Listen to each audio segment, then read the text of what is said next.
Welcome. Okay, let's start. Oh my god.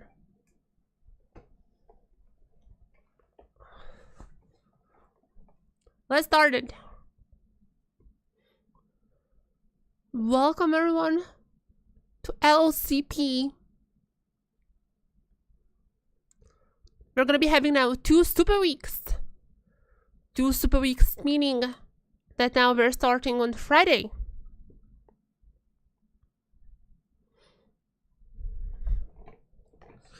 We're starting on Friday now. Super weeks, here they are. First match is gonna be TLN versus DFM. And I'm gonna be honest, DFM, I think, looking a little bit better how they looked like last split. I do feel like that the team is getting there. Kakun, I said this a million times, I still don't know why Kakun is playing and not Milan. Milan is not even going to the matches anymore, so he's just like completely out of the team. I don't know why it's Kakun. Honestly, at this point, Kakun is pretty serviceable. I feel like his transition to ADC was like fine. He's nothing special. Though, I mean, honestly, Milan wasn't like super special either. It's like fine, I just don't get it. Like, he's not different from Milan. Harp, I feel like he's not really having the synergy with Kakun just yet. I did feel like that he had better synergy with Milan. It just... I don't know what is their plan. I have no idea what's happening there. There is definitely some reason why Milan is just out of the team after like 1 or 2 games. I don't know, but I do feel like that right now DFM is maybe a little bit better than last split. Wherever last split as well, they still had Kakun, but that was because Milan had some injuries. And TLN on the other side. That is a good question, like how they're faring to the others. They're still probably better than DFM. I would say that I think I predicted TLN today. Or did I? Oh, actually, I don't even remember. We had this co-streamer prediction. I might have predicted DFM, actually. Nonetheless, I mean, TLN should be winning. Like, there is no question about that. They definitely should be the ones who are winning. I'm just saying that they're looking kind of weak. So if by some godly chance, so if by some divine intervention, they're somehow losing here today, all I'm saying is I would not be necessarily the most shocked either. At least I can see DFM taking a game away from them. Like, they're looking so bad. But realistically, it's still probably just a talent duo. Oh my god, I'm loving this jacket. It's just like this thing, like the, how do you call this? Like the top clip. That's so weird. Like if you're sitting, it's just like going into your neck. It's like not for sitting, it's for standing. It's not for gamers. Not made for gamers. I need my Red Bull. I ordered some drinks, so I'm good. I'm set now.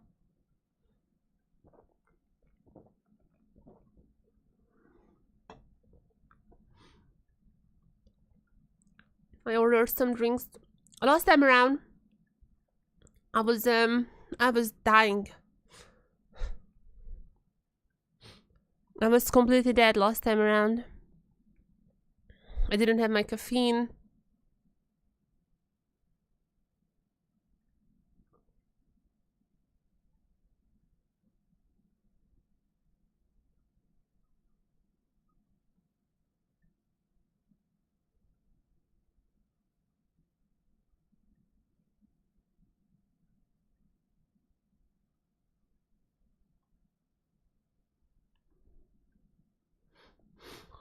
Oh my god.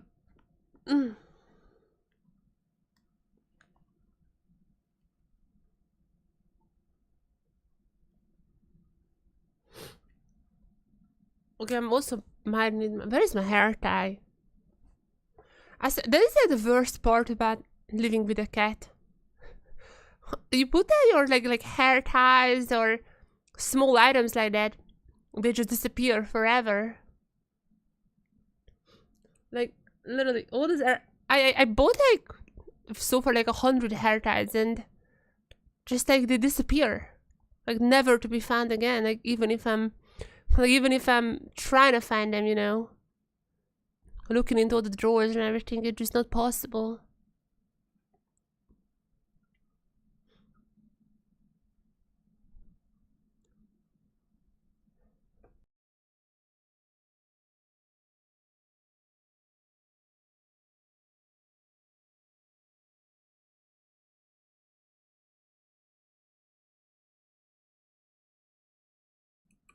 I'm sorry, I need more caffeine. My allergies are not doing the best right now. Kind of trolling me. I do have my allergy meds though. Okay, that's empty. Where did I put them? Oh, there you go. I'm gonna take them now, because like if I keep doing that, I'm actually just gonna be dying.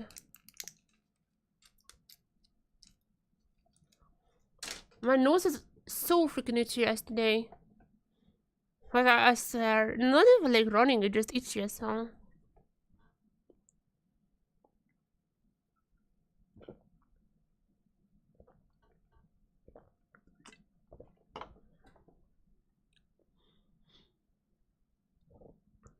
Plus the caffeine hopefully helping me out now.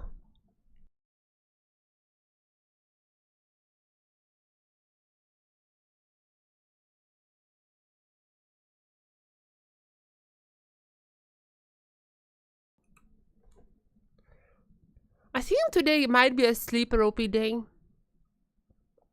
Like if this first game goes to 3 games, which I'm gonna be honest, like I wouldn't be super shocked if it does.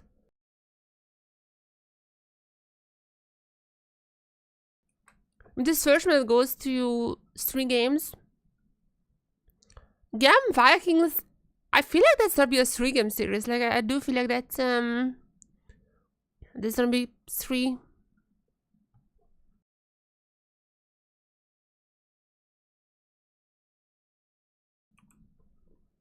Are they sharing the coaster predictions anywhere? They've already shared like the power rankings, but I don't see them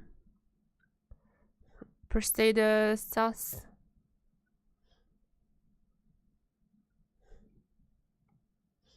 Have they shared anywhere? No, there is the coaster predictions, but that's only for the overall season.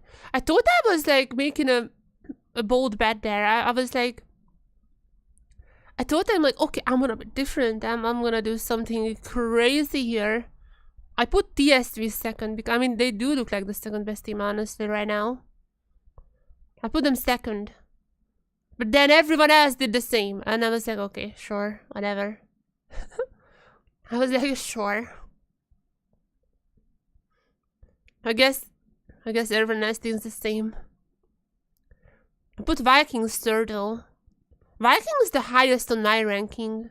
I mean, we'll see today if GAM is beating them or not. So many people put GAM actually like super high. A lot of them are Vietnamese, but like even non-Vietnamese streamers. They were like super high there. And also Vinat put Chiefs first, but that's just because Vinat is an OC.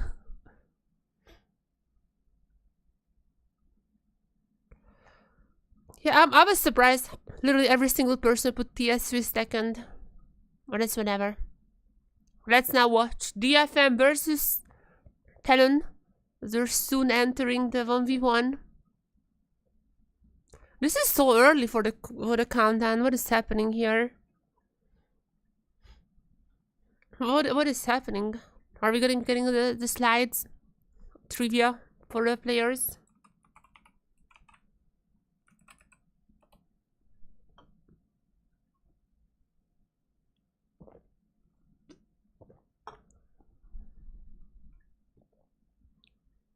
But it's good that I'm starting this early. I still need to wake up. I mean, I woke up somewhat early today.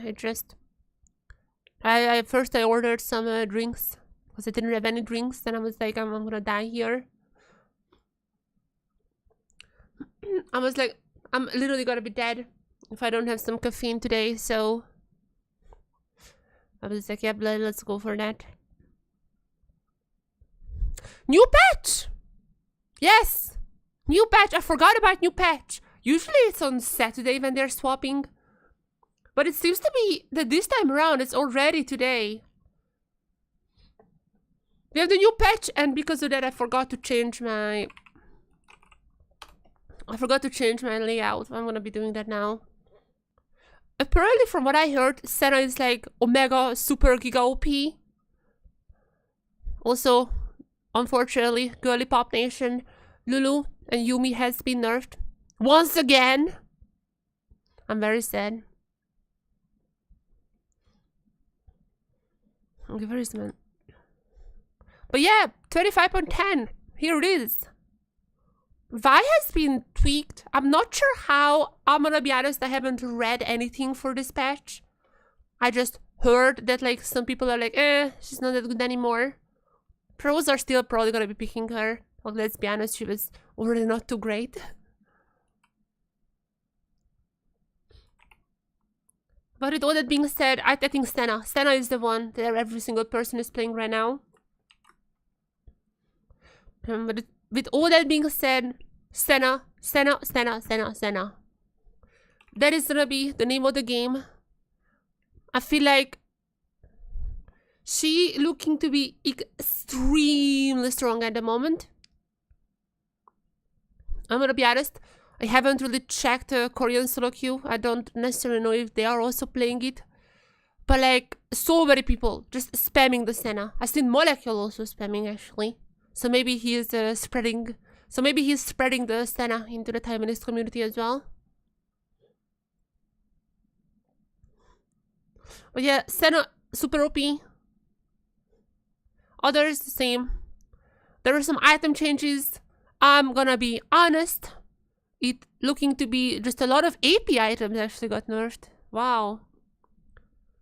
Leandre is nerfed. Rest in peace, every single mage.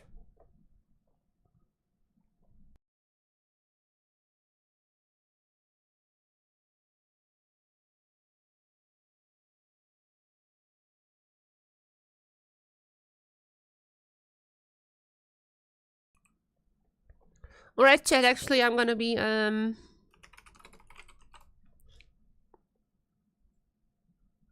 gonna be doing that.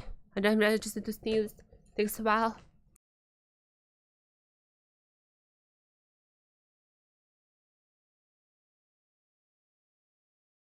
Takes a while for my meds to kick in. Okay, before the match starts. What is that? Oh yes, spellbook, the new spellbook. Apparently, like, people are also running that now.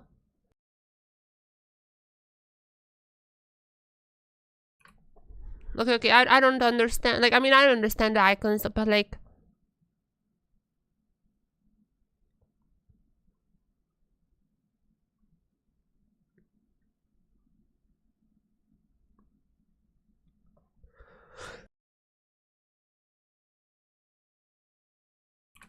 Okay, wait, oh my god, how do...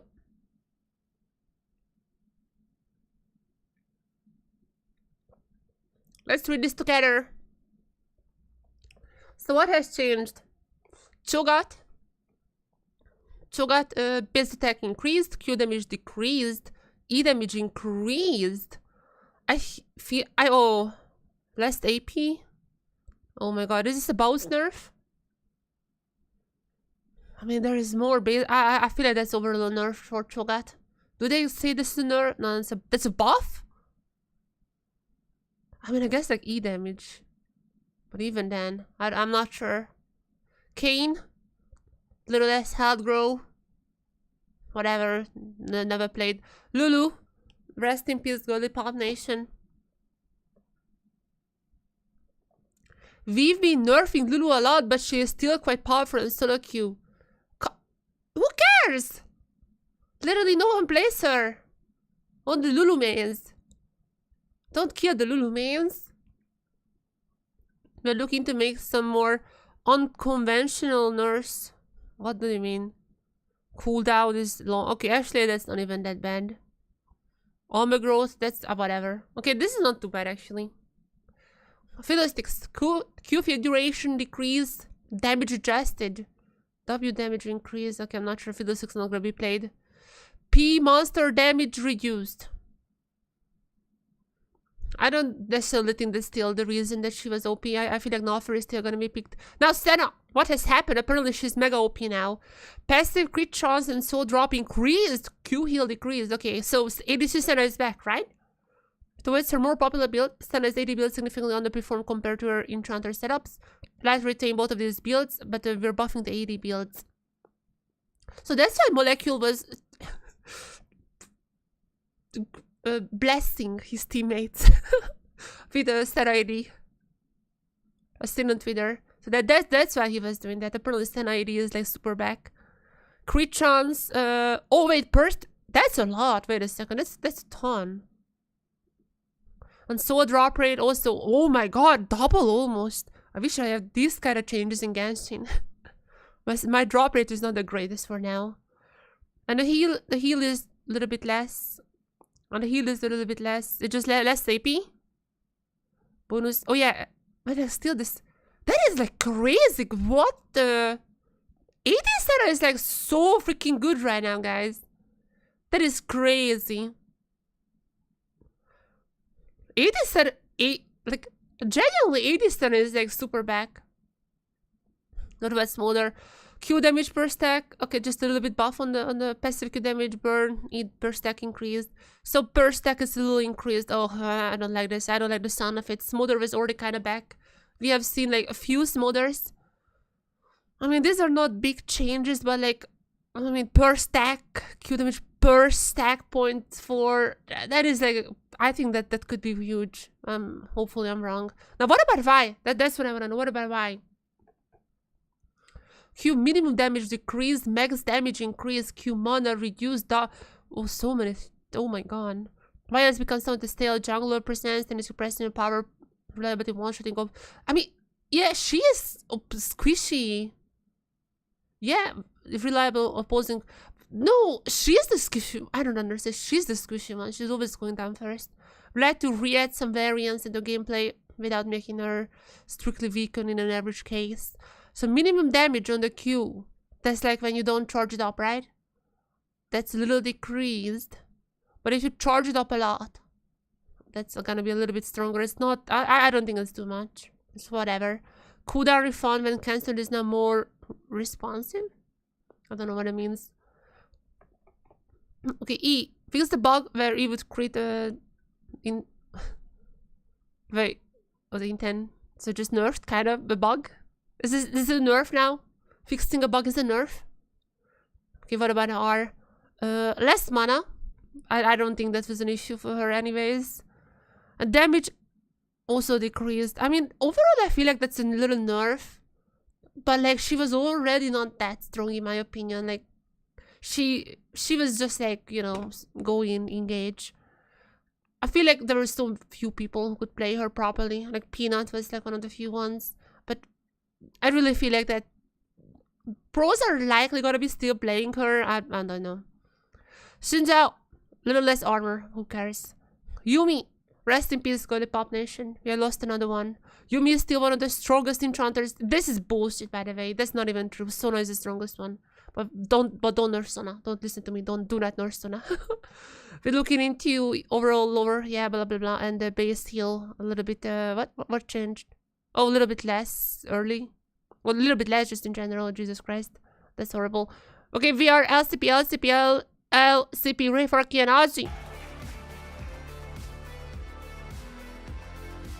I'm gonna be reading the items later. Google Karsa.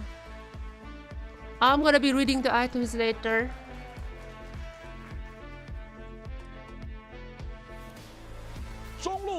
Aria, Fofo. Aria, Fofo.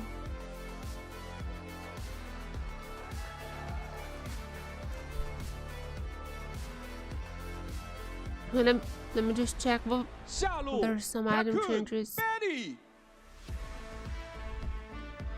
Yeah, I don't think I'm gonna be going through them actually. All the AP items got nerfs. Harp Woody Harp and Woody. Support's always doing some fun stuff. No, not this time around. 教练 Arrest 柯基 Oris Kogi. I don't expect much from this game. 今天的比赛究竟是 DFM 会让塔隆 I'm gonna be 满 honest. 头大汗，还 If 是塔隆 DFM 会 takes the 干掉 game, 那场比赛 I'm gonna be 尽管 super 期待 happy. I wouldn't be shocked. Like Talon did not look good. I'm gonna be honest. They did not look good. But at the same time, I do feel like there is still a little bit of a difference between these two teams.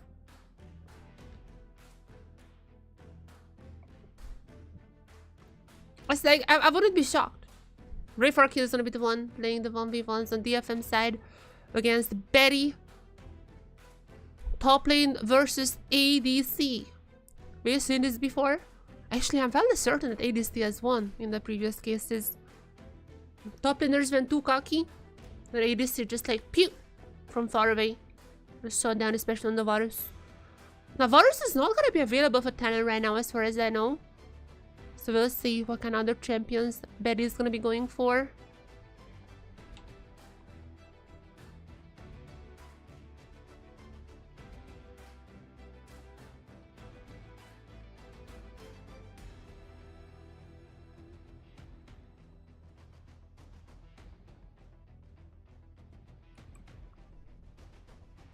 So we'll see what kind of comps later on we're gonna be having. I do feel like AD mids are super back. Like AP item nurse. DFM fighting.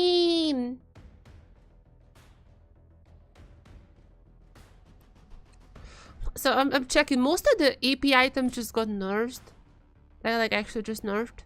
Some of them are like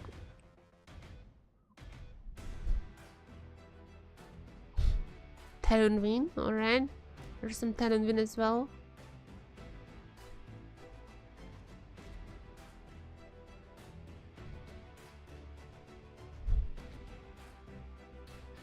I'm still checking. So, the total gold cost just went down for most of the items.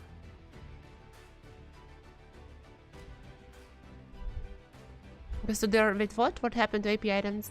We compare the past. Completed a positive AP itemization dispatch, which resulted in bringing down the overall performance, bringing up the low performers, and reshaping. Yorick versus Yone. Okay, alright. So far, Yorick has proven to be one of the strongest person in the 1v1s. However, if Yone can get him before level 6, I do feel like there is a chance. Or if, like, you know, Yone can just take down the maiden. I can definitely see it happening. But Yorick has been incredibly strong in the 1v1 so far, just so you guys know. I will see how this 1v1 ends very soon. I'm fairly certain Betty has played like all the champions so far. He was the only 1v1er on Talon. And he's gonna be continuing the cool guy mid laners. The Yasuo now gonna be playing the Yone.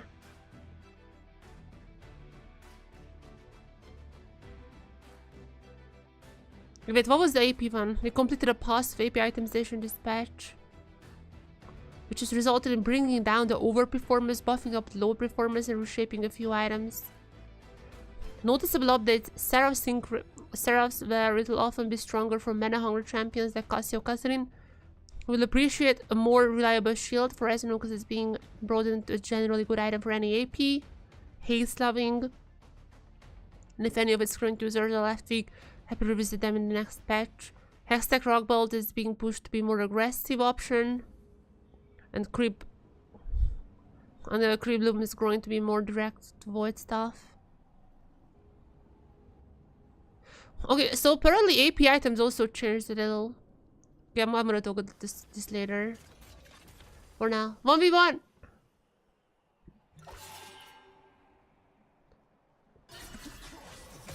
Oh, Yona already going at it with the soul. In the first few levels, Yona I feel like is gonna be stronger. Until the maiden comes, the Yorick is not having the full potential of the... But once she's here, the dynamics is gonna be entirely different. I mean, Yorick has been a part of so many 1v1s, but this is what we have seen in every single case. Okay, I'm not sure what Raveark was doing there. Testing out the cage, I think. I'll be testing it out.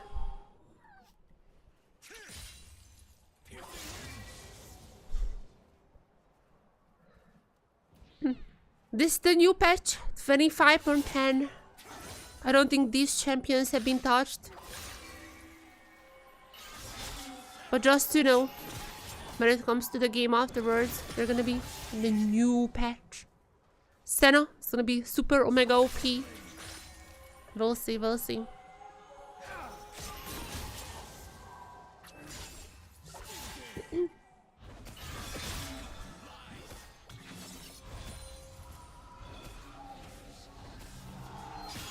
Betty gonna be recalling already. Okay, that is weird to see. I mean, he has a pushing wave. I guess this fan gonna be going for some attack speed. Now Raveark is just gonna be able to catch up. Also gonna be reaching level 6 quite soon, I'm fairly certain. Maybe one more wave. Same should be for Betty though.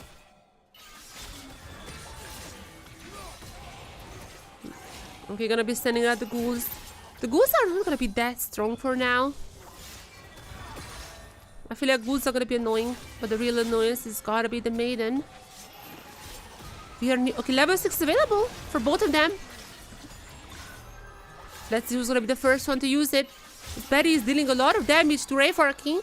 Ultimate has still not been used.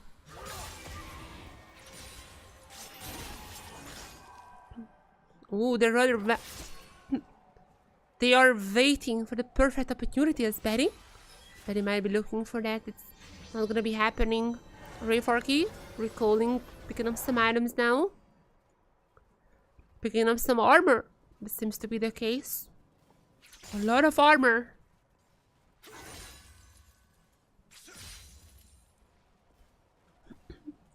It's a bit slower 1v1. I wouldn't be shocked if we're just gonna go into the Ring of Fire eventually.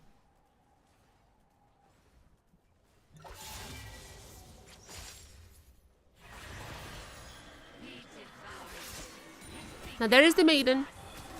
That's what we have all been. That's what we have all been waiting for.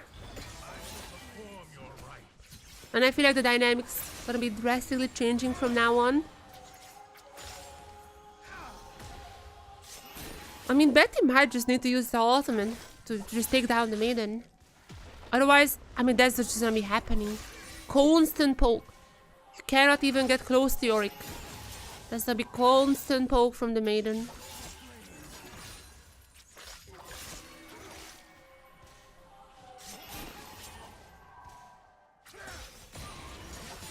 Cannot even get near the health back. Look, just drain, drain, drain, drain, drain. That is crazy. I mean, the shield from Yora is gonna be helping out a tiny bit. Honestly, not too much. Okay, Maiden. No, Maiden is in trouble. However, Betty is gonna be trapped. No! Maiden! Maiden! Maiden is down! No! Okay, now, Betty still has not used the ultimate. I have a feeling that might be coming soon. He has a bit of a window at the moment where he could be stronger than the Yorick.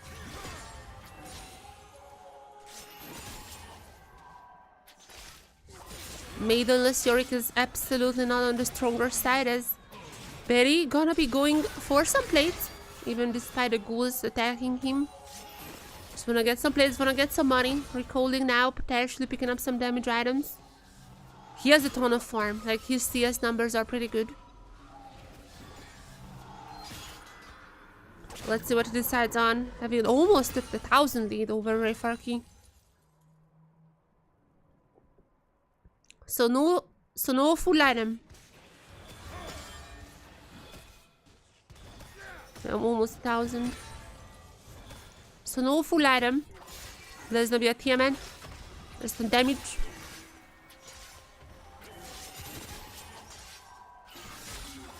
Gonna be good against the armor that the Yorick has been building up. I mean, I would assume he just also goes back and builds even more armor. I do feel like that this 1v1 is gonna go to Ring of Fire. It doesn't really feel like that either champion could just 1v1. But it doesn't really feel like that either champion could just all in. They're gonna be recalling Frozen Heart, as well as the Blade on the Ruined King, alright?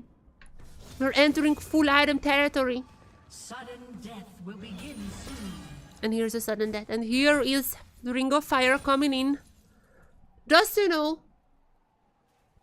I mean, there has not been kills. But even if there has been one kill before, even if that would have been the case, it still doesn't matter. From now on, whoever kills the other one is winning this 1v1. That's it. Whoever gets a kill wins. That's all. That's all you need to know. As soon as the ring appears, it's time to go all in. You just have to take down the enemy first before he takes you down. Oh, there's one more back from Betty. I mean, this is still in time. I'm gonna be picking up, what is that? Like a little armor. Is it just a flask?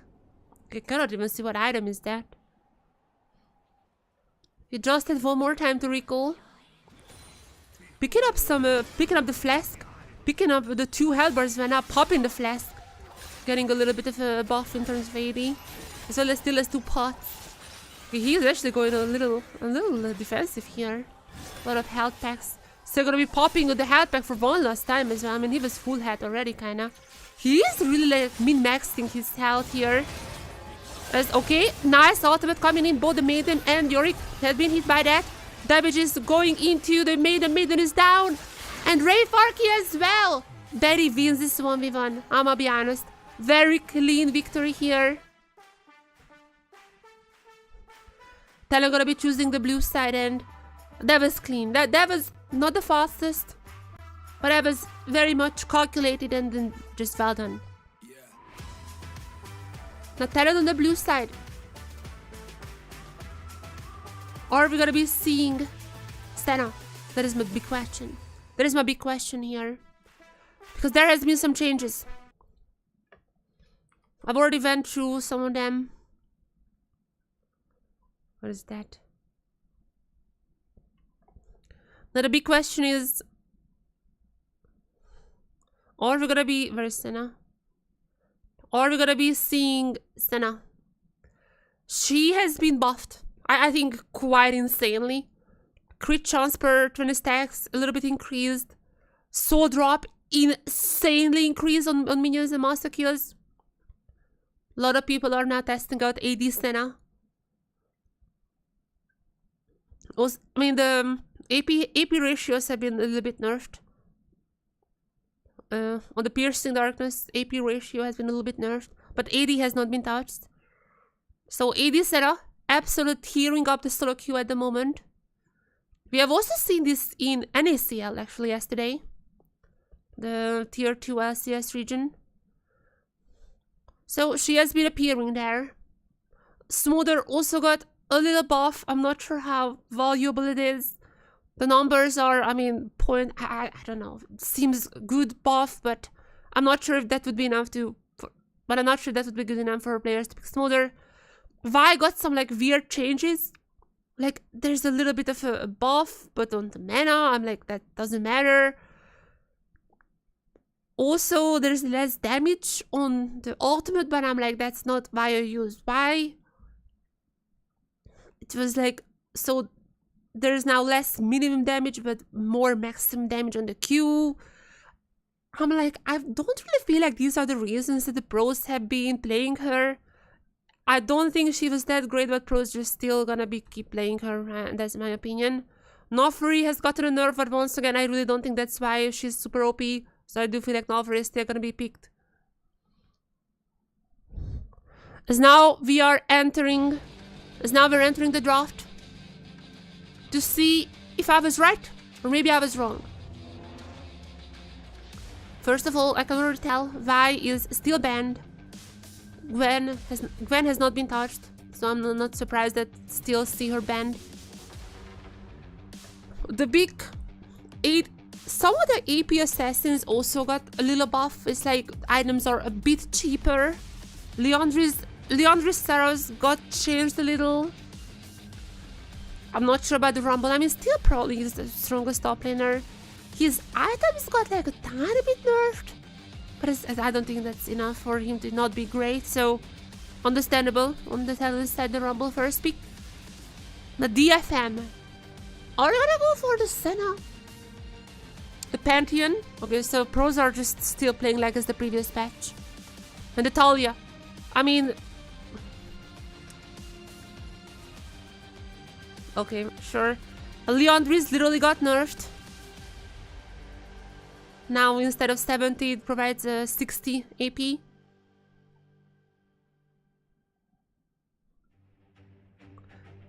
And Seraph's used to be the shield you're getting is like 200 plus 20% of your current mana has been changed to 18% max mana. So it's like if you're really mana heavy, like a Rise, it's like a little bit of a buff. But like if you're Talia, if you want to build like Leandri's and Seraph's and those items, it's not good. So I'm like, what? Yeah.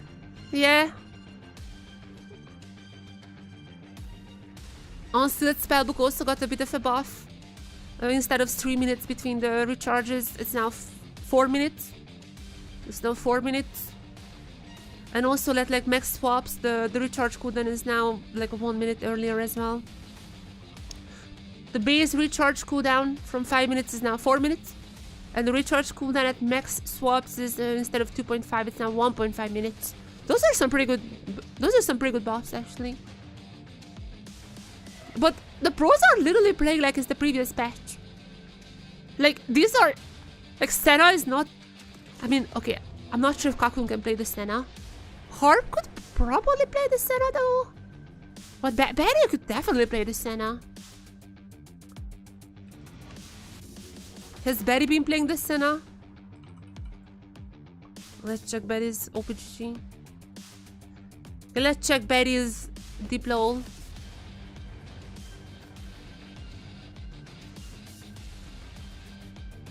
Okay, Barry has been playing the Senna. He lost. So Barry has been playing the Senna. I just checked the deep lol. It's gonna be the Zaya for Kakun on the side of DFM. I mean, I feel like there's just a 25.9 comp. Like they're not changing anything. To be fair, that was like not the biggest patch. Very few things have been changed. But Lucian coming in. The Lucian Nami has already been here last patch. And it seems to be the case that Lucian Nami is gonna be in this match as well.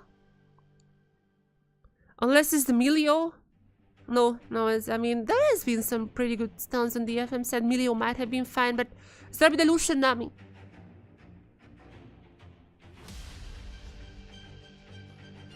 Lucian Nami has not been touched in this patch. But I am shocked to see... No, not the Recon. Recon was expected, but like... So, do they know that we are playing on the new patch? Like, Senna at the moment is super OP. Vi, I feel like is not that OP anymore, but I mean, I get the ban. Some of Ori's items have gotten nerfs. I guess Malignance. Okay, Malignance got like a tiny bit of a buff, but like... I don't understand these bans. Like Victor also built Leandri's and also Seraph's, both of them got kind of nerfed in the Victor's case. So I guess that's gonna be our draft.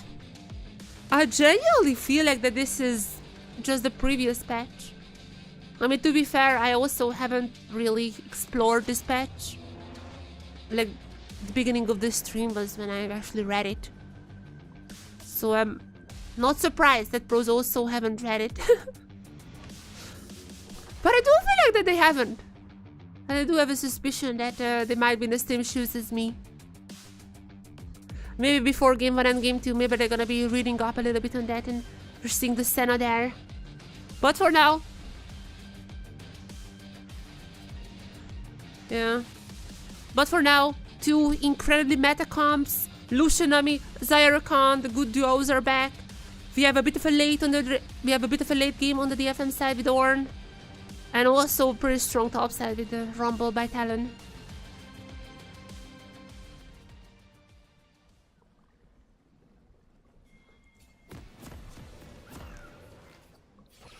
Well, here we are.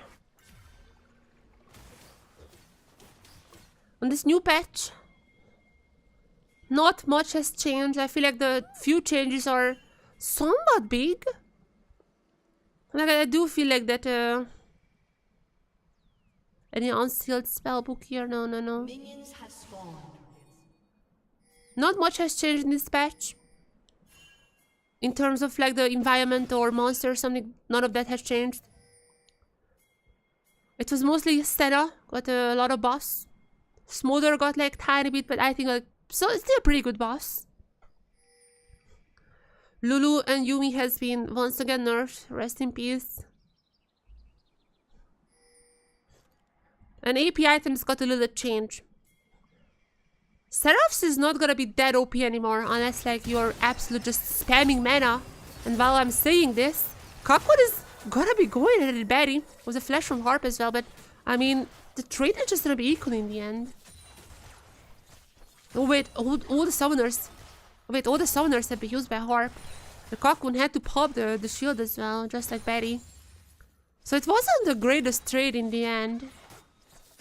I'm not sure why they went for that. I mean, Lucian is gotta be pretty strong early on, so any kind of edge you can get against him, go for that, I guess.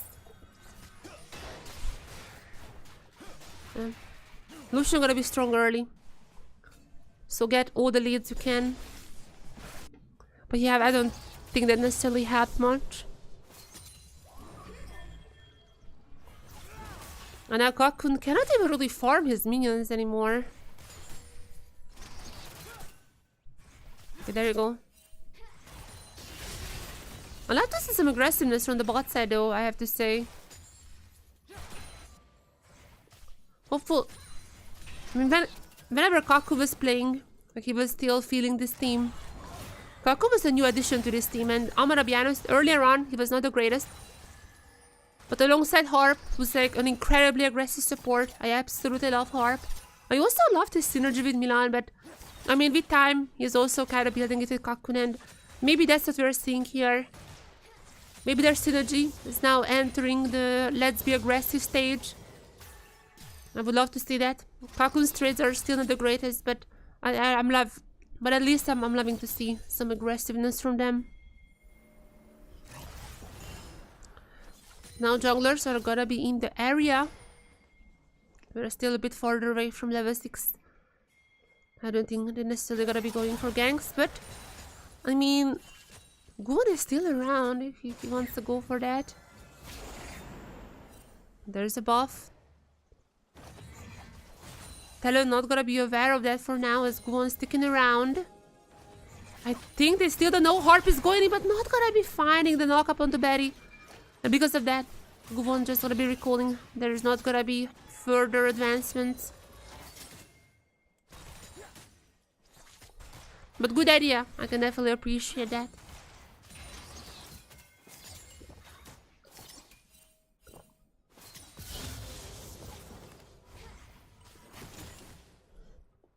Honestly, not too bad so far from DFM. Bot lane playing aggressive. That's what I'm gonna say. Good job. Other lanes are doing fine. Like that's from the top lane. Like that's what I want. I really don't want more from the Ornn just to get to late game safely. Do not feed the Rumble. And if you do so, I'm gonna be happy as... Oh, Arya is gonna be pretty low here. Itemization is gonna be a big question mark, especially for the Talia. There's all the tiers, so I'm assuming Arya is gonna be building the Seraphs. Seraphs have been nerfed. I'm not technically a nerf. It's kind of a buff, actually, in terms of, like, Rise. We're just gonna be absolutely spamming mana items. But in the case of the Talia, I'm fairly certain, in total, if you do the math, the new Seraphs is actually a nerfed Seraphs. It's gonna be providing less shield. So, I'm really not happy to see Arya picking that one up. However, I do have to say... However, I mean... I'm not really expecting pros at this point to read the patch notes or do the math. There needs to be like a one trick who gets very high on the Corion ladder for the pros to actually notice item changes.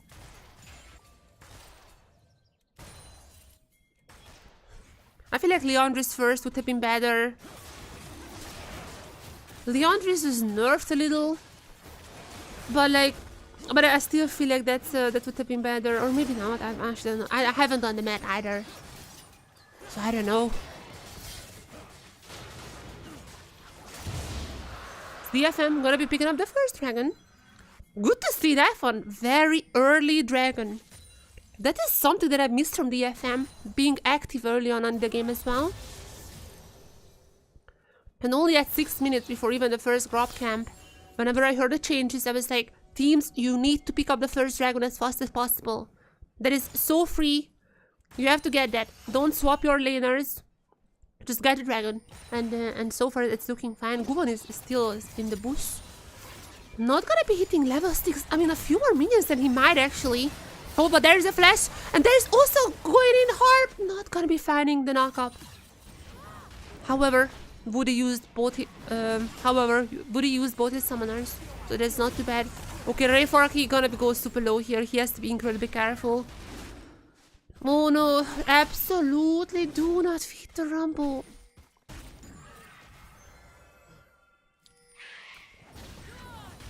Anyways, I mean, Storm Surge is cheaper now. I'm not necessarily sure if it would be a good first item for APs.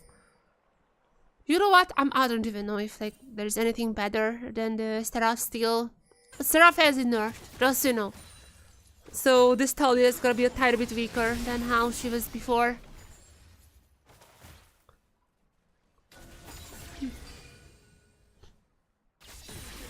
I mean, still, to be fair, Talia still is super OP together with the Pantheon. The global presence that those two have is just incredible. So I'm not really flaming the pick either. It just, you know, expect whatever. It's like just you know, it just so you know what was happening. There's now both junglers on the top side, ready for the grubs. Also, the bot laners have been swapped as ultimate coming in from Betty. Not really gonna be hitting that many shots. That was well done by Harp. A little bit of distraction as Corso gonna be the one who started the grubs, and there is Fofo here as well. Meanwhile, Arya is gonna be a bit further away. I mean, he has ultimate, but it doesn't really look like the DFM would be engaging on the grubs. These new grubs are not the strongest. Oh wait, okay, Arya gotta be engaging, it seems to be the case. There's a TP coming. Oh, sorry, that is from Rayfarky! Oh, they're gonna be going from fight. There's also the Volt from Arya! Okay, there's Rayfarky. They're gonna be hitting the ultimates, but there is no follow-up. There's just no follow-up there. Okay, the idea I liked, but execution definitely was a little flawed there. Okay, everything is gonna be missing from the FM. Okay, you tried. You didn't lose too much. Just disengage. There's a mid dragon soon. Go for those. Even though now there's gonna be an infernal dragon, so I'm not sure what's gonna be the soul. Maybe Hextech could still be fine, but no soul, but no mountain and no infernal. That's already pretty sad. Nonetheless, that was absolutely not well connected. Adia was like fine, but I'm just like Guwon was super far. Cocoon was literally not even having a single shot at any enemy. He was like at the back line. Even though that the Cocoon still had ultimate, like he could have absolutely been a little more aggressive here. So I'm not sure. There was a so I'm not sure what happened there. Communication issues maybe. Maybe Kaku didn't think that he can fight, but like, why are you picking Zyra? Or not Zyra. Like, why are you picking Zaya if you're not going in ham? And that's why you have your ultimate. That is the whole champion. I'm not liking this where it is going for now. Rumble is definitely winning this lane for now. The Ray forecast went down super low quite a few times. Okay, at this point, top side of TLN is absolutely winning in the lane alone. Even though there has not been kills. You can see in the farm, you can see in the push, even though like the plate's taken. TLN top side, winning hard, which is not the greatest to see. Not only that it means that Ornn is gonna be a little bit later to level 14. But it also means that Rumble is gonna be super ahead. Look at this guy, just constantly fire. Leandrius has been nerfed, but still, like, as soon as he builds, this is probably gonna be still that instantly OP. Leandrius has been nerfed, but like you can see, even with just the components, how much damage he is dealing. I don't feel like the nerfs are really gonna be affecting Rumble's power. Okay, there is a... Now, next dragon is up and alive. That could be DFM's maybe way to win the game. The lanes are not doing well. They need to play for some objective. And that one might be the dragon. Because there are some pings that Lee's going there, but Guwon is not around. Would rather go and clean up the jungle, so dragon not gonna be prioed for now. Ultimate available for Guwon as well as Rayfarki. If they want to do something topside, but Rumble is gonna be back before everything could happen. Yuntal down for Kakun. First items are gonna be starting coming soon.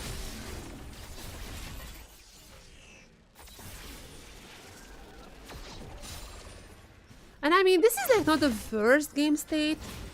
I'm a little bit worried because team fighting wise, DFM has not looked great. The laning is like not good, but like better than I expected. But I'm worried. The objective control is already not really on par with TLN.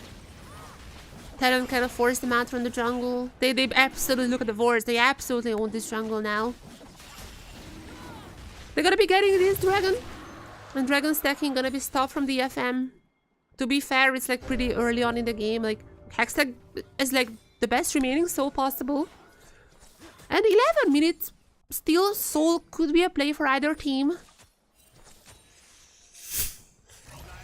DFM would wanna go late with the Ornn, and I feel like, oops, DFM would absolutely wanna go late with the Ornn. Even with the Xayah, I do feel like Xayah might be getting some up advantage against the Lucian when it comes to late. But I need to get there. I feel like that is gonna be the biggest issue.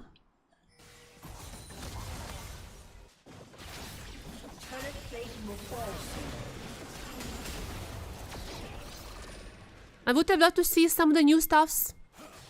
Obviously, AD Stena coming to mind. AD Stena tearing up Soloki at the moment. I would have loved to see some of that.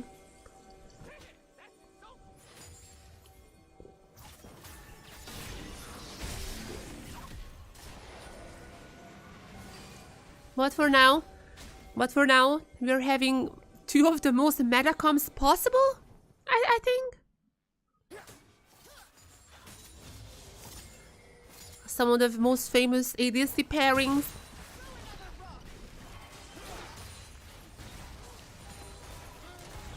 And Rayfarki, level 10. He is keeping his level like kinda close to Aji. I mean, props to him for that. We have seen much worse Ornn performances. And there's Arya or Archangel down for him, but again, it's has been nerfed. Really not the same. Okay, I mean, Karsa is actually kind of being called out here. But nonetheless, not enough damage. He's still tanky. Horse still done. Horse still is still OP, by the way. Hasn't been touched in this patch. It is what it is. What happened in the replay? Oh, Arya got a little cold. Oh, almost went down as well. And I'm sorry to say, but Saros is not really gonna be helping either. The way they changed it is, used to be you get like a static number, which is like 200, plus your current mana. Which is pretty good for like these AP champions who are not like full mana, but still like wanna build some mana. But now it's like, it's just purely your max mana. Like 18% of your max mana or something. So if you're like Rise or Cassidy just spamming absolute building only mana, it's gonna be really good for you because you're gonna get more shield. But if you're Talia, you're gonna get less shield. And DFM is gonna be opting in to this Herald fight, but the Herald is already down. TP gonna be coming in from Rayfork, but he's gonna be pretty late to the fight here. His ultimate is gonna be pretty good from Ozzy. Kaku is super low, only using the ultimate now. He's, oh my god, he cannot even do anything here. Has to just ult. Okay, wait, actually, his storm is actually pretty good. Wait a second. I wasn't mething, you know. He was mething hard there. Okay, I mean, Star is great, but DFM once again cannot do. The storm is great, but DFM once again cannot do anything. They were super far. They were super far from the fight. It's like I could see them like what their plan was, but like as soon as, but like Kaku never really went in. He got a little damage on himself, and after that he was like, nope, I'm out, I'm out. He is playing super passive here, and I mean Xayah has a lot of tools to be passive. But Betty is out. Okay. Oh, gotta go for a second one as well. Alright, Betty. Okay, I didn't know you can drift like this. Okay, Betty, I didn't know. Alright. I didn't know you have a license like that.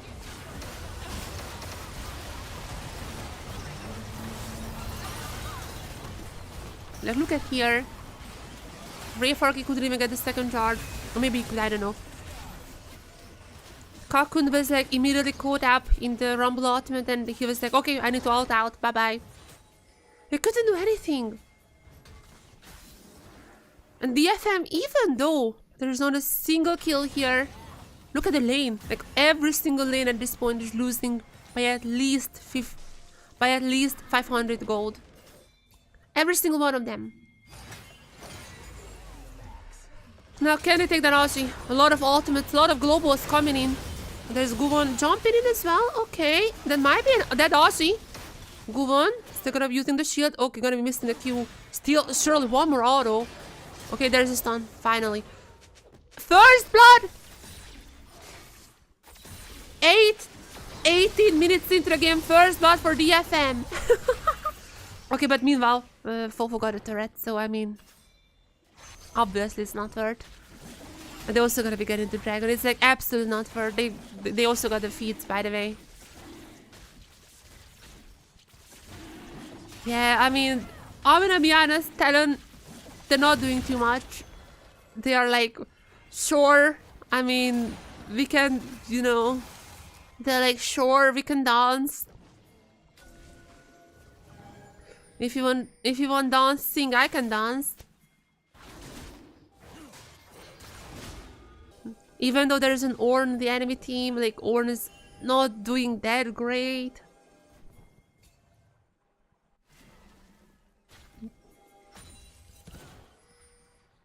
Arya gotta be a non-threat once again. Even the shield has been nerfed on the Sarah, so probably he's gonna be taken down fast. I feel like TLN is just like, we don't have to do too much, which is a little weird to hear. Since, okay, TLN is also gonna be kind of trolling sometimes. Okay, once again, oh, look at that, the damage, and oh my god, Fofo go ahead, but can he take down anyone? Okay, somehow DFM is still alive. Arya had to use the Zhonya's, or rather the off guard, but DFM might be fighting their victory here. Harp still going in, oh, Ozzy. Okay, that's a 1-for-1 trade. Ozzy is incredibly strong right now. His bed is still alive, and Rayfork is likely gonna be going down, never mind. It looked great for DFM for like a millisecond, but Ozzy is just so incredibly strong.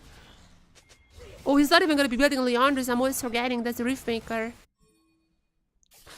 He's not even gonna be affected by the nurse. I'm not sure why I keep thinking that Rumble is building Leandris. It's obvious the Riftmaker. Yep, I mean, that is a strong Rumble. Yep.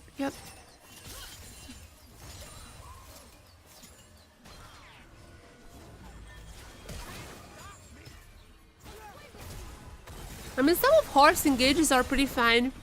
Like, I do love the aggressiveness. My only issue is that little no one is following him up. That was a bit aggressive from Fofo, not gonna lie. Well done DFM by just bearing it. But with that being said, wait, picture in picture. Wait, Fofo is just solo taking Otacon? Whoa, what's happening there? Picture in picture. Fofo? Fofo just took Otacon by himself. What? Okay, I mean, that's GG. I never really oh my god. Harp gonna be caught out here. There's also Arya coming. Okay, that's not necessarily too bad. That's not necessarily too bad. Betty is down. Okay, I mean, that's why we picked the Pantheon Talia. Even though this Talia is a little bit nerfed because of the items. I mean, the global presence is still there. Still strong. Harp super slippery. Love to see that one. Okay. Harp, recall, Harp. Oh no, this guy, I swear. Teamfighting is not the worst from DFM, but their objective control, the laning is at and just far beyond. Sorry. So what was I saying? I don't think DFM's teamfighting is like that bad whenever, like, you know, they have to be disengaging or stuff. Honestly, DFM's overall teamfighting is not too bad. I do feel like Cocoon's like wasn't great. His way. I do feel like Cocoon is way too safe. Like on Zaya, you can be safe because of the ultimate. I feel like in general a lot of players, like, because Zaya is like so safe, they're just playing her safe, while I feel like you just have to be aggressive on her because like you're safe, you know? Like if you overstep, no problem, you can just pop your ultimate. But I do feel like Cocoon is always using the ultimate defensively. I do think that he was like not even part of most of the fights. I'm not really happy with that performance. He's not matching Harp's aggressiveness, which is definitely a problem. Like a lot of those fights that could have went in the FM's favor didn't because of that. And even in their and they still haven't won like a big team fight, so I mean there is that. TLN making mistakes though, so I mean if you capitalize on that, maybe you can come back to this game. The gold lead is like not super large. It's more so the fact that I just have not really seen DFM showcasing like how would they come back. Harp is the only one who I'm feeling like, okay, this guy is actually doing stuff. And the others are rarely catching up to him. And the others are rarely following him up.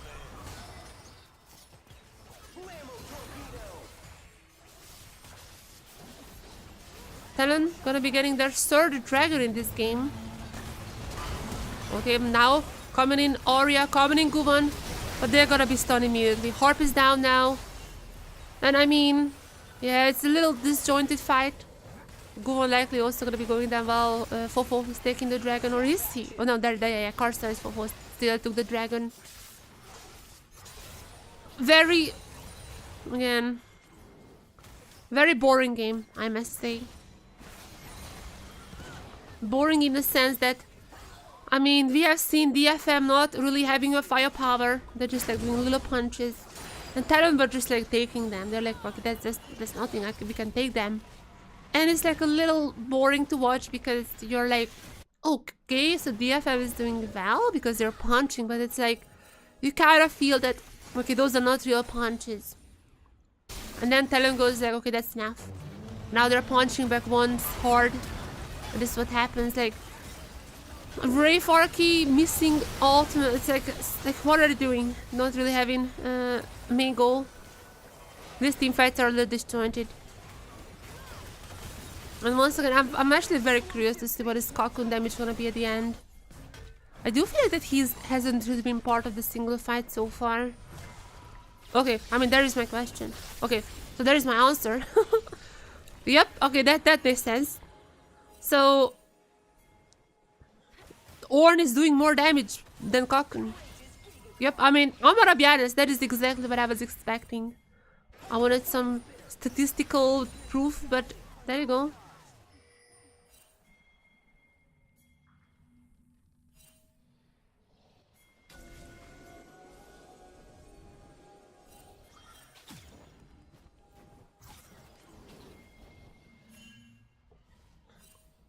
Thank you. I love Red Bull. If I didn't have Red Bull, I literally would have fallen asleep. Now they're gonna go for the Red Bull Baron power play as well.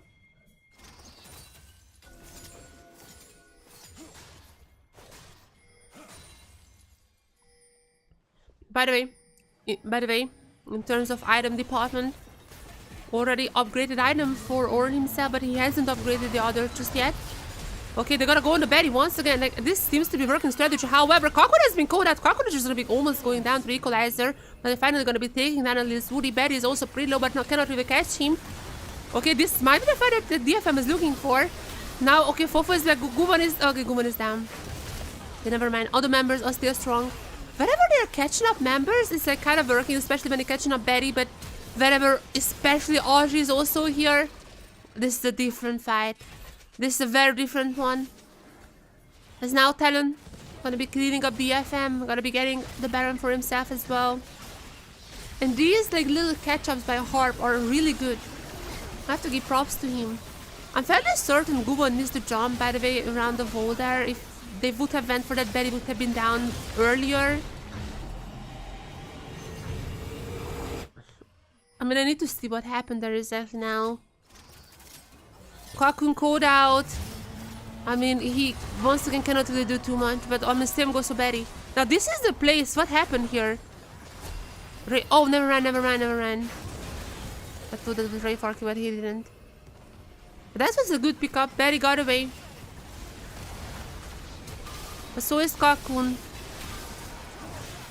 I mean, at this point it was already over.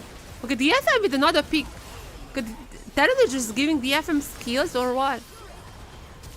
Okay, what is happening on the picture-in-picture? Why his course is so low?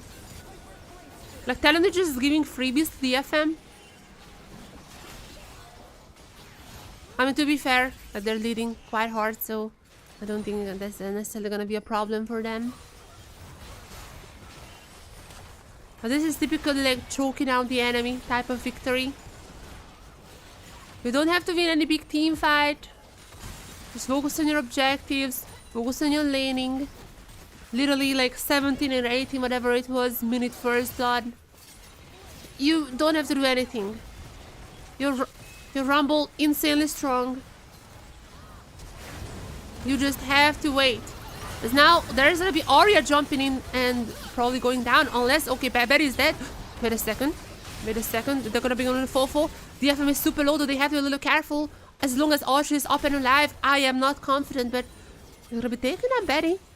You know, jumping on Betty and taking him down, which seems to be a strategy that has been working. However, in terms of gold, I mean, it's still like that will just keep increasing the gold lead.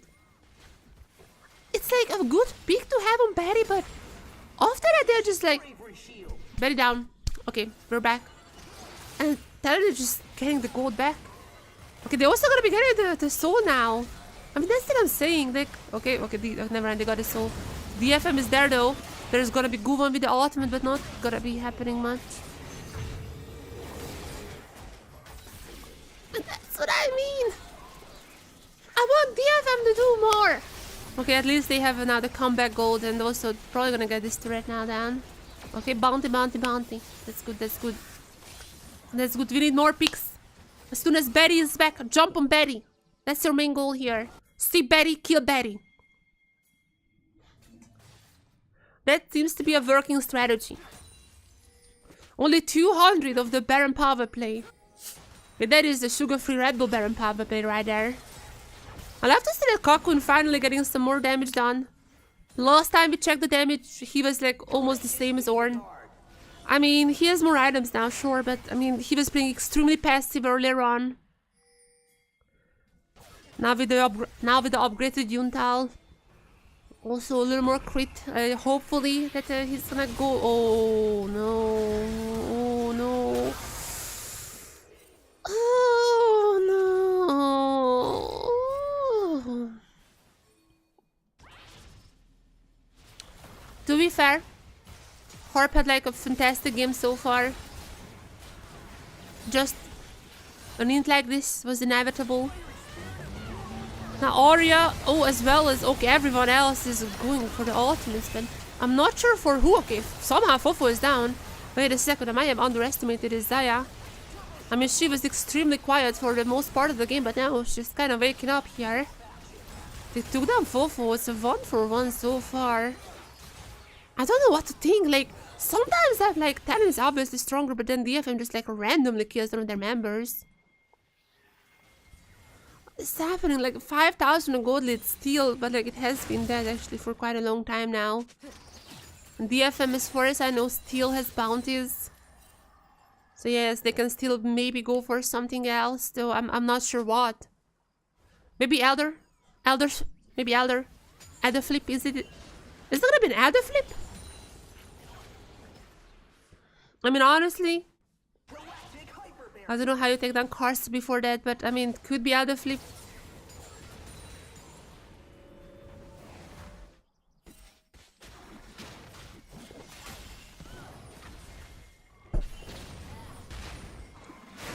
Ooh, Lord Dominic is down for Cocoon. Was it already done? Oh, that was already done for the previous fight, right? Yeah. Okay, so that's why he was taking them down super fast. Okay, that is the reason then. Haven't realized that Lord Dominic's at this point is already done. Yeah, that makes a little more sense. Cocoon is gonna be really strong. Wait a second. He needs to be playing aggressive though.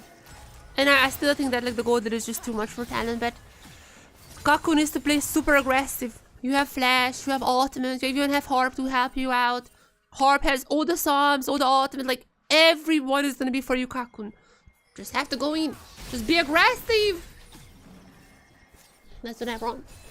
That's what I want from you. You have the chance to actually carry this game. I mean, you have to flip the Baron, you have to flip the Elder. There's so many things to flip. But I genuinely think this game is not over. Am I crazy? Like Ornn items are coming in. Yuntal has already been upgraded. Obviously Ornn's item obviously been upgraded. Like Ornn's own item had been upgraded. There's a Yuntal as well. The Black Cleaver for Guwon. A lot of upgrades already done. I honestly think DFM is not in a super bad spot. Now obviously they can just fight. Obviously they cannot just, you know, 5v5 fight right now. That would be a little silly. But if they find a good pick, like I feel like they can go for that. That Baron is gonna be probably the decider. There's 33 minutes in. If TLN gets an ace, that probably is end. DFM has to be super careful what they're doing. They also cannot really get this away. Okay! There you go. Miss. I mean, Cocoon also used his ultimate, but there was a miss from Karst, so that's pretty big.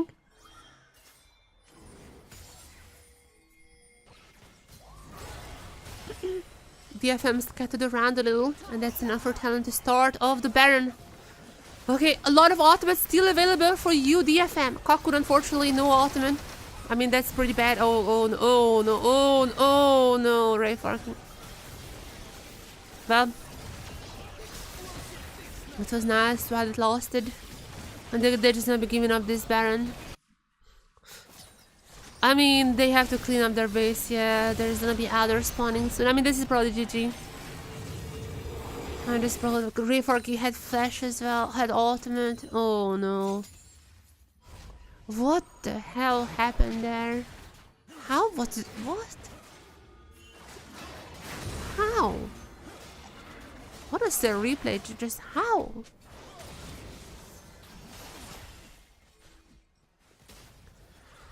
But Yeah, but I mean, they're gonna have Baron for the Elder. That's not good. DFM needs to flip this, but like, everything is stacked against them now. The gold lead is more than ever. Talon gonna have a much better position there. There's one single ward for DFM, but like... Okay, they're gonna be the one who's pulling out the dragon. It seems like to be the case. I mean, they have to get it. Like, they have to flip it. I don't know how they're doing it. There has to be a flip. They have to be really careful. Kakun's ultimate is by the way, gotta be back up. So is Betty's. Betty's ultimate. What's gonna be doing there? Rayfork and Rayfork. He gonna be... Ah! Rayfork, what are you doing there, man? Oh my god. Oh my god. He's gonna be missing everything possible here. At least Harp is going in. Harp is trying his best. But unfortunately, oh, the Rumble is gonna be absolutely burning everyone alive. Oh my god. Rayfork had probably one of the worst 2 minutes of gameplay I've seen in my life. Oh, but what? I mean, to be fair, like DFM were looking to lose. It's not like they were like 50-50 winning. Even if they got the Elder, likely there might have been even more fights after that, but it's just, oh my god, oh my god.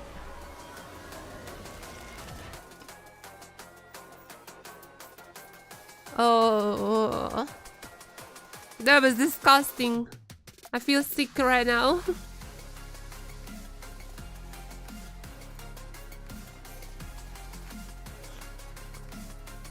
Oh my god. Okay, well, it is what it is. I mean, silver lining. Harp, I'm always happy with Harp. I do feel like Harp had a pretty good performance. He was really aggressive, which is something I want to see. My problem is that like DFM top side was really not great. Like this Ornn was... Yeah. And while the Penta and Talia is a good combo, like, or Talia... Technically, Seraphs was not like nerfed, it's like changed, but on Talia it's basically nerfed. The Seraphs was nerfed on Talia. Kakun in the early game did not play the greatest. I feel like he was too passive. After that, after he got the LDR, he played a little bit better, but like, it was already too late at this point. It really felt like it really felt like they just could not turn off the nameplates. They were just scared. They seen Talon and they were scared for the entire game. They panicked a lot of times. Even when Harp was like maybe the only one who actually just went super aggressive a lot of times. Even when Harp was aggressive, the other members can never follow him up. They really should just turn off the nameplates because, I mean, they really should just turn on the nameplates. Like, this is just pure nerfs. It just, they're seeing the name Talon and they're like, oh my god, this is a good team. And like, obviously they're good. I'm not doubting that. It just, if they were a little more aggressive, I do feel like that this match could have maybe been different. I'm not sure if they could have won, but like at least, you know, not lose from the early game. But I'm expecting similar things next game as well, so there's that. I don't really think that this is gonna be our highlight match of today. There's likely gonna be Vikings versus GAM. A lot of implications on that one as well. I do feel like that's gonna be our big hitter today, not necessarily this one.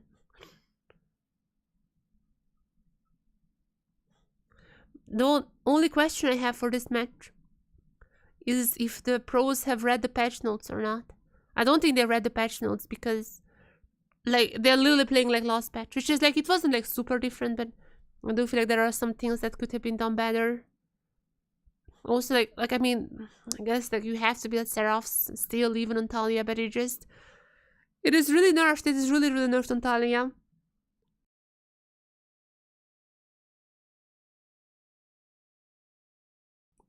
I'm actually curious. I'm not sure. I mean, LPL is probably on the new patch.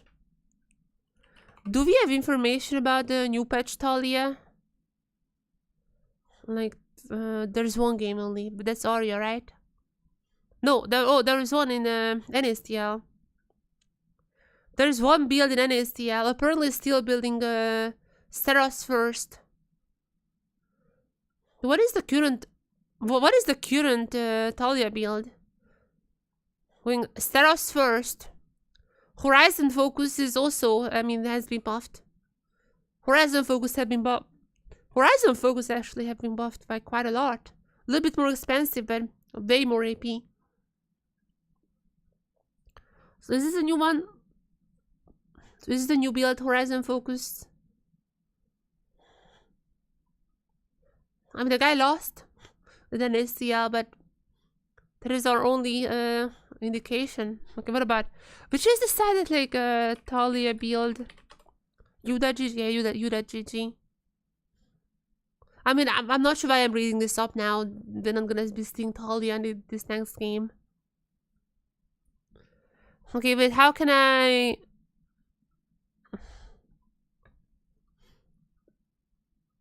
I'm gonna chat, help me out here. I'm a boomer. Help me out. So how does this work? Is this a new patch? Oh yeah, patch. Okay. Why is it not loading for me? It happened to me beforehand on Yuda GG. Like somehow the stuffs are just not loading. That's why I hate Yuda GG. I'm rather gonna go on like I don't like OPGG either, but like why is it in Chinese? What the...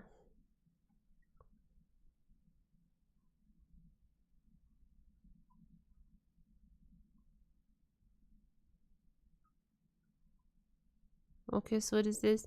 Okay, so this is 15.10. This is the new one. Let's go Korean. Let's go Korean Grandmaster. Or let's go Korean Master Plus. Let's go Korean Master Plus. What are they doing right now? Okay, so it's still Sarah's first. Into Leandro's as well. So they just don't care. So they literally just don't care about the changes. They're still gonna be going for the good old build here, alright. So is that what it is? What about EU? Where is EU? What about EU? EU are the inventors. The professors there. EU also doing the same? Really? Is it just like we don't have enough data or what? That is crazy. Not even Horizon Focus, it's just that one pro who played it. I really thought there would be more, not gonna lie.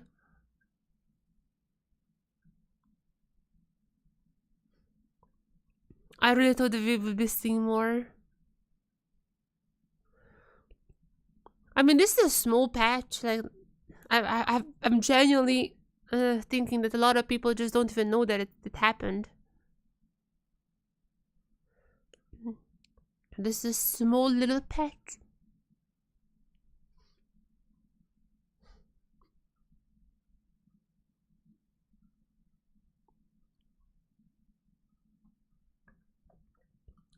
So I wouldn't be surprised if like a lot of people are not even aware of what was happening.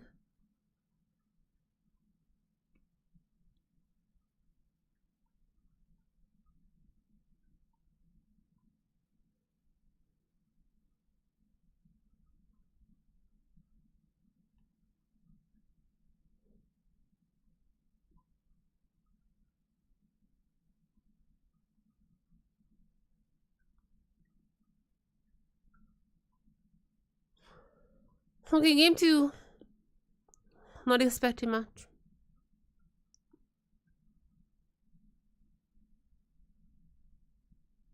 What we'll see.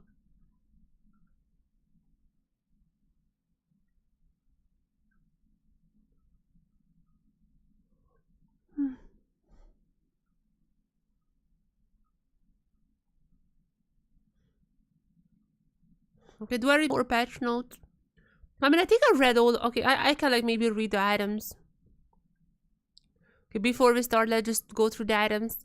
I mean, it's like more AP changes. Okay, Bloodletter's Curse. I've literally never. I mean, I've seen this like in a few top laners, but not much. More AP, more health, more magic resist per stack as well. Okay. I'm not even really sure who could be used. Maybe like Gragas? Maybe Gragas could use this?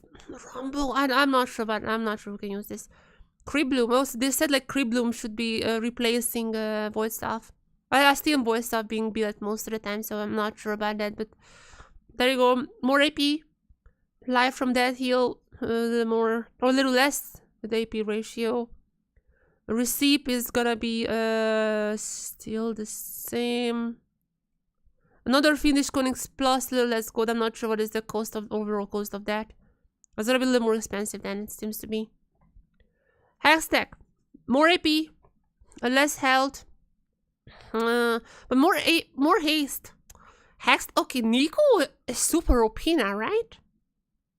I mean, a little less health is. I'm not sure about that, but Nico, it should be really good for Nico. Not even more expensive, like barely any expensive. Updated cost indicator, more accurate present bolt angles, ranges. When I manually cost, really, that's whatever. Alternator, Fiendish. You got a little more health, like you can do Fiendish as well, Ruby Crystal earlier on. I feel like this is pretty good for Nico, right? And Horizon Focus, apparently like some of the newer Talias are building that, but I haven't seen it in solo queue, so I don't know. I don't know. Apparently it's good, but like pros still need to pick this up. I haven't seen it in like high elo, but I've seen it in NACL. Apparently Horizon Focus is being built on like Talia now instead of Leandris, since it has been nerfed. But okay, a lot more expensive actually, a lot more expensive. But it's also building from oh wait, it's a Fiendish, so no more amplifying tone. But it's gonna be a Van then Fiendish. There's gonna be a lot more AP. A lot more AP. But also like the damage amp, the got removed. Lichbane, a little less. A little less. I'm not sure this is like necessarily an Azir nerf.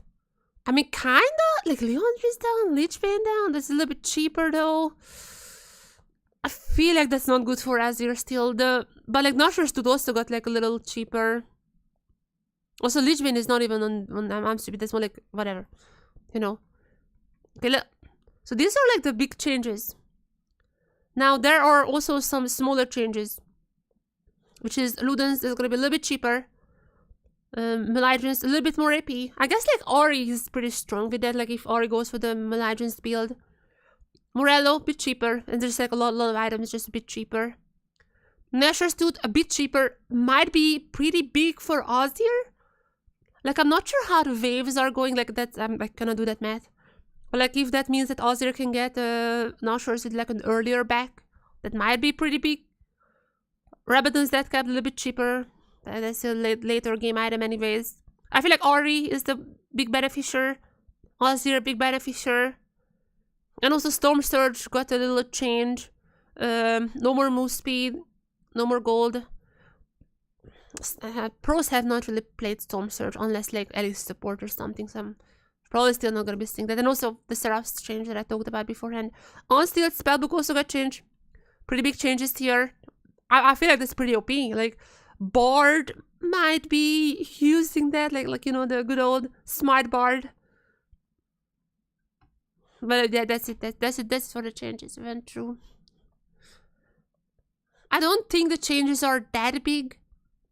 I feel like Senna 80 is possibly the biggest one. We have seen like other stuffs, like Smolder got a little bit of a buff. I'm not sure that's enough to really put him there, like to be picked. We've seen AP items being a little changed, like you shouldn't really, like they really want to make sure. I feel like Riot really doesn't like how every single AP mid laner is building Leandris. I think Riot doesn't like how every single AP mid laner is building the Seraphs. They really try to change it so it's only Vert when you're like literally almost only building mana. But like, we've seen pros don't really care. So there is that. Nonetheless, game 2's draft is here. And looking at the champions band, I don't see Stena bands. Yeah. I mean, she's the big one right now. Smolder could be as well if like any of the ADC is more comfortable on him. But we don't see anything. Let's see what is going to be the last band from 10. It's going to be the Ozir. Ozir also got a little bit of a buff. Ori up with the Malignant's boss. I do feel like Ori is a pretty OP pick. But Nofri as well. I mean, Nofri is still OP. Got a little nerf in this patch. Like the doggos on the passive are doing less damage, I think. But it's like, that was never the reason why she was that OP. That was always the dodge. It was always the fact you can just ult, you know, like ult into people. Very good, like tagging people out. That's gonna do. Leaving Fofo to pick up the Ori as they're gonna they're gonna be going for the Varus. Quite a strong ADC at the Mercury meta, as well as the Wukong having a little bit of an engage. DFM can just pick now the Ori though. I feel like DFM's comp so far is really good. I mean, if they pick up the Ori, but they have no reason not to pick up the Ori. There's Ori, yeah, she has kind of been buffed with the Malignant's boss. And that's really still, I mean, the Kai'Sa's still up, I think. That's sort of Kakun's main champions. I would not be shocked to see the Kai'Sa here. Also, just like pretty good, like scaling into later games as well. But the Ezreal, it's gotta be the Ezreal. Matching the Varus in the lane, that is gonna be the game here.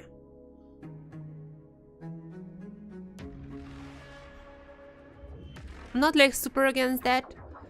I don't know how Kakun's Ezreal is gonna be. At least like Poke is always good, and there is gonna be the Silas picked for Talon. I mean, already some pretty good ultimates to steal. We'll see how the FM responds to that. That is so far a pretty good comeback from Talon. I don't really like the Wukong. I just feel like that's, you know, engage. That's all. Kind of the same as Vi. Just engage. That's your only job. Engage. That's it. And I'm like, I don't like that style. It's not like bad. Just, I don't like it, you know?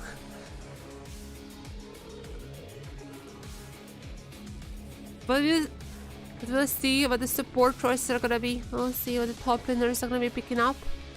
Nico also banned.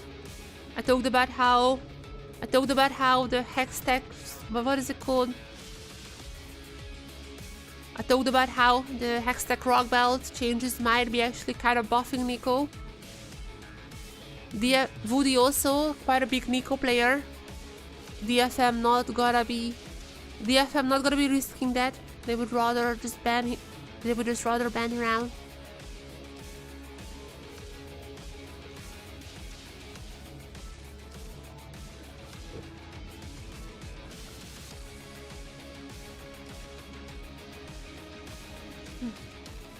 The game is looking fine now. I'm gonna be honest. We have to see what kind of supports are left. I mean, I guess like Renata still up. People don't really pick up the Renata for some reason, but I really think that she is super strong. I really think she could be good for whenever Nofri and Ori would just wanna go in on someone, just pop the Renata ultimate as like a disengage tool. I think she could be good. But like for whatever reason, I don't see her as often as I would think she would be good. But it's gonna be the Ral. Even more engaged. It's just gonna be the Ral. Now what is DFM response gonna be? Is it gonna be the Leona? The good old pairing with the Ezreal? Is it just gonna be for the top lane? I don't even know who's left. Sion is a pretty great Wraith Archer champion, exactly the moment I said it. And Leona is my last guess. I would not be shocked if this is exactly what we are getting. I would be shocked if this is anything else. Though this is Harp, so I mean, cheeky pike is always is always possible. But this is Harp, so cheeky pike is always possible. And here's actually thinking about it. I don't think this is Leona then. Okay, what is it, pike? Okay, so what is it, Harp? I knew it! I knew it! I knew I could trust this guy! I knew I could trust this guy! I was like, at first I was like, okay, this is Leona because like obviously with Ezreal. But when Harp was thinking so much, I was like, okay, he's gonna go for the pike. He's gonna go for the pike. I love this guy so much. And I'm also liking DFM's comp. Quite a meaty frontline with the Sion. Insane engage with the Naufuri and the Ori as well. And also, I guess like the Pike as well. Like, Pike can also engage pretty good. There's gonna be Ezreal. Pretty safe champion. I feel like that's fine for Cocoon. Maybe the Quest would have been a little bit better. A little more scaling, but Ezreal is still gonna be fine, I think. Just have that range. Just have that range. Keep yourself away from the Varus. Overall, I feel like that's a fine comp from DFM. Overall, I feel like that's a fine comp from DFM. Naufuri got a little bit nerfed. I don't think that matters too much. Ori's items got buffed. So I think that's gonna be pretty good. So we'll see how it ends. But I'm happy to see this draft. I'm really, really happy.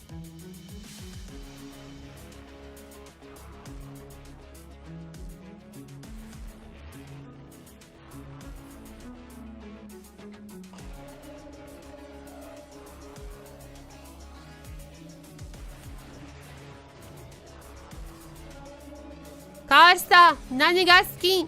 Also, I learned. I didn't know what was it yet last time. Last time I also seen this one. I didn't know what it was. I'm gonna be honest. I haven't listened to music these days. But this is from music.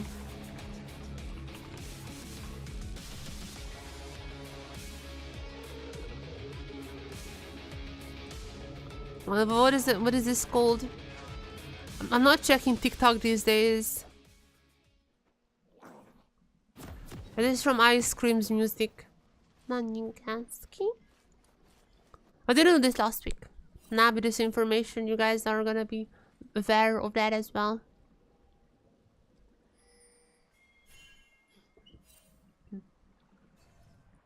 We are in the game.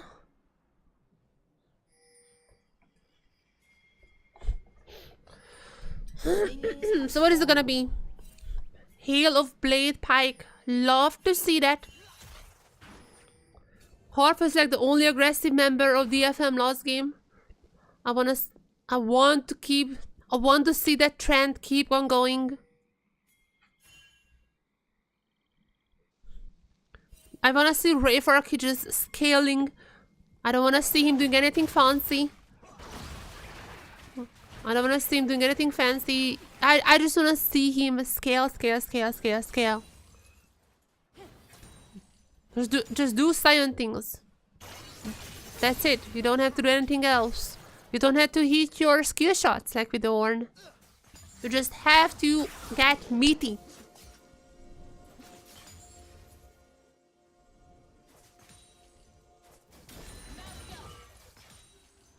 As to the bot lane though, I definitely would want to see Harp going for a little more aggressive plays. Wait, oh, that's the dogs?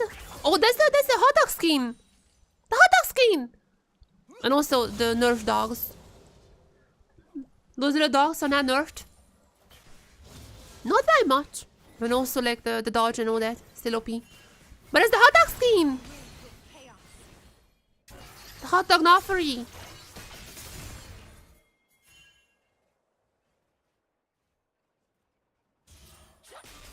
How's this even called in English? I don't know how it's called in English. In Japanese, just hot dog Naufuri.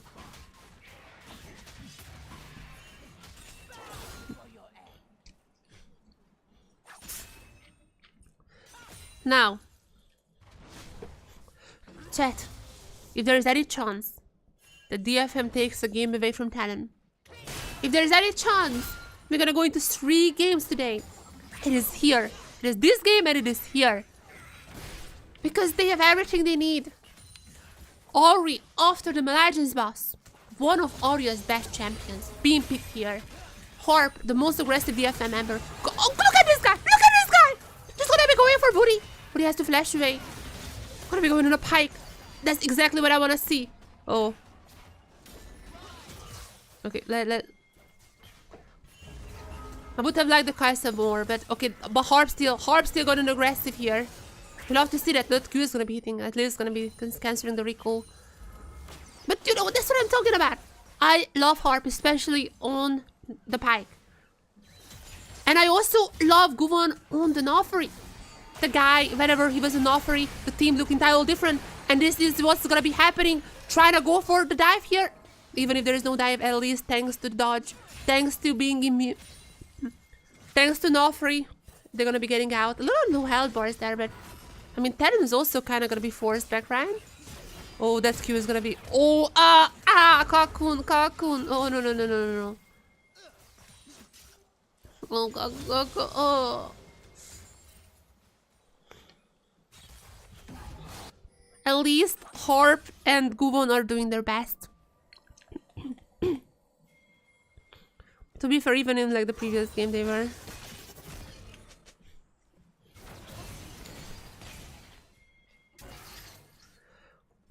But that's what I want to see. I don't care. That's what I want to see.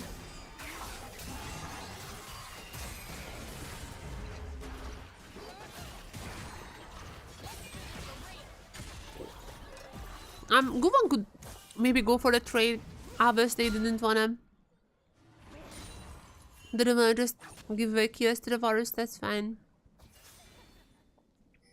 That's all fine.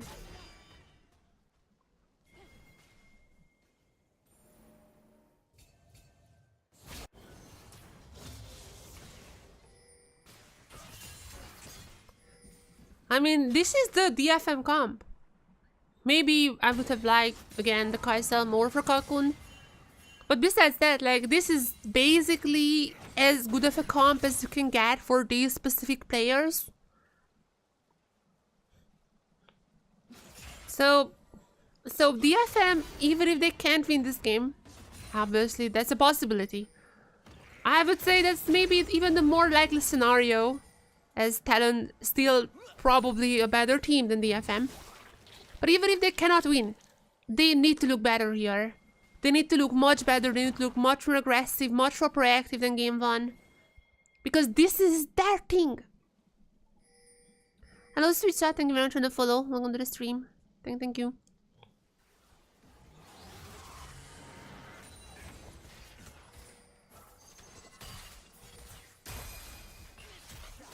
Guvon, round 2. No level 6 just yet. However, I mean, there's gonna be a dodge. Oh, there's gonna be Arya coming in as well, and he has level 6. There are the dogs. Should be an easy dive. Do not screw this up. The Arya also coming in. Oh, Cocoon is gonna be the one who's taking the turret first, but that's fine. Okay, 1 kill for Guvon. Not gonna be going for Woody. Okay, Harp. Actually, Harp might be going. Woody's. Harp actually might be going for that. But never mind. 1 kill. Plates. That's fine. That's fine.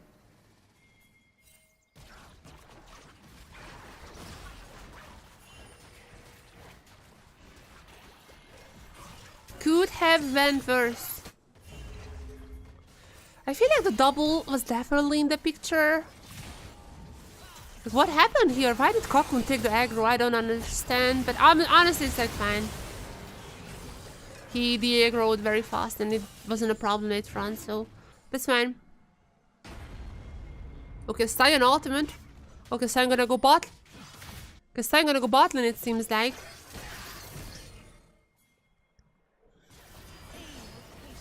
Wow, a bit of a swap happening. This is gonna be the first dragon. It's gonna be picked up by TLN. But since the grubs are so close, there's gonna be a swap already happening. Not from TLN, it seems to be the case. I mean, they still have time to do that, but DFM is gonna be the first one coming in here.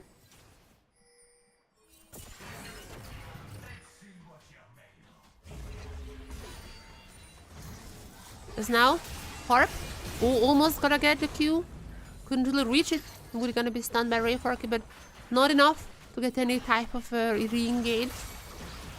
DFM gonna be taking the grubs 1 and 2 and potentially 3. I mean, it's whatever, you know. The new grubs, no, that's wrong. They're gonna be giving up the last 2 talent. But even then, I mean, that's already defeat. With the new system, you only have to get 2 grubs to get defeat, so that goes to DFM. In the feed sense, there is 1-to-1. There is a grub camp and there is a dragon camp. And the game is still a little slower. I mean, first one at least came before 17 minutes. You know, that's something. But nonetheless, not much is happening unless Harp is going for Aji. Oh, that's Aji. That is Ambessa. You have no chance against an Ambessa, I'm sorry. Harp is doing his best, but you cannot Ambessa. But yeah, you cannot do anything against Ambessa.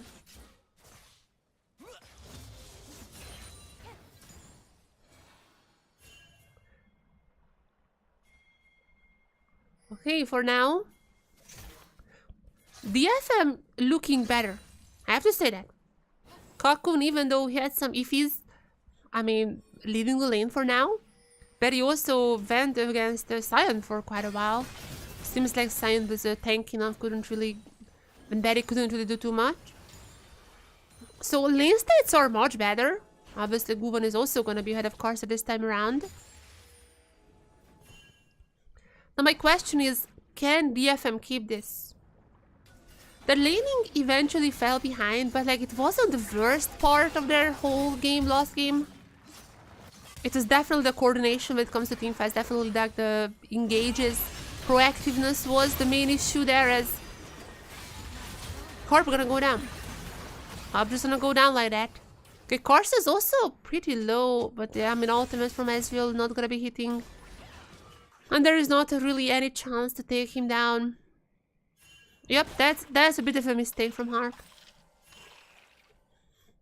I mean, he played so good last game. At the end of last game, he made a little bit of a mistake. He made another one now. I think we can allow him that, as Cocoon gonna get caught out here. Oh, just use the cleanse, but still gonna be going. Just use the cleanse, but still aggressive. And the reason is because there is the... Oh my god, there are his teammates. And there is gonna be Harp going and even using the ultimate super early on into Woody. Woody is not gonna be taken down for now. Okay, that is... I'm not sure why Harp used the ultimate so early. That was like way too early for that. I mean... Okay, I don't know what's up with Harp. Maybe he got a little too excited last game. Yeah, they have just a nice chain of ultimates and everything. At least no one is gonna be going down in that exchange, but like the gold is almost back to equal. Guvan just lost all the lead that he had thanks to Karsa taking down Harp. There's some legends! There's some legends! Legends down for Arya. The new buffed legends. Let's see how much buffed it is. Now instead of 85 AP, it's giving 90. That's plus 5 AP. Let's see how much that helps.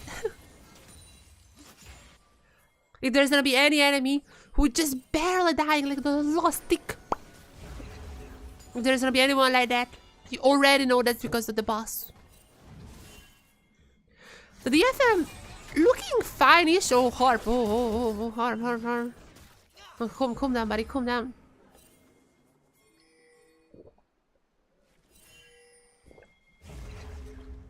Now, the DFM is looking fine for now. And they're still looking to get some picks around the map. That was their stroke point even last game, by the way.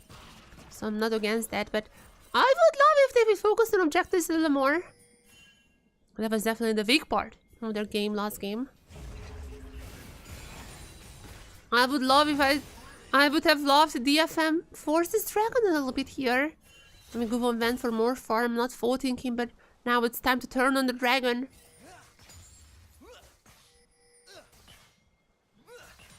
Come on, man. The dragon is waiting. Calling for you. Talon is even recalling. This is your dragon now. Uh-oh. Oh, no. Oh, Harp. That's a lot of damage. Lethality virus is tearing up Harp. Turret plating will fall soon. Okay, I mean, Corso is here. I do feel like the DFM could still fight this. Oh, I do feel like DFM could still fight this. It's a little dangerous, but like, I feel like they have to go for that. They have to play for something. This dragon could potentially be that one, but they have to go for that. Oh, wait. Oh, Woody. Woody called out. Nice job from Arya!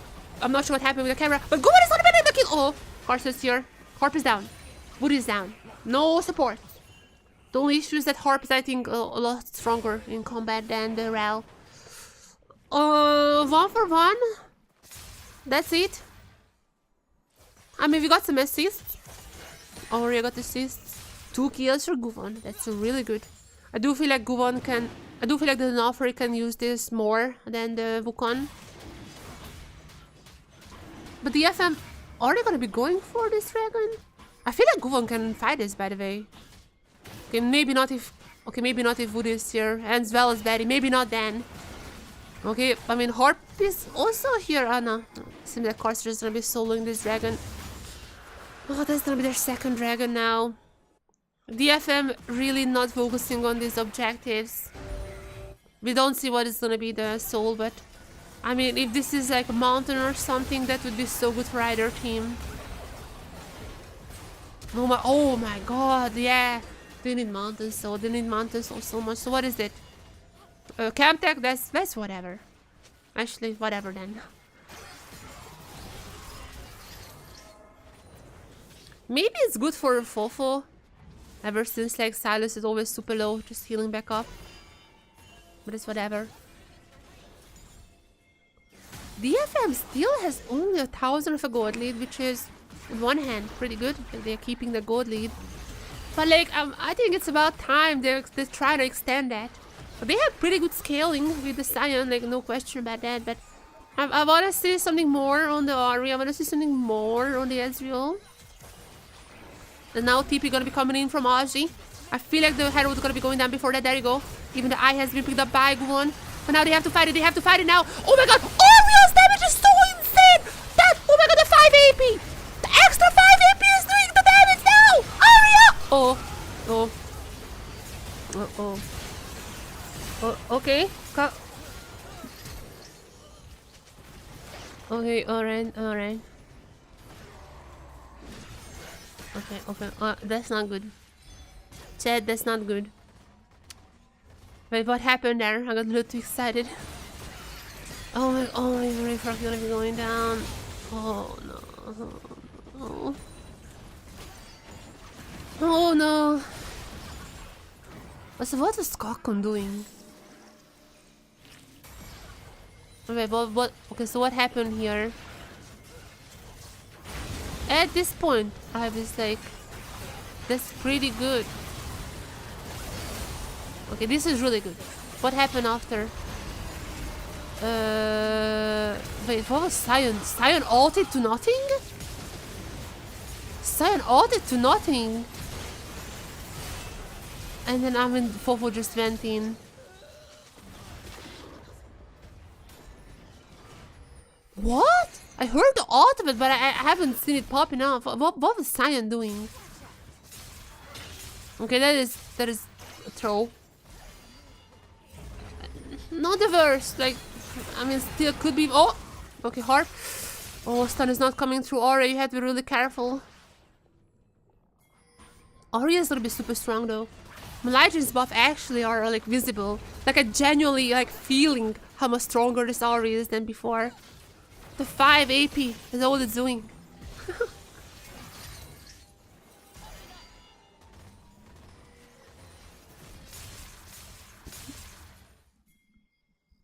But on the other hand, oh no, Fofo has the rocket belt that also has been buffed. I talked about this. I thought it's only gonna be used by the Nico. But I mean, it's even better on the Silas because like a lot of AD, because a lot of AP ratios have been buffed as well. Okay, I'm not sure. Oh, there's stolen Ottoman. That I was like, why would Harp do this? But there's a stolen Ottoman there. And now wait, Rayfork coming. What are these teams do? What? Cocoon and Rayforky, man.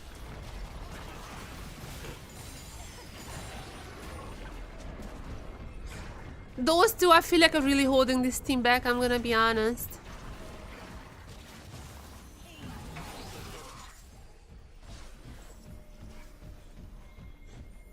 I'm gonna be honest, like, I actually...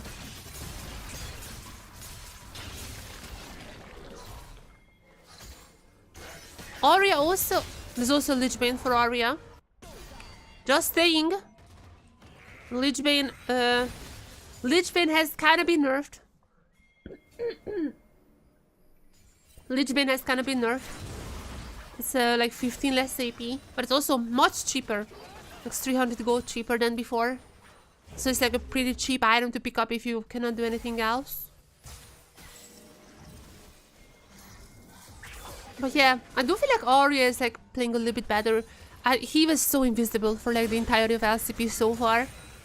I do feel like he's playing a little bit better. Like he's holding his like even against Fofo, who is incredibly fed. I do feel like that he is holding the lane pretty well. And Guvon is a surprise to me. Like I do feel like Guvon is one of the best performing members in DFM, as well as Harp. He has some saucy moments here, let's be honest, but overall I do feel like that Guvon and Harp are the bestest. Okay! Okay! Fofo down. Fofo down. Okay, right. Okay, okay. Oh my, even Otacon is there. Oh my god, Dragon Otacon. You have, oh my god, DFM, oh my god. There's a little bit of TP coming in from Mbessa. That's fine. You win this, absolutely win this. When Fofo is not around, you 100% win this fight. You 100% win this fight. Arya has to be careful. Okay, there's gonna be Cocoon taking down the Rel. Arya's still alive. Oh no, Arya's gonna be taking down. Oh. Arya down. But how did Cocoon die? Wait. Okay, no, not good. Wait, it's not good. Guvon is still around though. I mean, Guvon can do some damage still, I do feel like. No ultimate though, so that's a little bit of a dangerous position to be in. And no, they're just gonna be leashing the Otacon, that's GG. Oh my...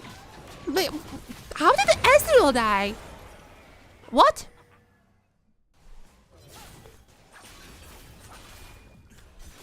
Arya was doing his best, but like...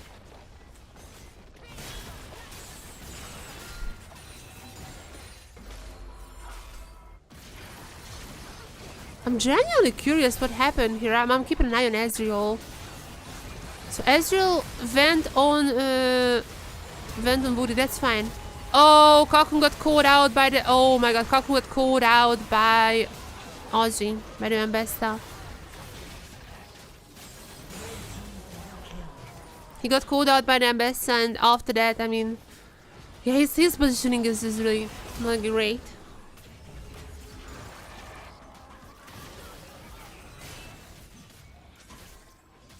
That was a good play by Ozzy. Gonna give props to him. That was a good play. I don't think there were rewards there. And yeah, I mean, I feel like DFM ran out of power. Arya and Harp, as well as Guvon. Guvon also had a pretty good game, I think. They were able to keep up. The early game. They were able to pick it up on their back and carry it. But I do feel like that as the game goes on, it's just gonna be less and less like that they can have those fights once again. Like technically, Sion is gonna be scaling well, but Ezreal is absolutely gonna be useless. Like he is just a non-factor at this point. Harp might be doing more damage than the Ezreal, honestly.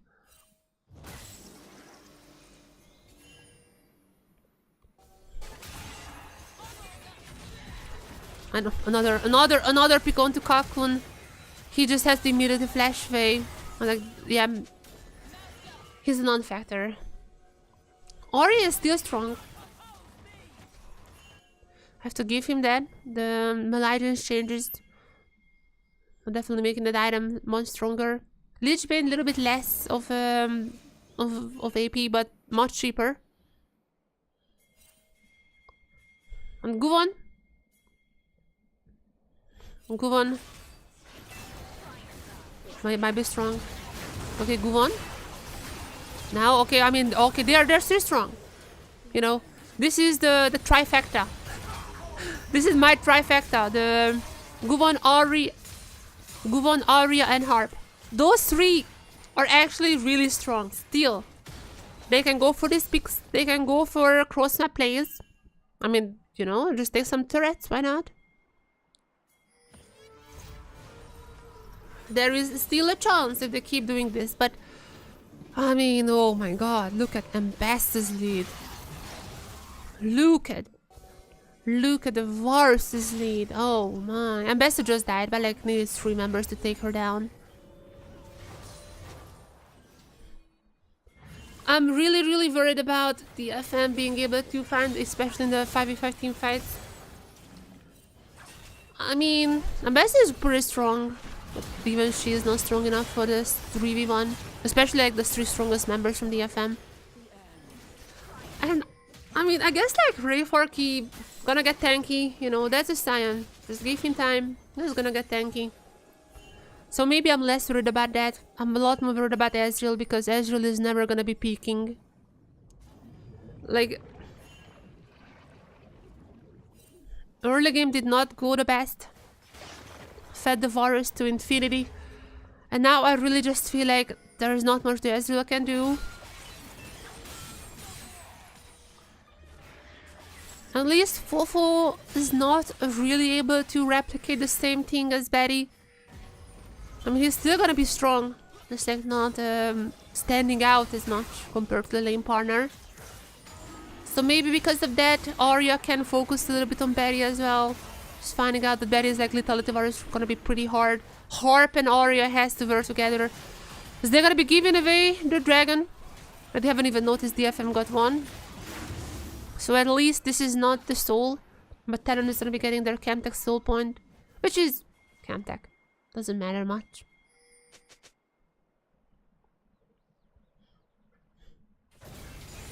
Maybe for Fofo actually. I mean, the numbers are not too high, but definitely it's helping the Silas a lot.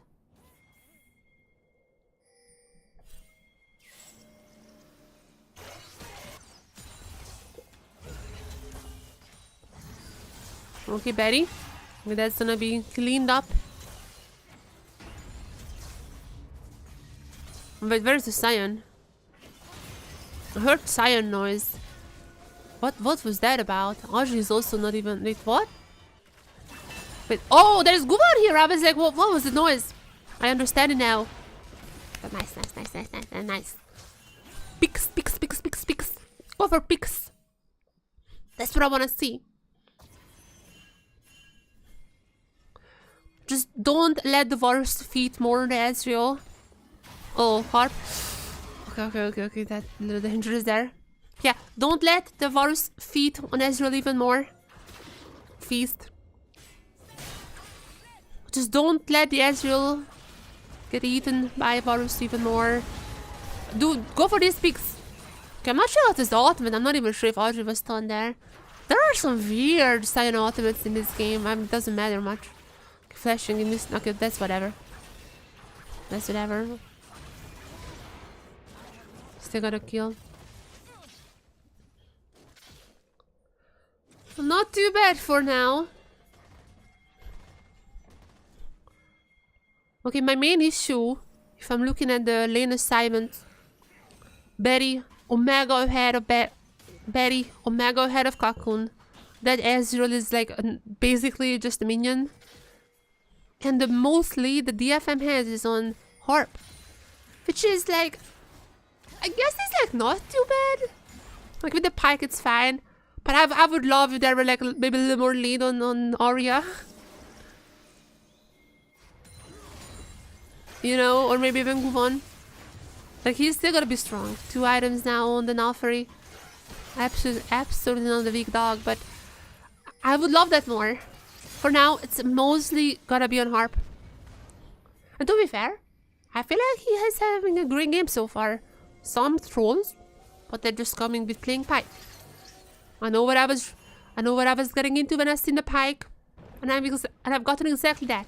So I'm happy with that. Sometimes he trolls, that's all fine as long as he is being aggressive and just being Pyke.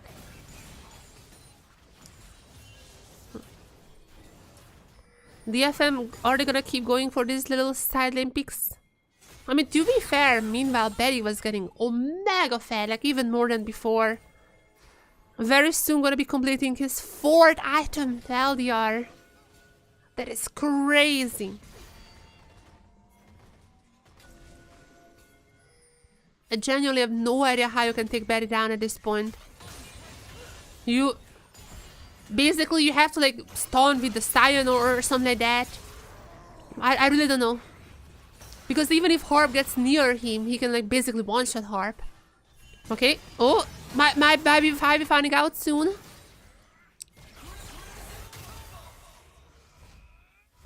We might be finding this out soon. Baron is now up and alive. If any team gets a victory, they're gonna be getting the Baron immediately. DFM gonna be a little careful. Obviously, DFM gonna be careful here. They don't wanna repeat the mistakes from the last game when they were just giving away objectives left and right to TLN. This is a better game from DFM, by the way. Kaku. Ooh. I still have issues. I really don't think that Cocoon and MVKE are having a great series, if I'm being honest. But as for the others, I do feel like that the overall other 3 members, as well as the FM as a whole, is playing better now. A little more coordinated. I can definitely see the more aggression, more proactiveness, not just from Harp, but even the other members. So I'm liking that aspect. And also, as I said before, MVKE gonna get tanky. So I don't think that him being behind is gonna be mattering too much. My only worry is the Betty. My only worry is the Varus. Betty is Varus. And Arya being caught out here. Immediate ultimate popped. But that's only the clone that he was able to charm. Betty's ultimate is gonna be back up very soon, which is very dangerous. A lot of defensive tools have been used on the DFM side. I don't really think they can re-engage for this dragon. Rather, they're gonna be going for a turret. I mean, this is only a Camtech soul, so in that sense, I'm like, maybe it's better to go for turrets. It's like not the best soul. But you have to fight for the Elder in 5 minutes, so I mean, there is that. I don't know, man.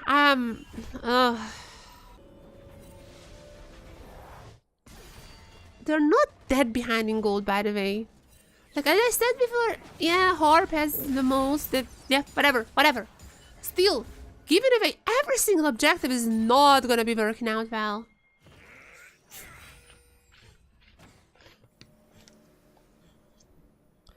And while the Camtech soul is not the strongest one, like even if they, for example, catch out Betty, if the Betty goes 50% health, Camtech soul activates and guys actually just gonna be one-shotting Harp at that point.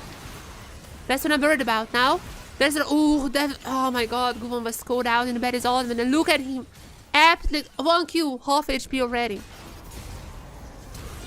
Okay, Foodie now coming in. Oh my god, this fight is not looking good for DFM.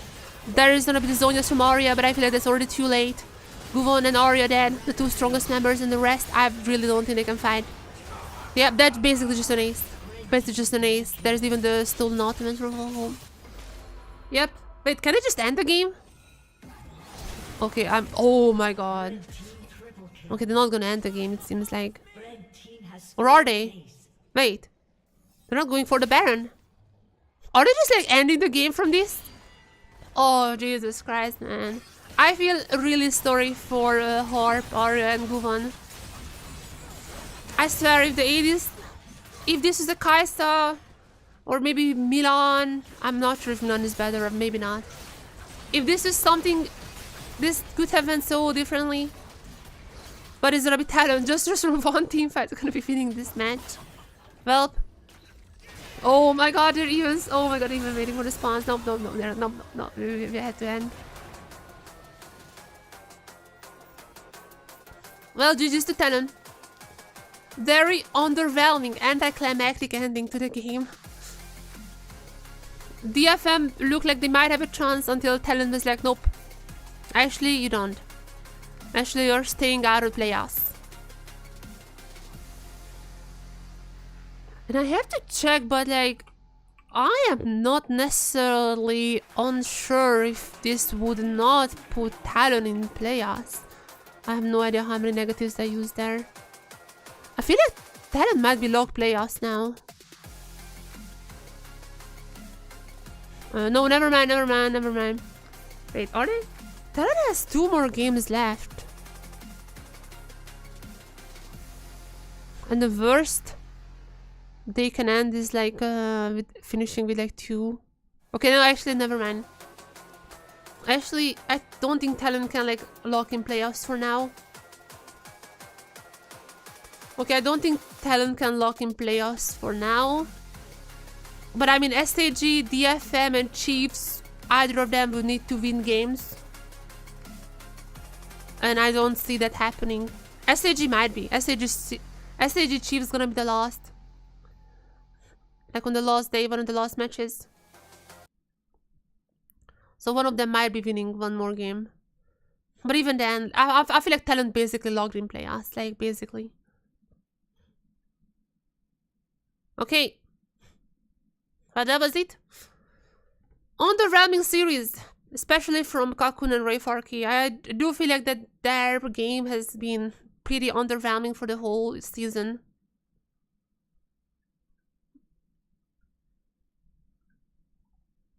Yeah. But that's it. Not much to say about this match. Next one is gonna be much more interesting, don't worry. Next match is gonna be a lot more interesting, don't worry, guys.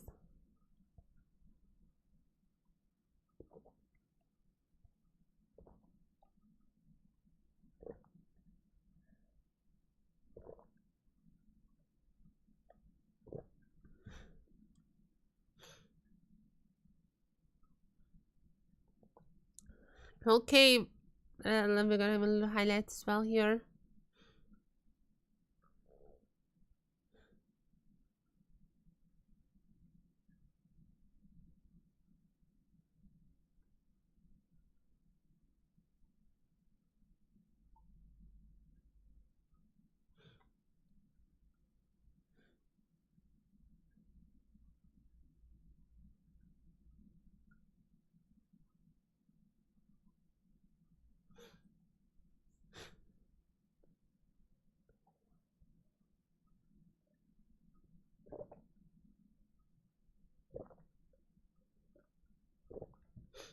Betty player of the match. I mean, I agree. I 100% agree. I do feel like that Betty has been pretty amazing.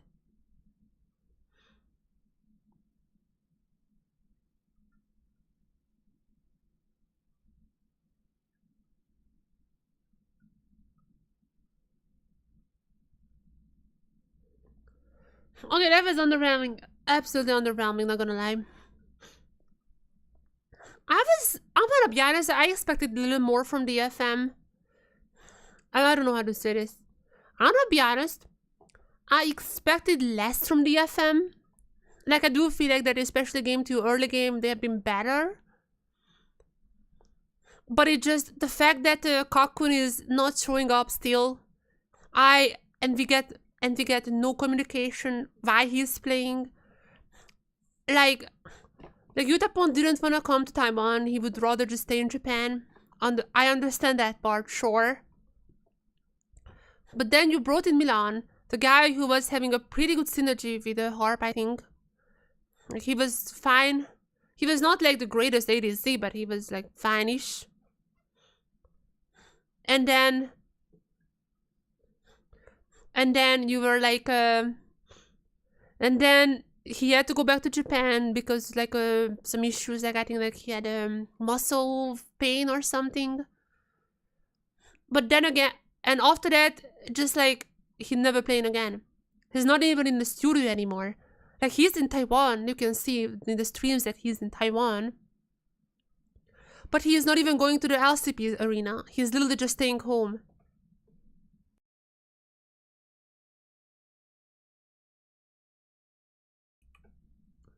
So I'm not sure what's up with them. GAM Esport, we have like a cool, you know, come out. Not come. Okay, we have now cool lineups. Oh wow, this is new graphics. GAM Esports, Game Pose.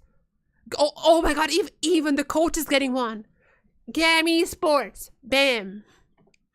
Easy Love is like, Easy Love is like very much like almost doing the GAM. Vikings, Game Pose, bam. All of them are gamers. All of them are big time gamers. This is new. And even SOFM, big gamer. Style and Husband. Even though Style has played a few games, Husband hasn't played so far. Yeah, Honkai as well. I love Honkai. Everyone is a gamer. Very gamer. Oh my god.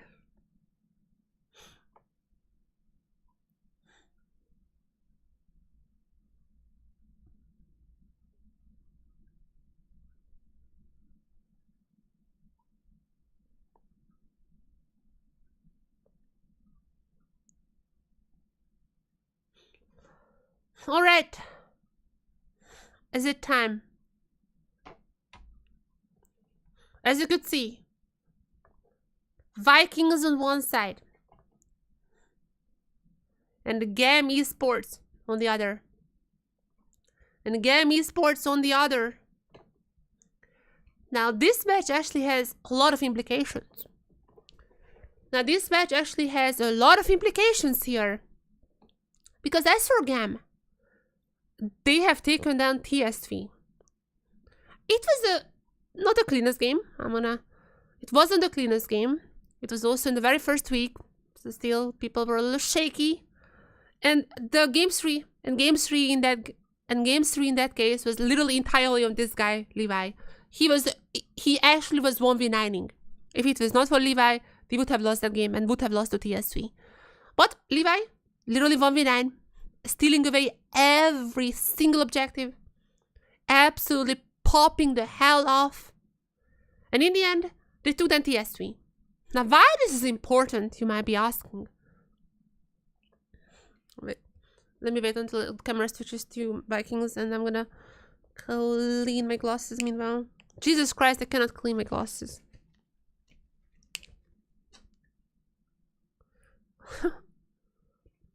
Okay. Okay, let's wait until the camera switches to Vikings until I continue my stuff.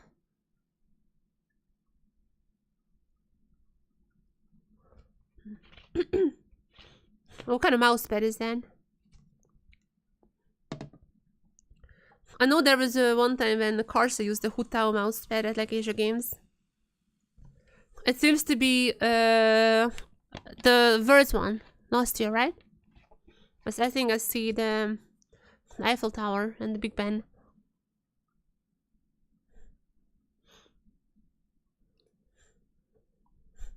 But yeah, anyways, so these guys have beaten TSV in the very first week. And that's gonna be important.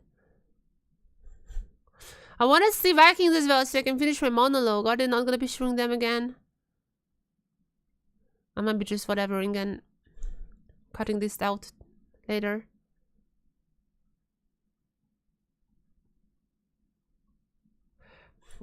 It's important because TSV, after that match, just went on a killing spree. They killed these guys as well here, the Vikings. Now, last split, we were like, CFO is the best. This split as well, CFO is the best. I feel like CFO's first place is uncontested right now. They're looking the best team. There is absolutely no one near them. but the second place team. That is a big question. Also because the second place team is also going to be going for also because the second place team is going to be going to MSI as well alongside CFO, assuming they're the first. So it's very important who is the second. And for the longest time we were like Vikings or maybe Talon, but Talon is looking super shaky right now. They're looking extremely shaky. Talon has lost. Even though they took a game away from CFO, that was on the very first day. So I'm not counting that. After that though, they got 2-0'd by TS3. And also they lost the game to SAG. So Talon is probably not our second best team. Now, Vikings, you know, last split, we were like, they're probably top 3. This split at the start, we were like, probably top 3 as well. So now here's the question, where is Vikings standing? Because they were looking shaky too. They lost the game to Chiefs. And obviously last week, they lost the whole match to TS3. So now the two teams here, there is GAM, who's a little bit struggling still, I think. First split, they were struggling hard. They're coming in here. I feel like they are kind of where they should be. They lost to CFO, but they beat the Chiefs. They beat SAG as well. They had a close game to TS3. They only won because of Levi, but still they won that one as well. So GAM is like, I feel like they're stabilizing. A lot of those games still depending on Levi. And they're still yet to face Talon. Which is going to be later this week. So I'm not necessarily sure where these teams are standing. But I know one thing for the fact. Do you like sushi? I like sushi.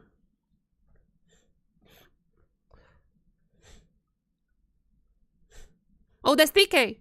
TK is also here supporting his boys. So yeah, basically, the way that I see this match, if GAM wins this one, then they're gonna have, then they might be actually contesting MSI. They already beaten TS3 once, and Talon, I mean, they need to beat them as well later on this week. But if they beat Vikings right here, right now, they might be in the question that they might be going to MSI. As for Vikings, they were the promised team.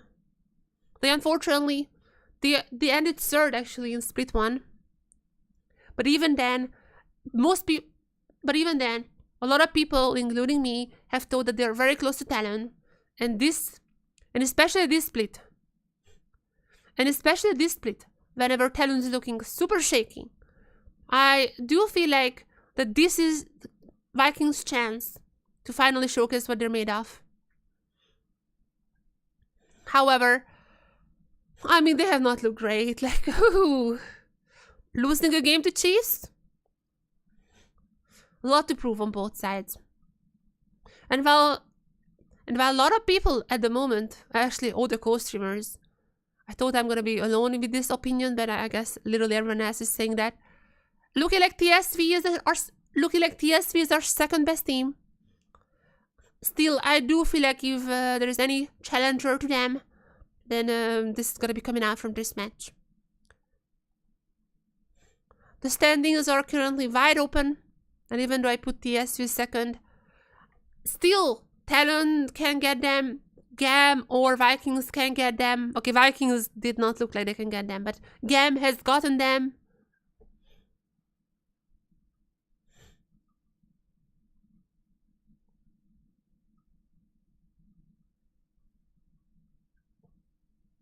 Yeah.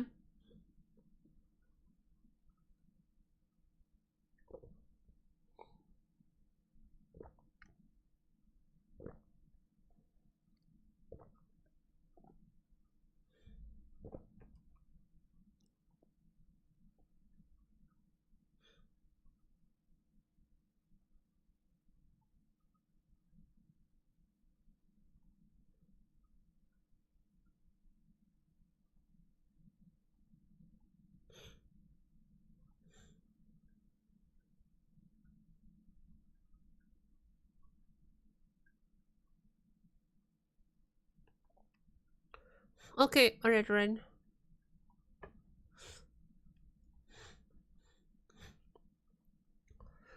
I just want a traditional VCS battle. I want bloody games. There's Siu Long, one of my favorite supports here, so I think I can trust him with that one. And he gotten some buffs. Any support. And he has also been played in a lot of... And he has been played in like most leagues at this point. LCK, LPL.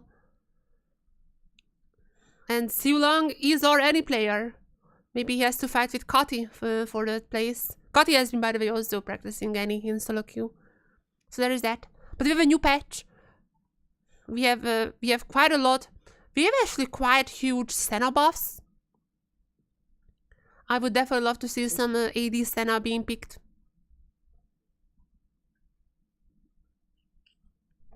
Actually, AD Senna would be working so well for Vikings. Because with AD Senna, your support is just gonna go rogue. And I mean, that's what Siu Long is. So I wouldn't be shocked if there's a Shogun AD Senna with a Siu Long playing whatever stuff he wants. Like, he can play Fiddlestick support, he can play any support, he can be literally anything. So I wouldn't be surprised in any of that. That is my expectations. That was quite a lot. We also have a rating thingy. We also have a rating thingy for this match going on. So I'm gonna be doing that later. Chat, I forgot to... I'll be right back.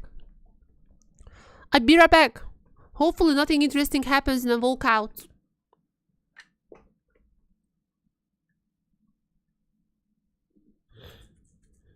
I'm gonna be right back. Or is it starting already? Okay, be right back, be right back, be right back. Be right back. I look at your face and I'm weak at the knees, but when push comes to shove, I now feel uneasy with you. But it's put to the side and I try to get by, but now my mind's heavy with constantly worrying why.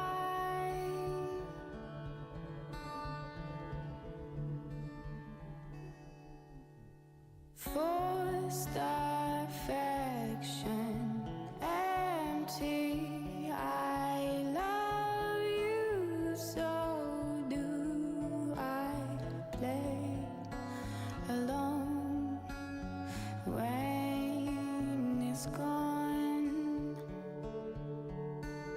Nagging questions like, is this for me, or do I play alone? The show must go on.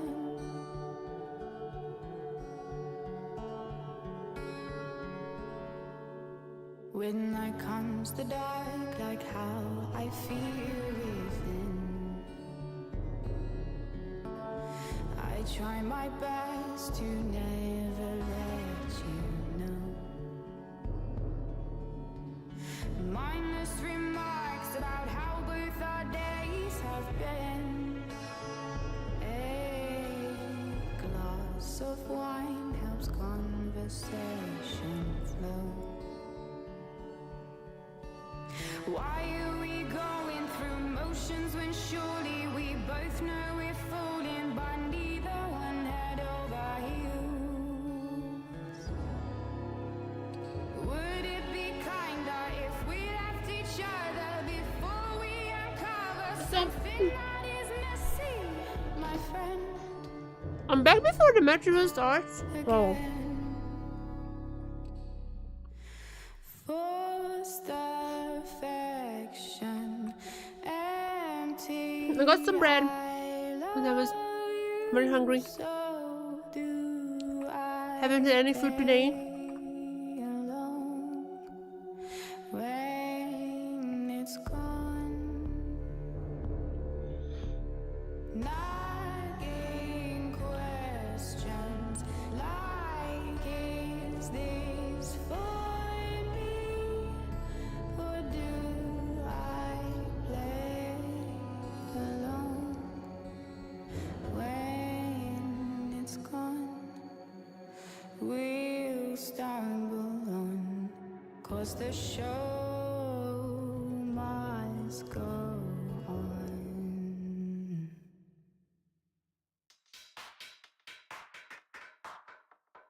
Move it, shake it till you make it, you know I'm a star. Crave it, chase it, I'm gon' make it, baby, I'll go far. Crush it, kill it, you can bill it, my tab's on the bar. Crush it, kill it, you can bill it, my tab's on the bar. Oh, let the rhythm go, go right deep into your soul. Move your body in here tonight. Oh, let the rhythm go, go right deep into your soul. Move your body in here tonight. Shake it.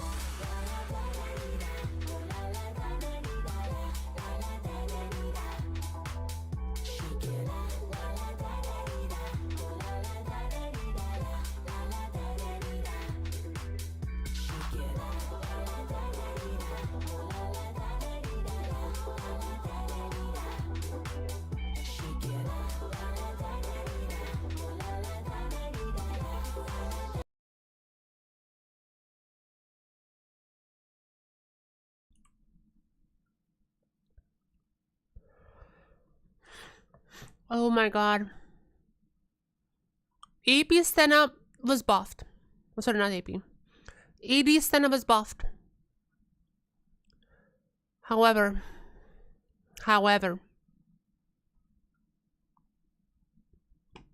this is Siulang. This is Vikings support Siulang. He's not a...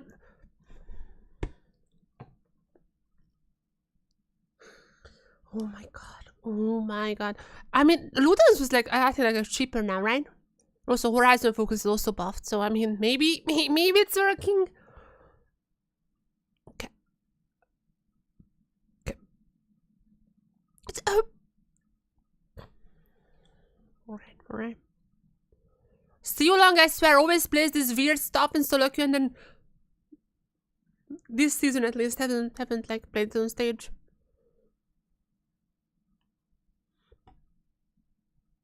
Yeah, Levi Guri!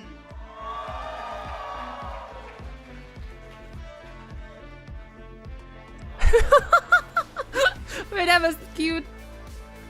Little stop there. Oh, which hand should I do with this?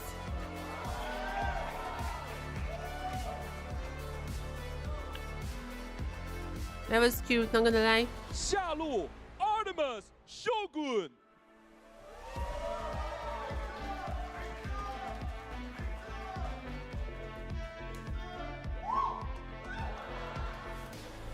Fuzu Elio Sula.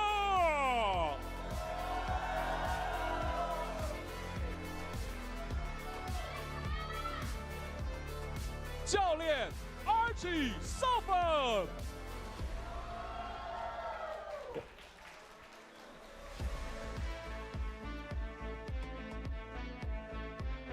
一样是最熟悉的那一句 It's game time! Was the game time or is the GAM time? There's the question. Alright. There was a spill issue? Wait, there was a spill issue there? Elio, God, I'll be playing the 1v1s. Okay, support on the GAM side. Against Shogun. Okay, support versus ADC, finally. Now, I have been saying as a support main for so long that actually supports are much better than ADCs. When I started playing League of Legends, I started playing ADC. Then I realized how boring the role is, how awful is play ADC. So I stopped to support, which is so much better. Now, Elio, it's on you to finally, once and for all, prove to the world supports are better than ADCs. A lot more is on the line than just side selection in this case. All the support's pride are on the line.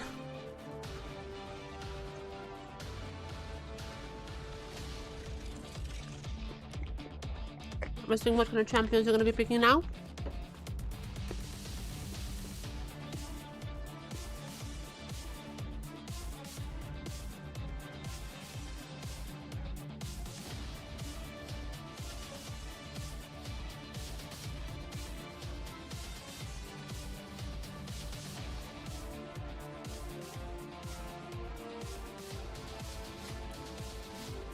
What was the champion? I think I've seen someone on the screen.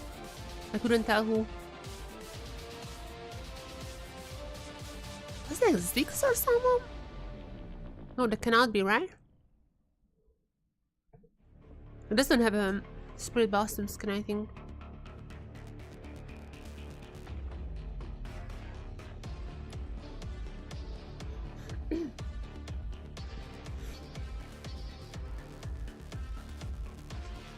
Okay, what is happening? Alio having some issues.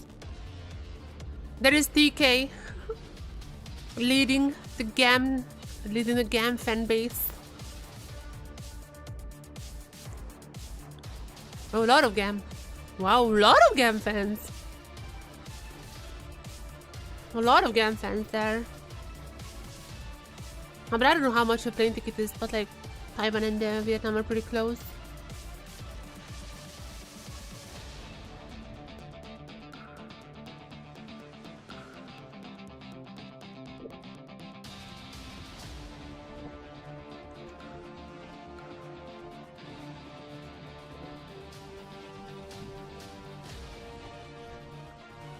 There have been some issues with the champ select, it seems like. Hopefully that's gonna be solved soon.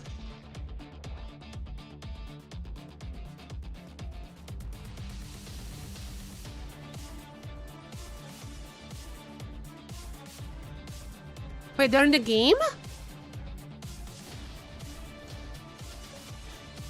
What's happening?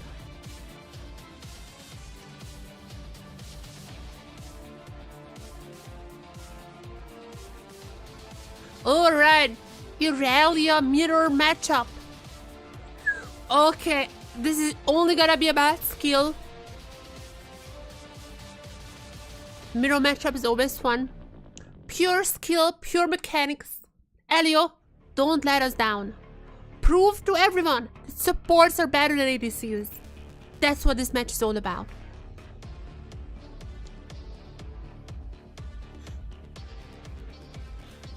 That's what it's all about.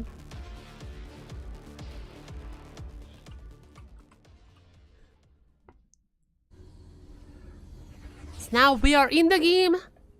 Spirit Blossom skins are beautiful. It's one of the chromas. Spirit Blossom skins are beautiful. One of the chromas. Another chroma here. The red versus the pink.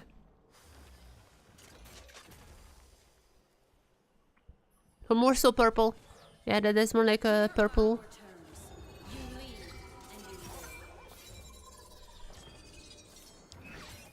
More like it's like pastel. I mean, there's some gradient in the hair. Most of the red is all it's kind of pinkish as well. More pastel, definitely more pastel. But enough about the skins. Let's see the skills. It seems like ooh. There's a lot of damage. Oh no, Elio is not looking too healthy for now. He's jumping around, but Shogun is gonna be popping the shields with Elio. But it's gonna be Elio who's down. Shogun with the first kill. Oh no, that's not looking good. Elio, wake up, wake up. Elio, you cannot let us down like this. Oh no, Shogun got so much. Oh no. Oh no, oh no. Not good. Not good, not good. Alright. Still trusting him. Come on, Elio. All the supports are with you. All the supports around the world are with you. Show them. Show Shogun that they are better than those pesky ADCs.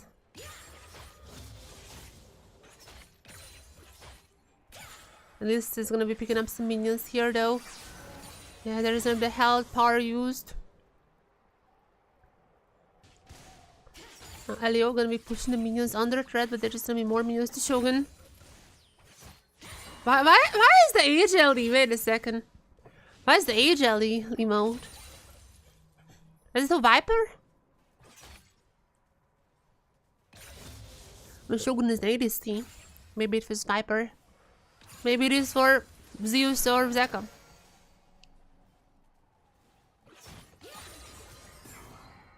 To channel them. To channel the power into the Relia. Elio, definitely a little more careful. I mean, oh, wait. Oh, nice stun. Oh, I thought this was gonna be under a threat, but still, not too bad. Oh, now he's going down. There's the ultimate coming in for Shogun. The stun is also coming through, but under threat, and Shogun is gonna be getting the kill. 2 kills to Shogun. No. No. No! Elio, no! What have you done? Viking is gonna be choosing blue side. Elio, what have you done to our support? No! Because of that, I'm gonna be rooting for Vikings. Vikings, call line. Call line. Right? Is this how you pronounce? That's like let's go Vikings.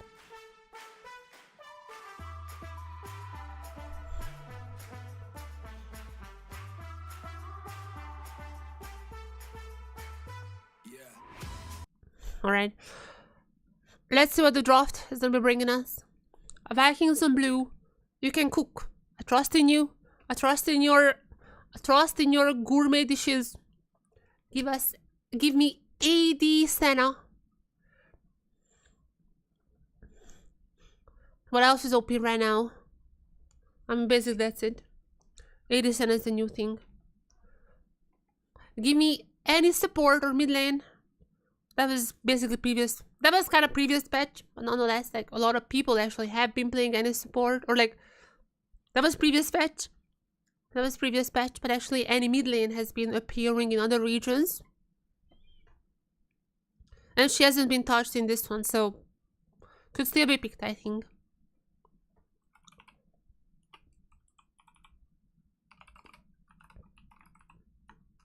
This one, the big one, is definitely Senna. The big one is the Senna. Senna AD.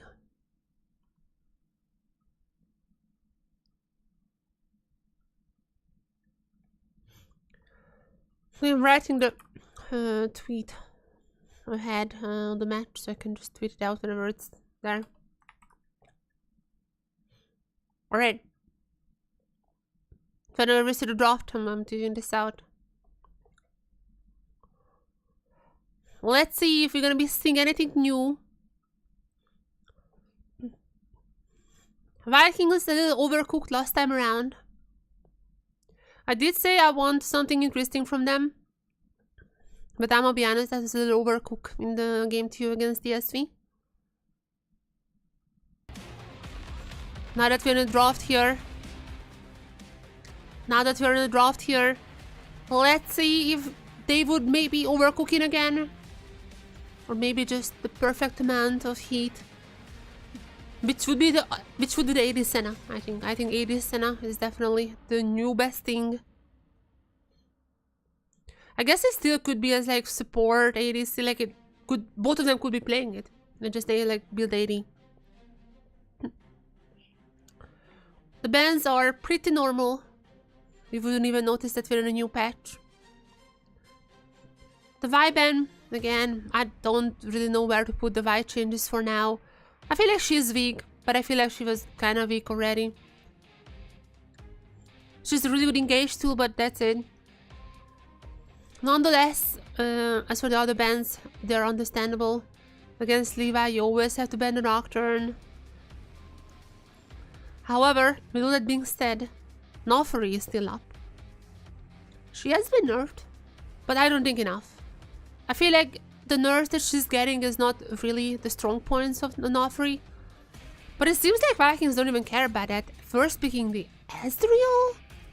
I mean, I checked Shogun's solo queue account, like, he literally just played an Ezreal like a few hours ago, so... Maybe he was like, I'm in the mood. I think he won as well. I think he won.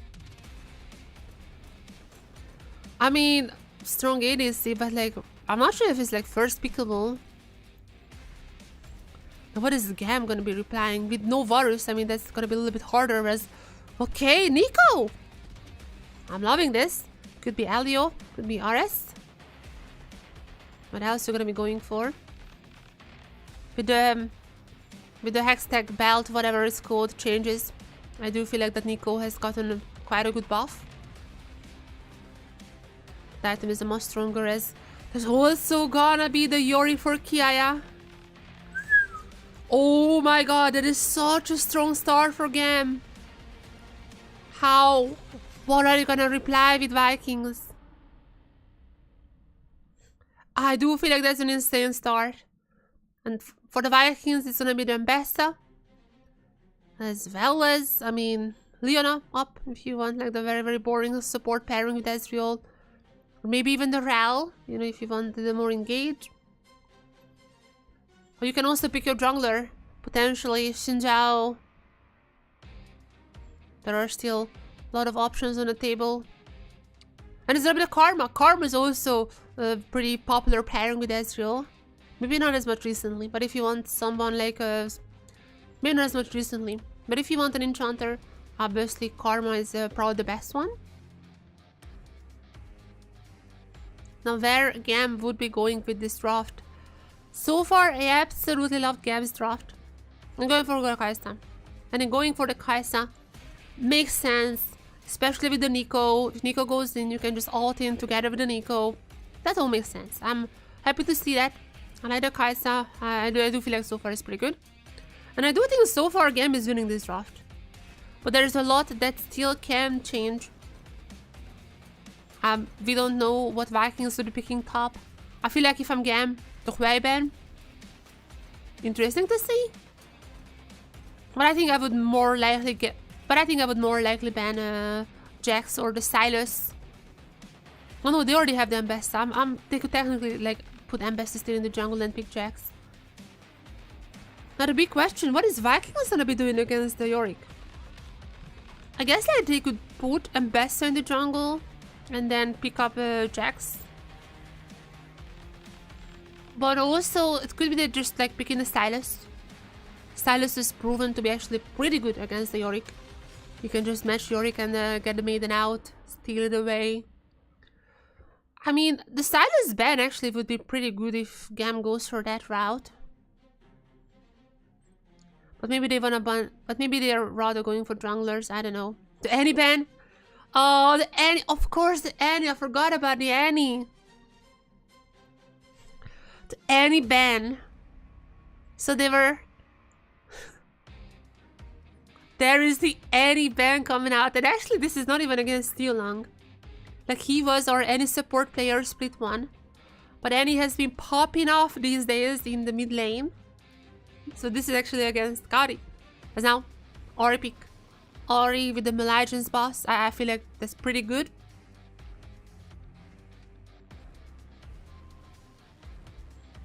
Vikings now had to finish up the draft. I prefer GAMs for now, but we'll see where this is going.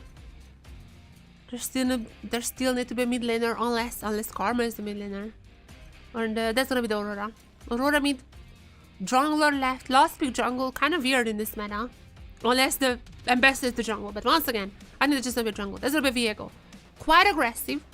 I'm not hating this comp. But GAMs, oh my god. Oh my god. GAM's comp is just so insane. I feel like GAM has won this draft. I'm not gonna lie. I feel like GAM has won this draft.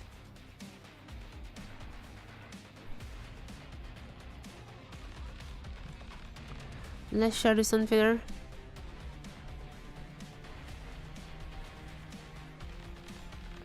I do feel like if... I mean, obviously there could be ways for Vikings to win. If like Guri goes God mode or something. But I just feel like that GAM's draft is really insane. Okay. We are going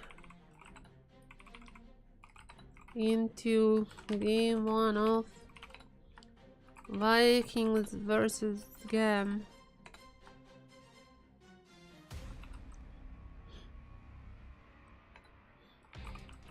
The Vietnamese. I don't know, like say TSC. And I don't wanna like supposed to do them. We're into game 1 of Vikings versus GAM. That's fine.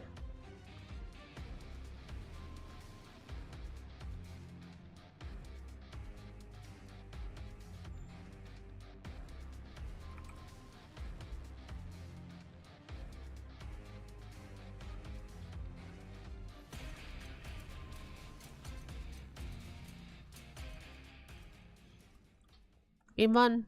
Game 1.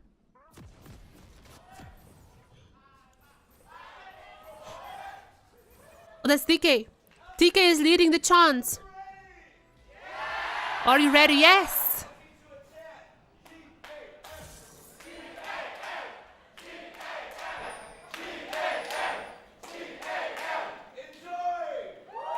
What did he say? TK something? Wait, what did he say? I think it was like TK something.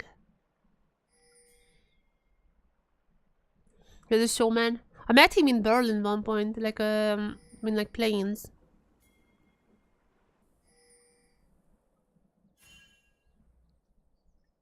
He was always like cheering and everything. Like he was always in, like in the fan area, you know, not behind the stage. He was always like with the fans. Okay. So far, nothing out of ordinary. No unsealed spellbooks. That's like one of the items. Also got boss. I would expect Malaysians at least for RS. Maybe even for Cody. I'm not sure, but Malaysians definitely got some nice AP buffs. Plus 5 AP. Amazing to see. AP items in general has gotten through a little bit of an overhaul. A lot of them got cheaper. Some of them also a little bit weaker, but like they definitely are cheaper. They're easier to get. So some of those assassins are gonna be able to get their items faster.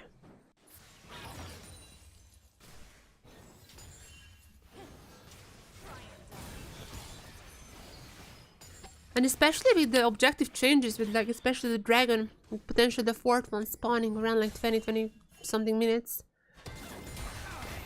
That's gonna be interesting to see how it works out. But this match, we still don't see the new stuff. Like the AD Senna. That's like the biggest one. Also, Smolder gotten some buffs. Also, Smolder has gotten some buffs. So not much. But Ori is probably a little bit stronger because of the new item. Not new item. But Ori is probably a little bit stronger because the Malaysians changes. Elio also stronger because of the Hextech bow changes. So I do feel like GAM's comp is, at least should be, pretty OP. As you're... Yeah. So I do think GAM's comp should be pretty OP. But we have to see.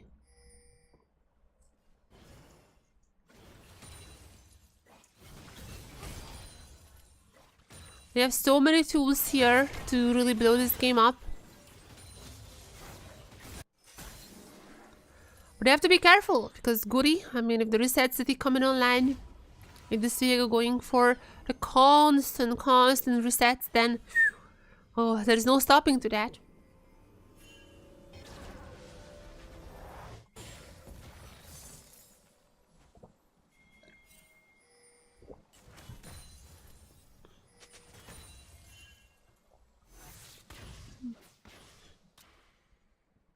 We will see.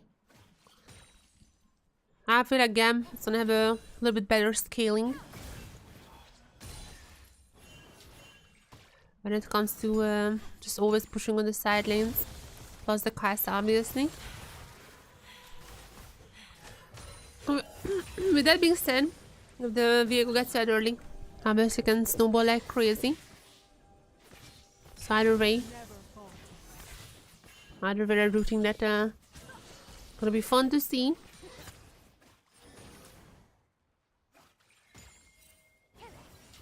Now these are our Vietnamese teams.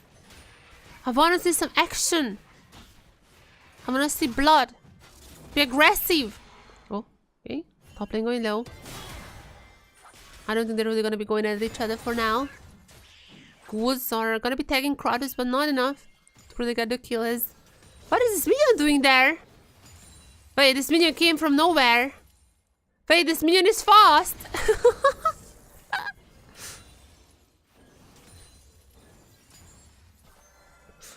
Yeah, try to go for the play. It didn't work out too well.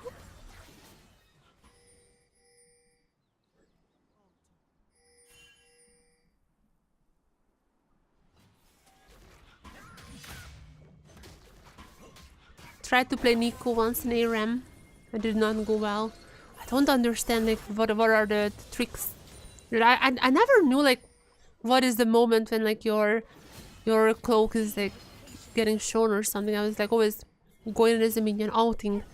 But before my ult was ending, I was already dead. I'm like, wait, what? How's this usually working then? I don't get it.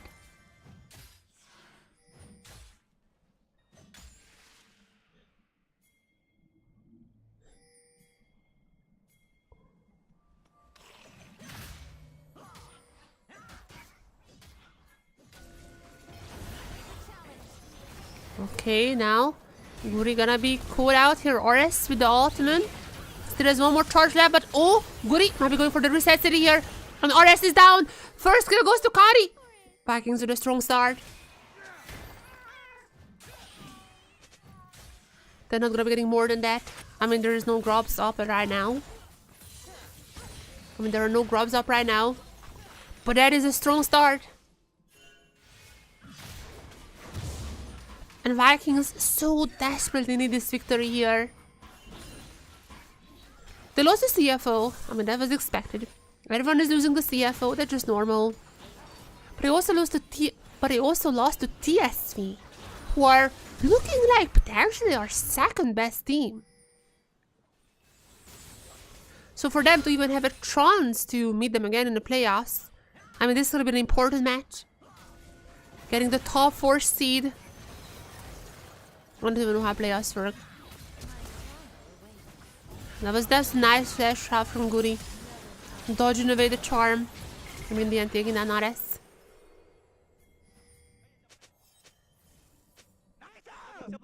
Yeah, GAM is 3-1, but GAM had a very easy schedule. They had a much easier schedule than Vikings.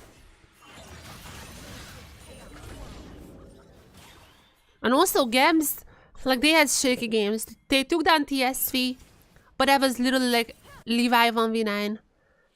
I feel like Vikings should be a little bit stronger. We'll see. I mean, we'll see here. Vikings also had shaky games. Like, yeah, we'll see. This match is gonna be very important for both teams. GAM gonna be taking down the dragon. The Maiden gonna be happy a little, but in the end it's gonna be Levi who's doing the final blow. First dragon, there's gonna be a cloud. But we're all marching towards potentially a pretty good soul. Could still be. The remaining dragons are all really good. So now the question is, who's gonna do the Grubs? I mean, Grubs has been up for quite a while now. And while GAM is getting the dragon, Guri is only gonna be starting the Grubs now.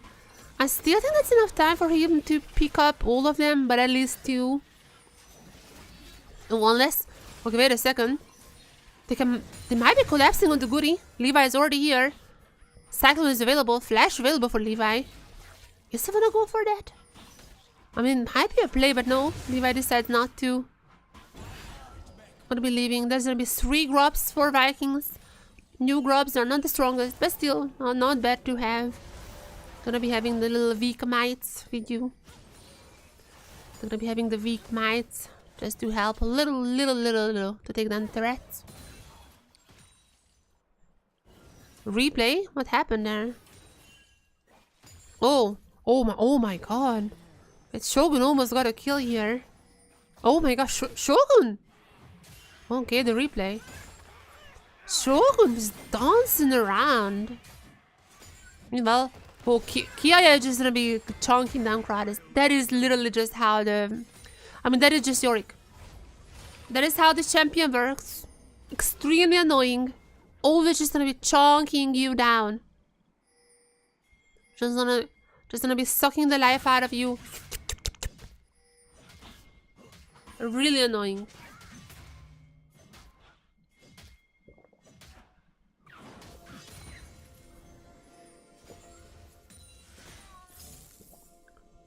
And because of that, MVKE is gonna be having quite a nice lead now in the lane. He's gonna go back to top, push the turrets there. Honestly, I'm a little bit worried because I don't think Vikings have that many tools to reply to that. I mean, obviously, Mbessa can always just split push, but I mean, it's gonna be hard. She has a lot of shields, but even then, the Maiden is just too strong. As now, GAM trying to go for a turret dive here. Let's see how strong those shields are. I'm not sure how this works, but there is a public execution. Public execution gonna be saving KF for a little bit longer, but in the end, there's still gonna be a well-executed dive from GAM. Not a single casualty is gonna be taking down Kratos, and they're also gonna be getting a turret there potentially, as Vikings at least gonna be replying with one their own. That's gonna be a lot of plates. And even on the top side, it is doing quite good for the Vikings. Okay, they got a ton of plates. That play might actually be even worse for the Vikings. Wait a second. Gold is gonna be basically equal, back to equal, so nothing else, at least there is that. Kratos did his best. That was a pretty fun cyclone from the Wukong, but he did his best. Unfortunately, not much that he could do. Oh! Wait, whoa, still long just dead almost? What has happened there? Hello? Maiden down. So what happened? Oh my, I really don't know how Vikings are dealing with that Maiden. That is seems like it's so insanely OP. The replay. What? Oh, nice ultimate from Elio. Actually, that's it. Just a very nice ultimate from Elio. Legion's done for RS. AP has been buffed on it in this patch.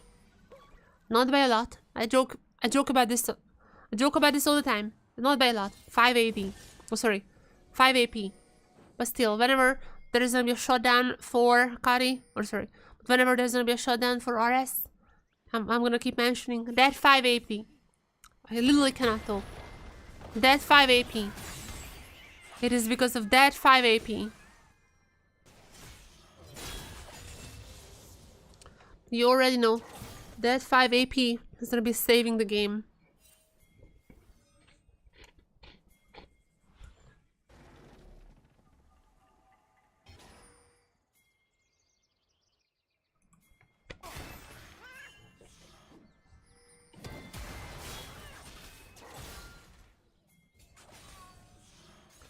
Kiaya under the turret.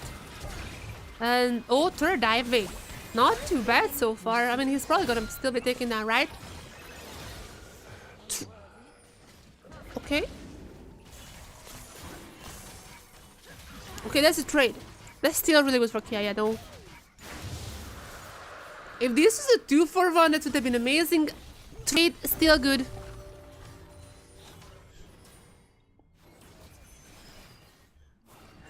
I think GAM is still gonna be very happy with that one. They also got a dragon. And it's gonna be an Infernal Soul. What is flag? Oh, Kari missing this one was pretty big. Not really his fault. I mean, well done by Kaya. He played this really well. Second one is hitting, and that was very close. It's gotta be an Infernal Dragon. And GAM is very fast with those takings. And GAM is very fast with taking the dragons, so could be a very early, potentially 25-minute Infernal Soul from GAM. That would be massive. As I still think that GAM's comp is a little bit stronger.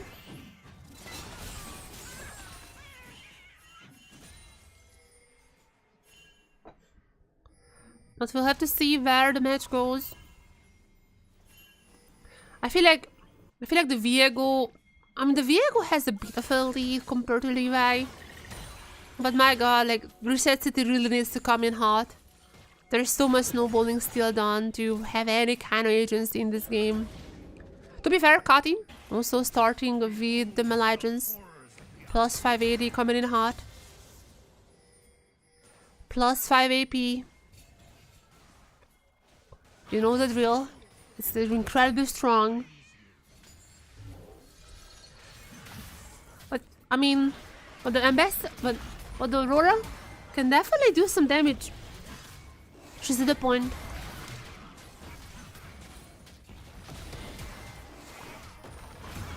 She's at the point where she can definitely do some damage. However, GAM is gonna be taking the Herald. Oh wait, they got one grab? Wait, I'm not sure why I thought Viking got... I just realized. Okay, I was... Whatever. Doesn't change much. I still think despite the gold lead that actually Vikings are having, mostly on the Aurora, I still think GAM's comp is really strong. And I still think unless the Viego can somehow start snowballing, that GAM has a much better chance to winning this game as first turret. There you go, first turret immediately. Feats taken by GAM. And Jesus Christ! What do you do? What do you do against the Maiden?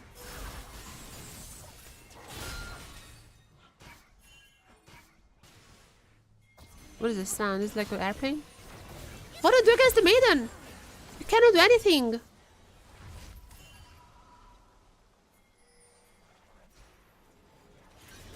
What is this? I'm hearing like a super low frequency.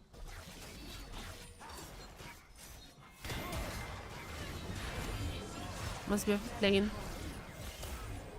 I don't know. It seems like it's coming from my room, but because it's like such a low frequency, I'm like, it could be coming from outside. It just feels like coming from here or something.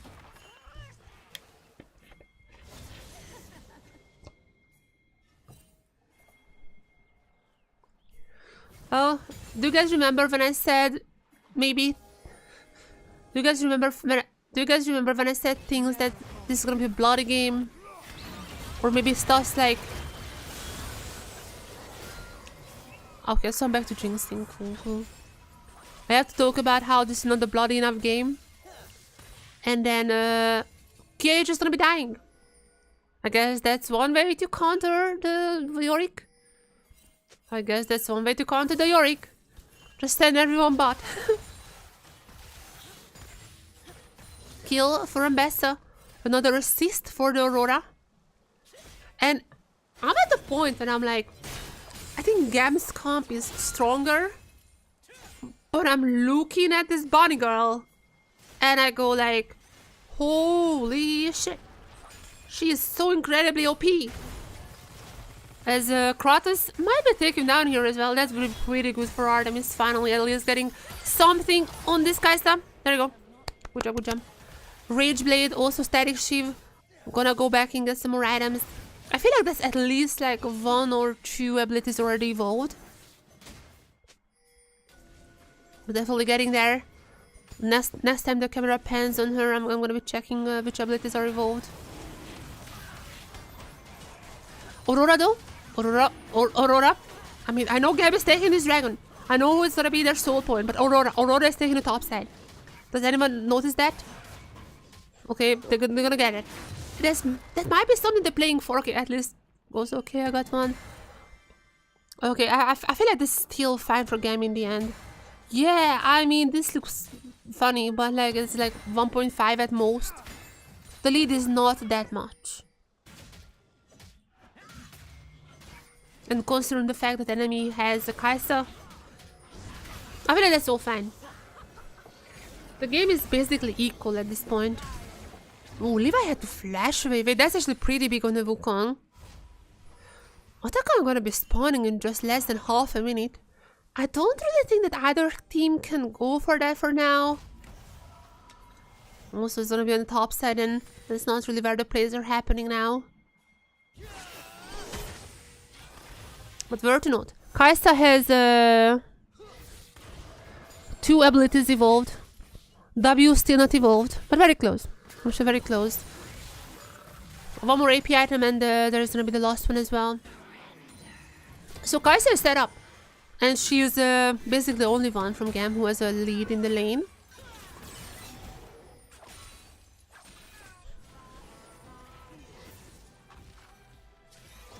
So I do feel like that when it comes to teamfights, GAM is definitely gonna be having a firepower.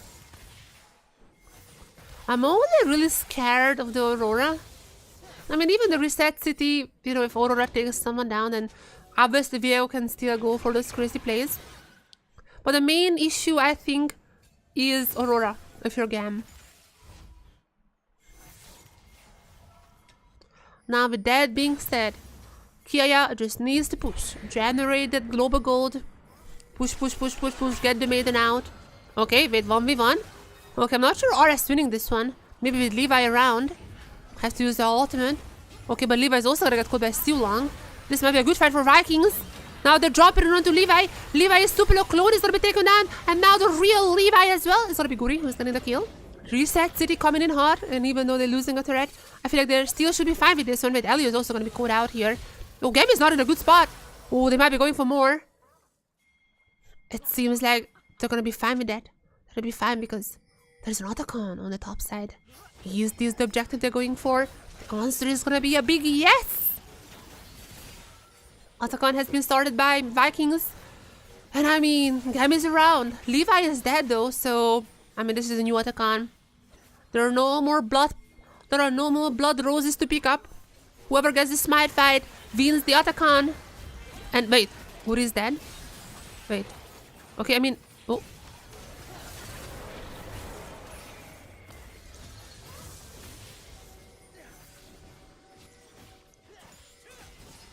Okay, I don't think this is a big throw. I don't think this is a big throw. I don't think this is a big throw. Unless Artemis gets like 3 kills here.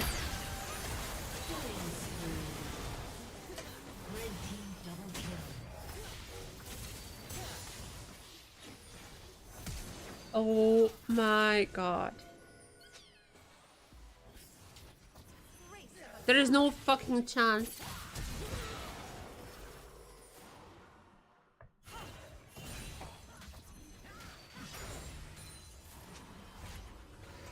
Sometimes I'm like thinking that maybe I should use my powers for something useful, you know? Like maybe sometimes I'm thinking about like, what if I were to say one day that, oh, cancer is not gonna be cured? I feel like the cure would be available the next day. I don't know what is the extent to my powers, but like, I mean, it's working. In League of Legends, it's definitely working every single time.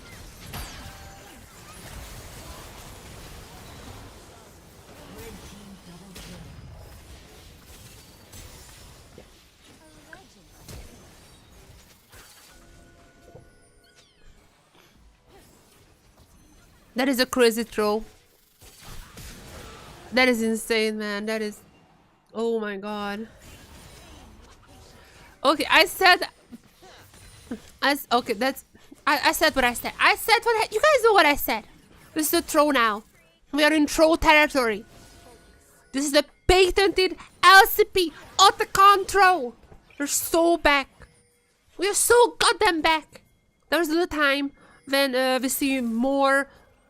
There was a little time after there was only Voracious that we see a little bit of Ruinous. And with Ruinous it's like a little bit harder to get a throw.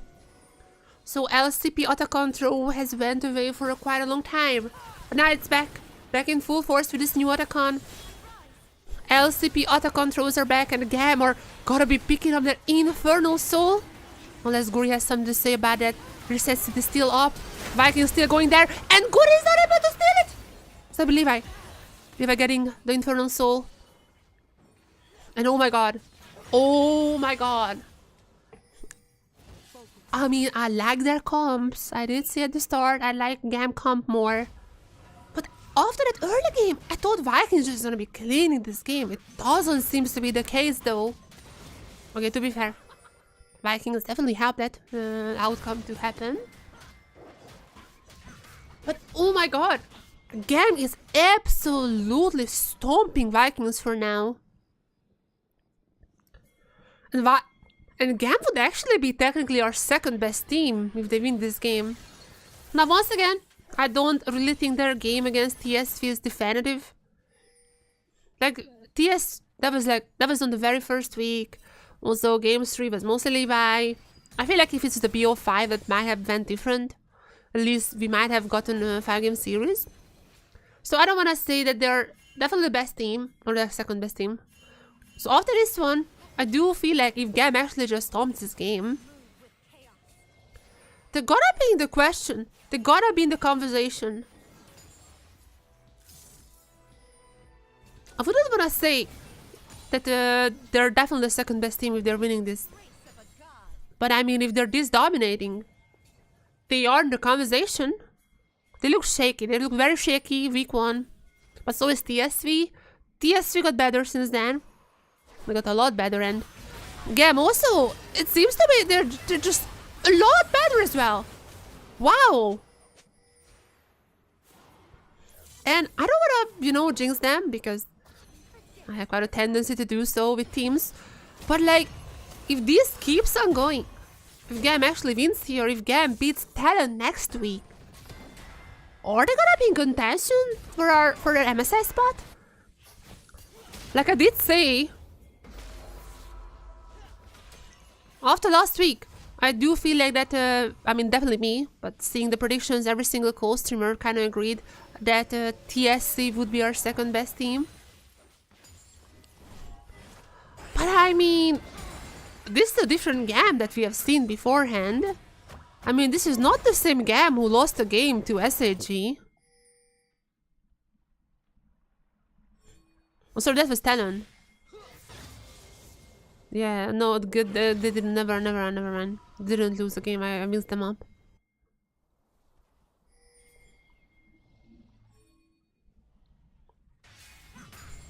This is an entirely different GAM. Now, their early game has still not been the greatest at points.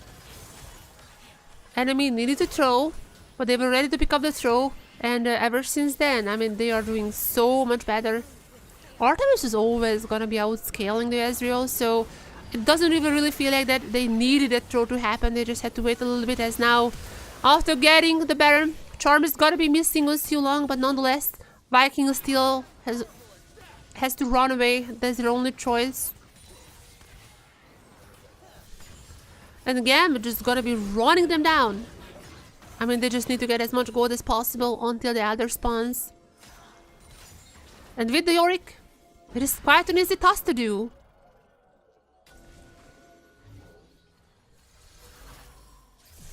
The guy just perma pushing insanely strong top laner in the current meta.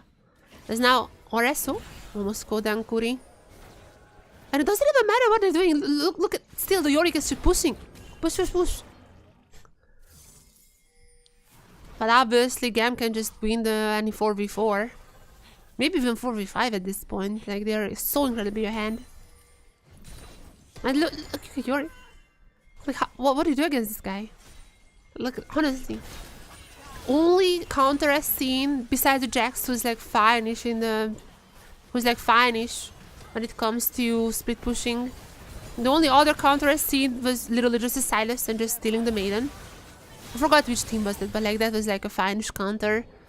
Besides those two, I just haven't really seen anyone really countering the Yorick. And it seems like Vikings are not gonna be finding anything. Oh my god. Oh my god, the freaking Goose is gonna be getting inhibitor as well. That's crazy. No, that's crazy.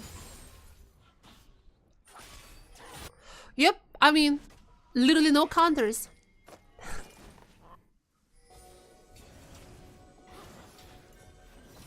Actually, he just has no counters, I guess.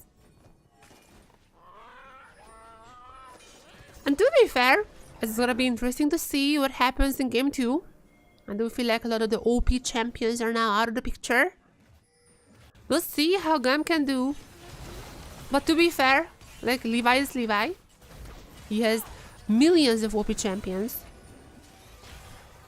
There is still things like the Annie, which actually it was the GAM who banned, but I mean, they themselves could pick it up. There are still new stuffs to be picked.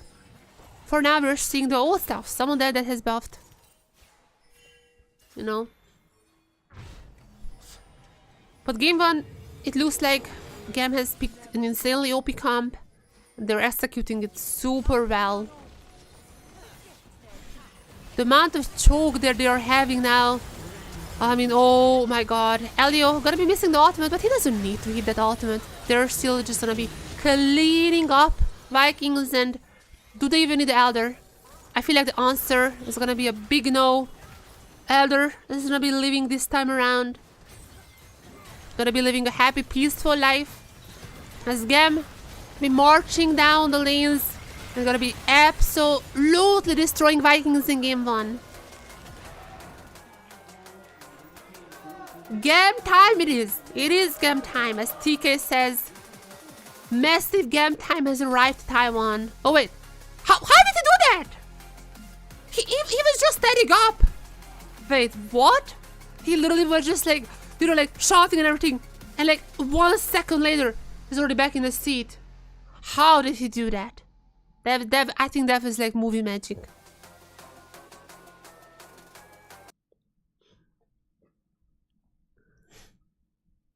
Yeah, this is quite crazy.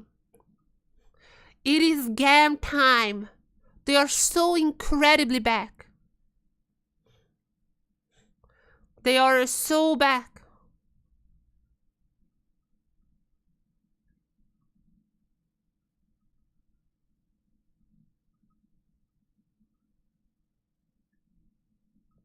Apparently Nick also used like the cannon minion thingy. Like the cannon minions are taking less damage in the lane. He barely took any damage from the turret. Is that like an allowed thingy? Because I know there are some things that are not allowed in pro, like actually like known bugs, and they're like, okay, this is an exploit, you cannot use that. I am like genuinely not certain if this is among the allowed bugs or not. It would be funny if it was. I think it would be more fun if this is an allowed bug, because like that's a pretty good one. I feel like we should allow that. But I'm genuinely not certain if this is allowed or not. I mean, Elio did that. It looked cool. If he gets fined, we already know what. Most of the socials, the LCP social already posted it, so it's not gonna go unnoticed either. If it's actually illegal. I don't know about that. I mean, I do have the bug list, by the way. I'm not sure how public it is, so I'm not gonna be sharing this with everyone. Where is it?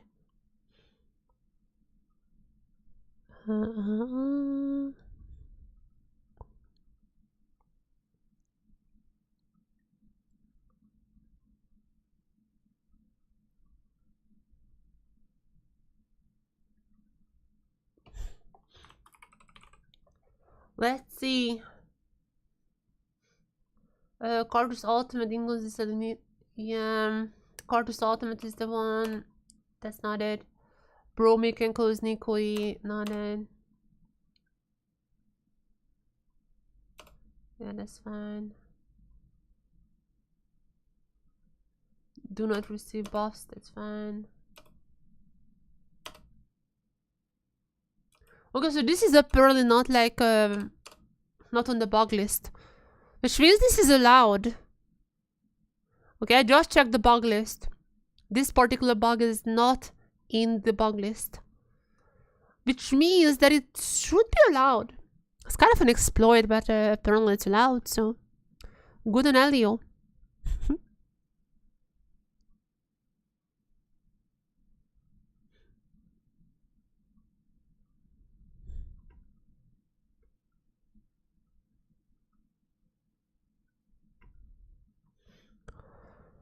All right.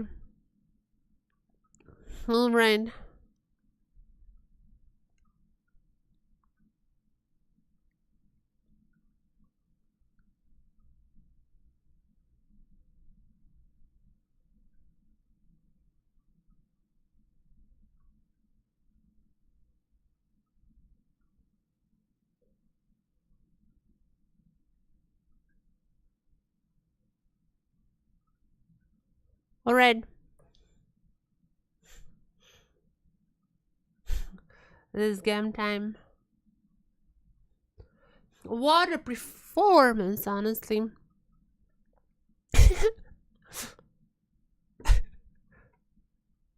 Alright, Vikings tweeted out.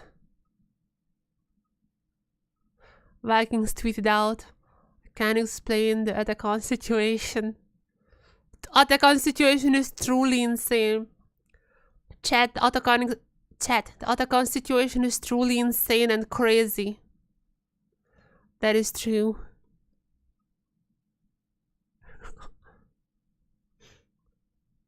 I absolutely agreeing. Oh, I need to give. Oh, I forgot about the ratings. Okay, let's do ratings. Guys. Let's do ratings. This is obviously not gonna be my final ratings, but like, this is not my final ratings. Just like after game 1. After game 1, how should we rate this? GAM top, Kia played. Oh my god, I forgot. Whoa, Jesus Christ. The Yorick. Oh, Yorick, absolute 10. To be fair, I'm gonna 9. If he actually does well in game 2, I'm gonna up it. Pretty good. Yorick has died 2 times, actually 8. Levi and the Wukong, honestly, wasn't like special or anything. I'm gonna give 7. But like, if he does play well in game 2, I'm gonna be up. And it's like a little bit lower than what I normally give, because if they also win game 2, I'm just gonna be upping that anyways. You know. Ori was pretty good, actually. I really like the Ori. I really like the Ori.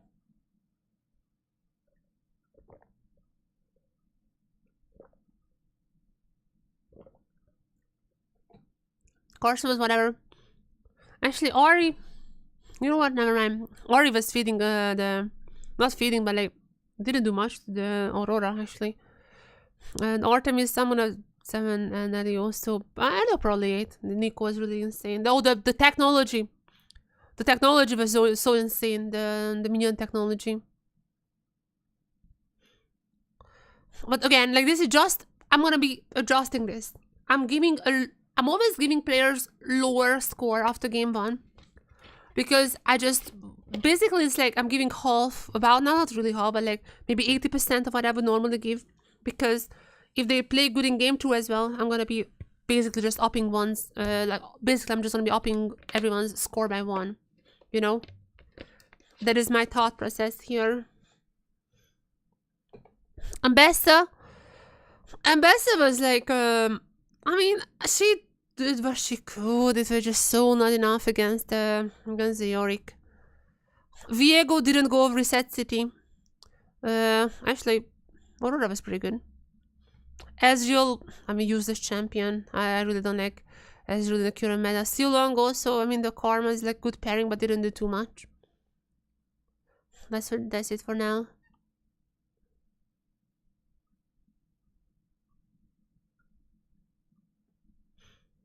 That's it for now.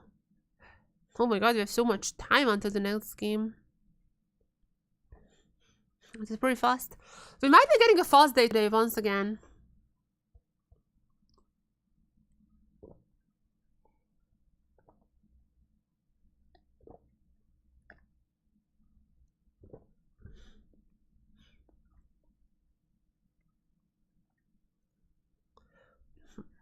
We might be getting a fast game once again.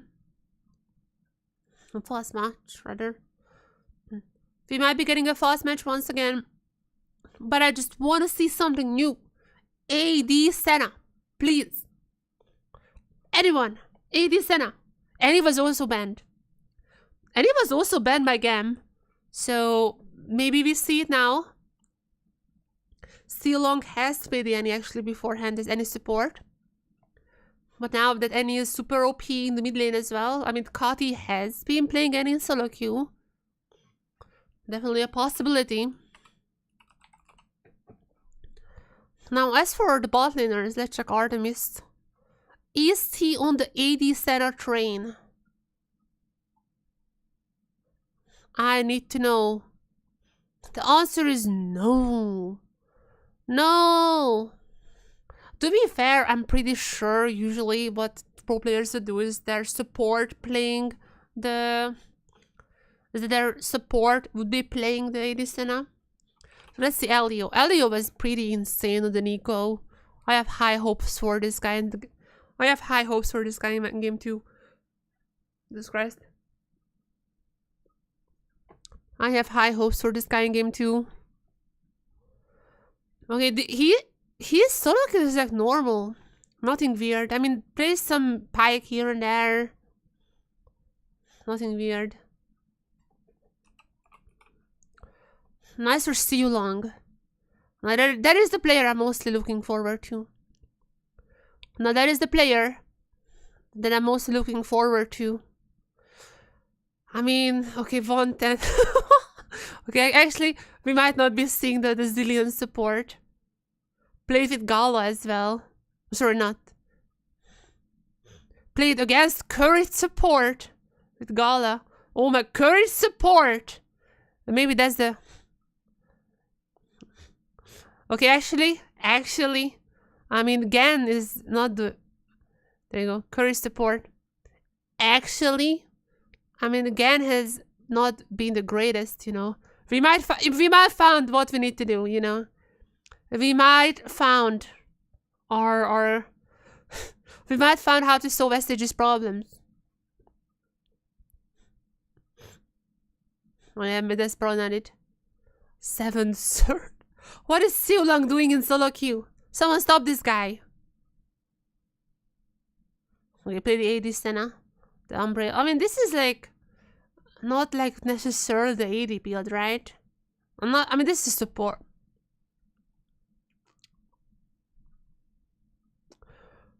Alright, let's not check deep blue anymore. I'm getting scared.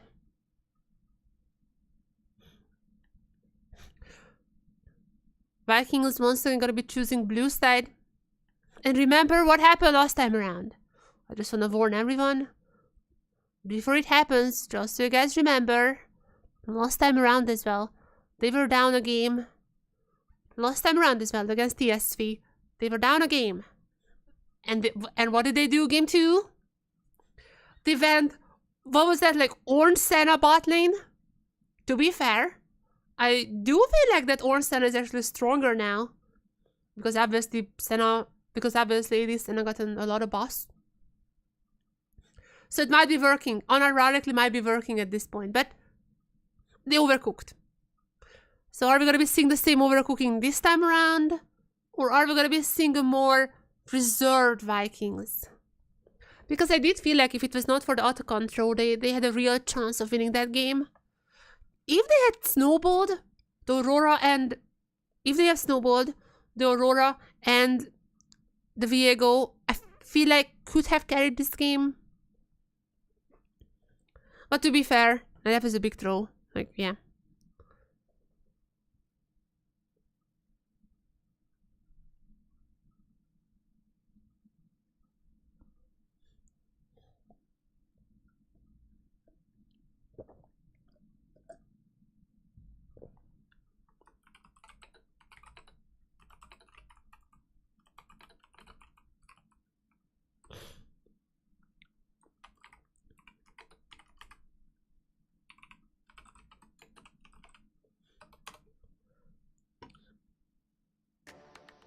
And there is the draft. What are we gonna be seeing now? That is the question. Are we gonna be Shen Ben? Okay, alright. I mean, Shen has been popping off in all the regions. I'm not surprised to see that. GAM, are you gonna be banning the Annie once again, or are you gonna be letting Kati or See Long pick the Annie? A lot of questions to be answered in just a matter of seconds. And there's a Hui ban. Annie up? Even Noffer is up. Again, I don't think Noffer nerfs have been anything significant.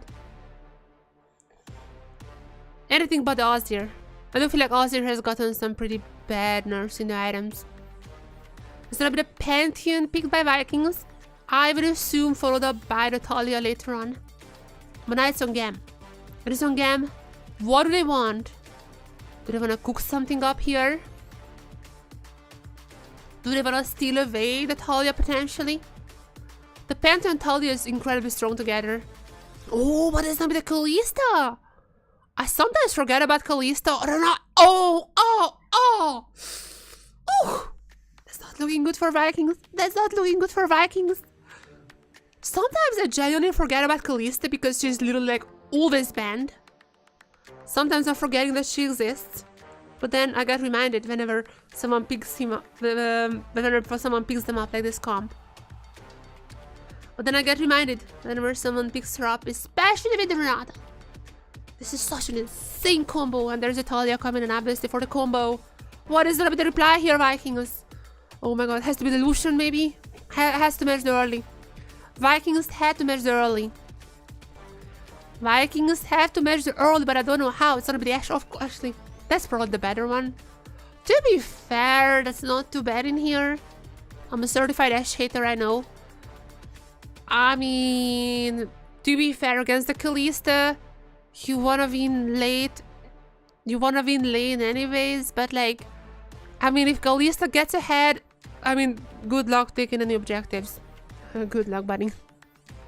Now, Ryze is an interesting pick actually, because there has been some changes to Seraphs, and I'm not gonna explain it once again. It used to be like you get 200 shield plus like 20% of your current mana that you're having, and now it's like 18% of your max mana and no static number. Okay, I literally just explained it. So basically it's not that good for like Ori and all those champions anymore, but it's really good for Riot because he wants mana, like all the other mana. So in that sense, there's like kind of a buff to him. That shield is gonna be super strong on Ryze. Now with that being said, once again, there is a bit of Nocturne ban. Always have to ban the Nocturne against Levi. Also the Pike ban. Yep, when you have support like too long, that's also something that you have to do, especially when paired against an Ashe. You don't want your enemy to have one of those very aggressive early supports. To be fair, Alice is still up. The Storm Surge, I think, got a little bit of a nerf though. I don't know. We will see, but GAM gonna be going for the Xinjiao. GAM gonna be going for the Xinjiao. Levi, I mean, I feel like that's gonna be fine for Levi. Not like a Nocturne on the Shyvana, but still pretty strong. Can just tag enemies. Also, ultimate is gonna be really good whenever there is an engage coming in. Sarah Queen! Sarah Queen! Yes! Oh my god! Still along my goat! Jayo. It says Jayo. Let's go. Oh my god, Sarah Queen! Is it mid lane there? Oh no, it has to be support, right? Yeah, those is yeah. Oh, okay. Oh my god! That is such an insane lane for Vikings. That is so freaking insane. What is gonna be the top reply from GAM? Is this our first Sarah Queen? Let me very quickly search it up.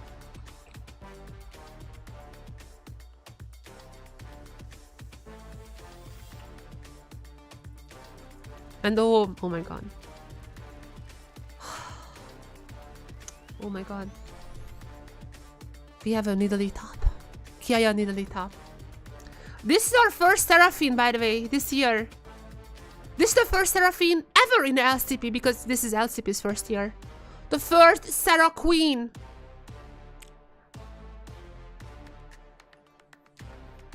The first Sarah Queen. Up against Chaos. Chaos, top lane Nidalee. Oh no.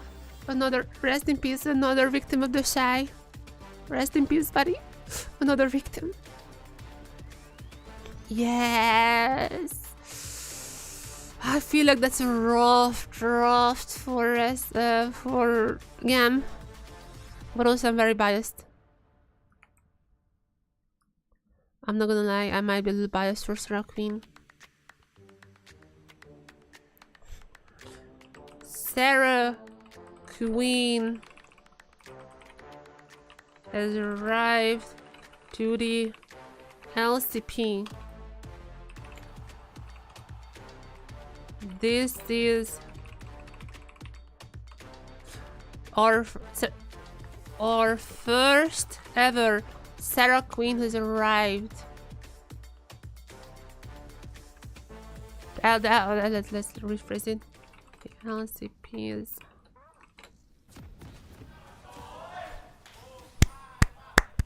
Jayo! I'm not sure what TK is saying.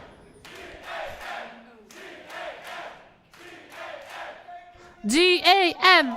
GAM! Actually, I'm sorry, TK. I'm very sorry. I'm gonna be rooting for Sarah Queen here and there. I'm very sorry, TK. I'm very sorry. I'm gonna be rooting for Vikings. Sarah Queen! The LCP's first ever Sarah Queen has arrived. And Sarah Queen has to play into Nidalee top. Oh my god. I can watch Seraphine win finally and see the top Nidalee lose. That is a dream. That is a dream come true. That is just a dream come true for me. Oh my god.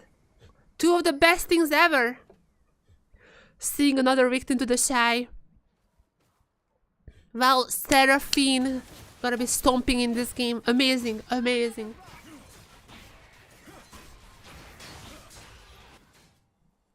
Now.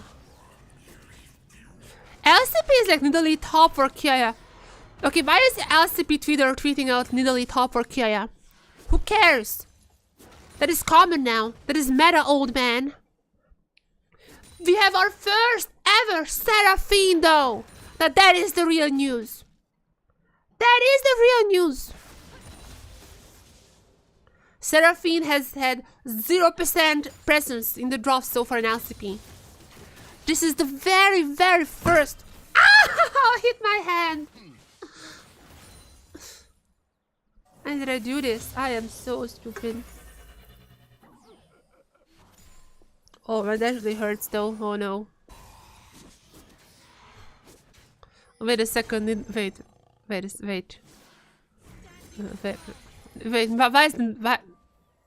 Why is Tiger losing to Nidalee? Hello? Why is this Tiger like Hello? I know it's like early levels and all that, but like, hello? Oh wait a second. Oh no! Oh no! Oh no!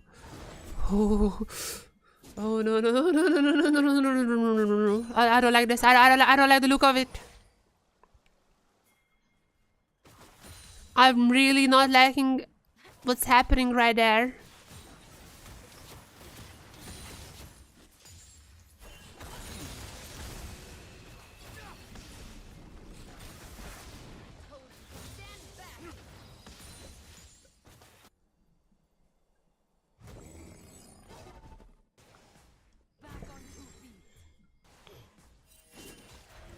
I'm really not liking this. At least Sen is gonna be so behind, not even level 4. That's like an entire level difference for Kiaya. That is crazy. That is actually crazy level. Oh my god. Oh, do not feed the Nidalee early. I mean, I know that's like only. I know that's like technically for the AP Nidalee. Like AP Nidalee is the one. Okay, okay. Enough of the top lane. Enough of the boring top lane. Give me some Sarah Queen. Give me some Sarah Queen. The Q damage is so high. I love that. The passive enchanted Q doing so much there.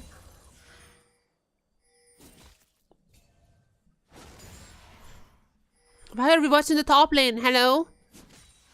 We have our first ever Sarah Queen game on the bot side. Why are we watching boring picks like the top lane in the league? Not even the first one. Zoranos is, or Raya Panther, I forgot who, but like one of the chief top laners that played it.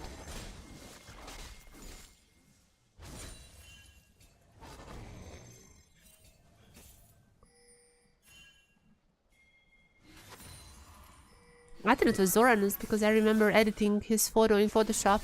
Like the Shy is like using him as a puppet.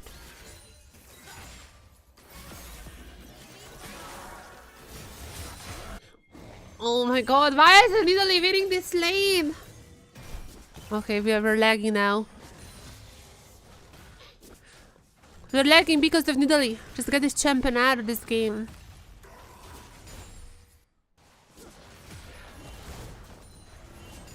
Oh my god, Jesus, style. Now I'm gonna be coming top. I'm gonna be going for the Swapperino. But my goodness, that is crazy. That is crazy how much stronger this Nidalee is.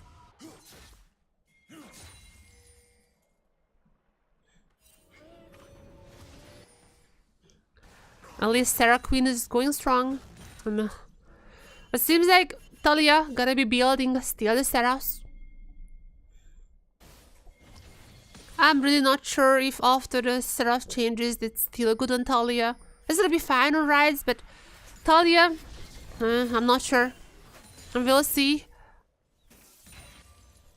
But I don't really know what else she could be building, so I mean, a Blackfire Torch maybe. But it's not gonna be happening, so I guess fine. Build the Seraphs. Well, GAM gonna be picking up their first dragon. Once again, very quick dragon. They did the same thing. They did the same thing in game 1.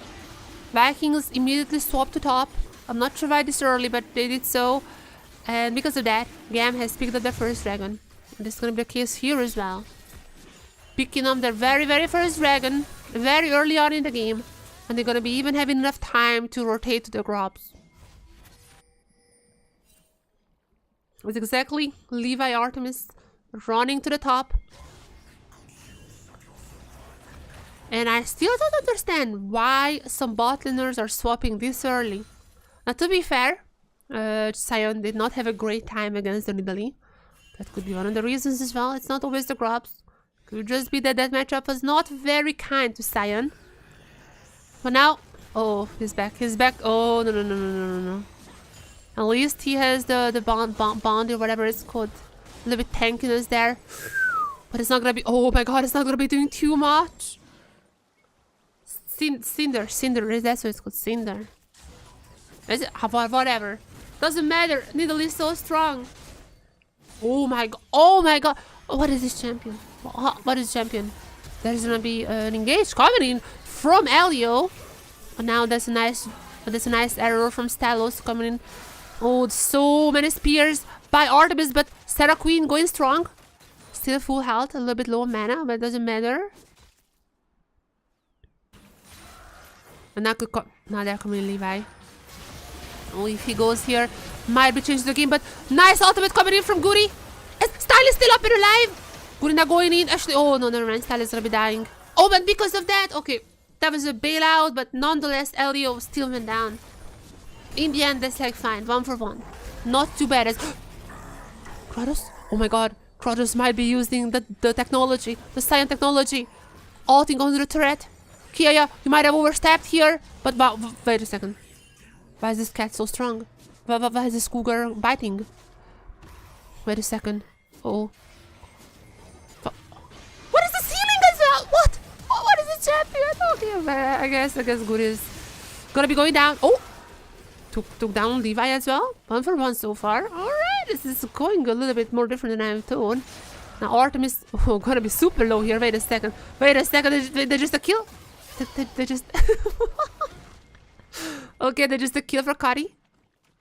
GAM has gotten 1 grab. I mean, there is that, but what is happening? This match is turning a little chaotic, and that's what I wanted. That's what I expected from our VCS derby.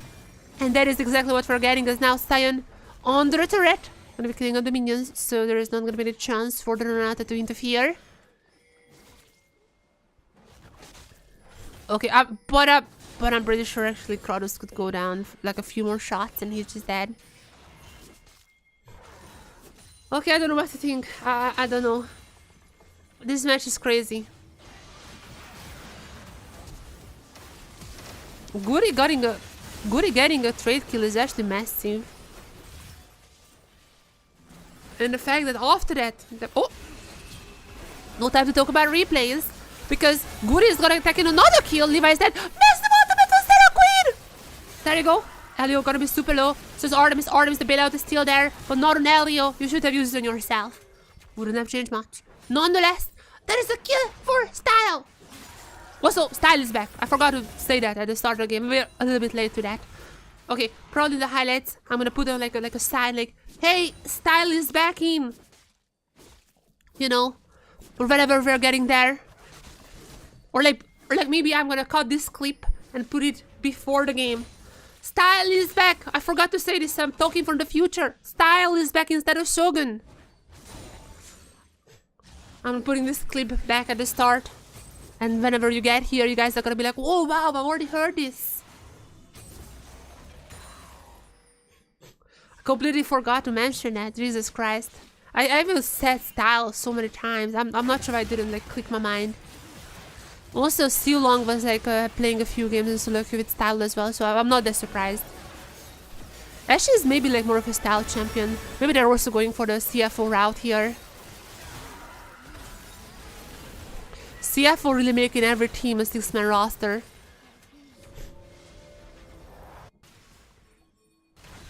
But for that being said, absolutely stomping so far. Sarah Queen doing wonders here. Kaya still gonna be having the lead here. The Triforce should be very close. Let me just use the TP. I don't really think she's gonna be recalling, but I feel like maybe one or more wave and Triforce is gonna be there. As Sion gonna be going for the proxying as per usual. Meanwhile, GAM gonna be using, oh my god, gonna be using the Rise ultimate to go into the Style. And this Ashe alone cannot do too much after using the ultimate. Now Kalista gonna be popping off. Second kill is gonna go to RS, but nonetheless, even the Style is running away. Oh no, GAM is coming back. Sarah Queen could not do too much against the Rise ultimate.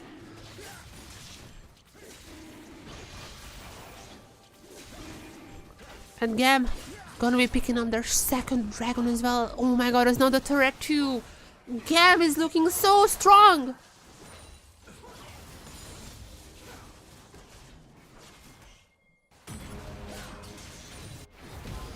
There is, oh my god, they got everything. Hextech Soul also gonna be, sorry, no. Got the Hextech Dragon. But it's gonna be an Ocean Soul. Which is, I mean, it's not the worst. Turret plating will fall soon.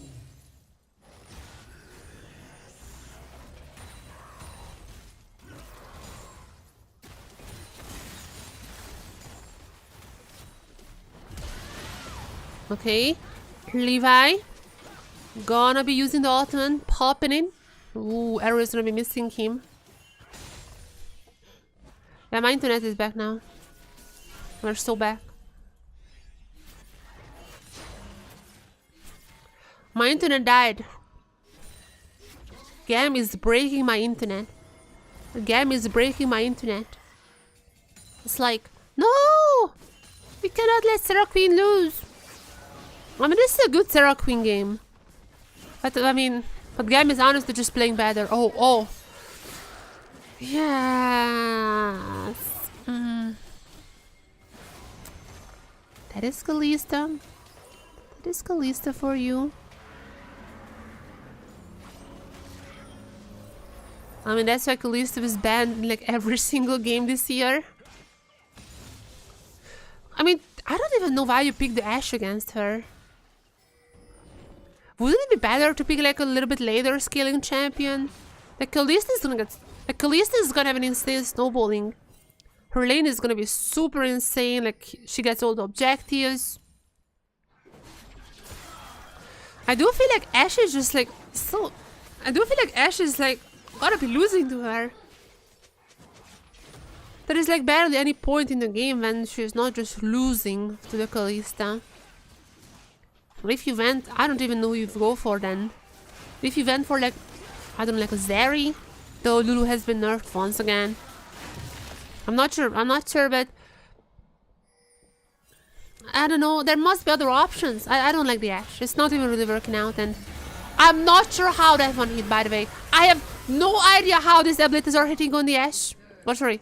I have no idea how these abilities are hitting on the Kalista, but somehow they do. And somehow Kati is down. Okay, that was a thing that happened.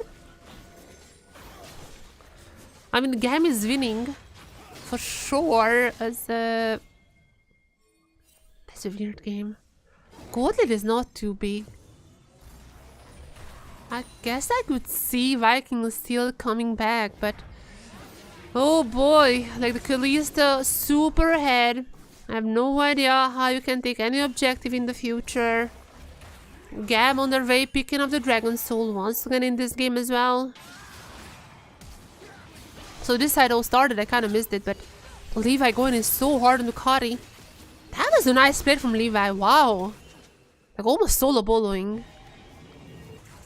That is crazy. Now Kratos unfortunately, I mean... Yeah, that's not the best game for him. The Nidalee top is a little too good. It's a little too good. Unfortunately. I hate Nidalee top.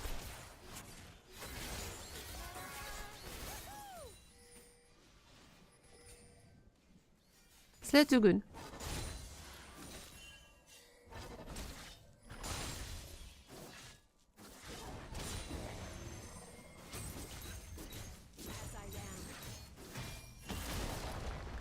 I mean, I need to rate Shogun and Style differently. You know? We don't have different players in the sheet to rate Shogun and Style differently. But I mean, Shogun is probably gonna get a little higher, like a 5, and Style is like a 4. Okay, Kati going in. Dividing Artemis from the others.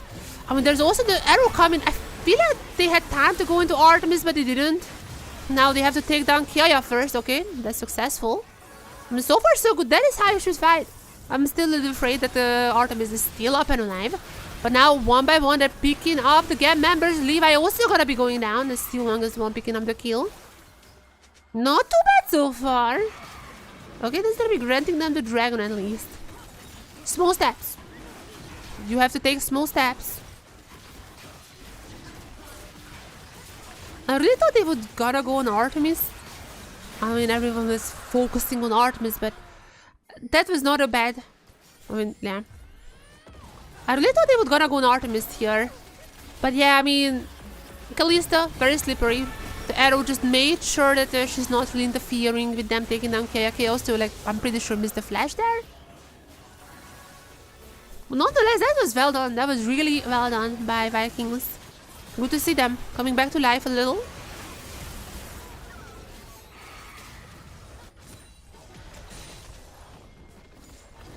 And Kiaya starting to fall down. That's why I hate freaking Nilly Toplin. I hate the Nilly Toplin so much. What's that? Oh, just my internet is like down. I hate the Nilly Toplin so much. That is why. She's gonna be useless now. Just watch her being useless right now. Viking is gonna be winning this game. Just watch. I'm telling you right now. It's not like I cursed them once or twice before. It's not like that. No jinxing happening here. Sarah Queen stands above all the jinxing that I can provide. Okay, but why is Kiaya still like almost half health in Kratos? Why is the thing? Hello? Now there is a Herald pop by GAM. They still had it. Oh, they might be getting a turret, but okay. That is an interesting wall. They're just gonna go for the Herald. Yep, no turret for you, Herald does. Unless Artemis still gonna be going for that. Wait, that's a little bit dangerous here, isn't it? Okay, that's just a bait. That's just a bait. Turret's almost down. As the Style is gonna be surviving, but not for too long. Levi is jumping in, using the ultimate as well. The seismic shove is not gonna be hitting him. Levi is still pretty healthy, but on the side, meanwhile, Kratos is also coming in. How is no one dead? That's what I wanna know. How is no one dead here? Wait, that was a crazy fight and no one died. What? I mean, Vikings is gonna be a little bit healthier after that. GAM got a turret, so I guess they came. So I guess they got what they came here for. Oh, but surely it's not an Otacon start, is it? Ah, no. I hope not. I'm not seeing it, but I hope not.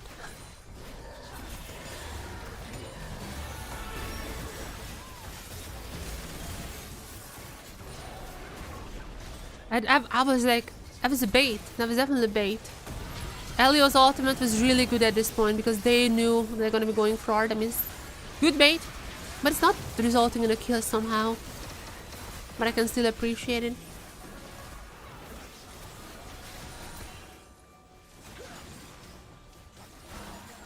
Okay, no Otacon. Okay. Whew. Good one. I was a little afraid. Vikings, you have done this before. Partially because of my jinxing. Don't do it again. I don't want it. Just be a little bit more careful this time around, alright? I'm not gonna say who's gonna be winning Otacon. I'm just saying, just be careful. Meanwhile, here you're just gonna be split pushing like crazy. Wait a second. Wait, is the Nidalee that OP? I thought she would be falling off.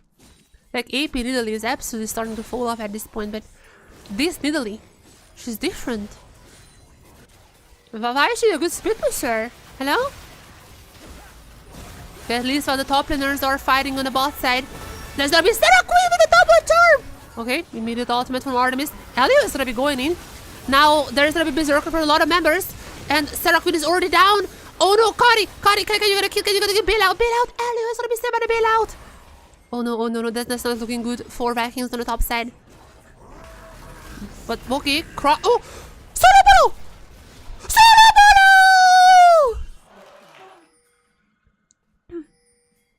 Solo Bolo for the Scion.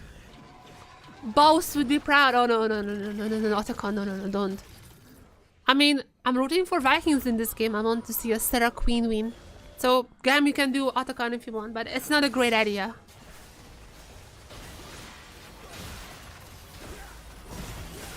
I mean, that was a pretty good ultimate from Sarah Queen, but there was no follow-up there.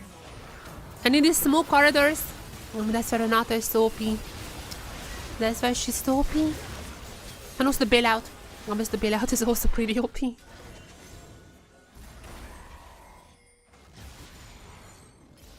At least Kiaya is not as strong now. You know? The Nidalee cannot 1v1 this side anymore. A big victory is on the Vikings side. Dragon has been initiated by Vikings. That would just put them to 2 dragons compared to GAM's 2. Wouldn't really change the game, and GAM doesn't even really care about that. Easy peasy dragon for Vikings. What GAM more cares about is this turret on the top side is looking pretty juicy. Nidalee. Kati has to match that before Nidalee can take it. But the Nidalee split push is real. I mean, we have seen it. I thought the match would already be over.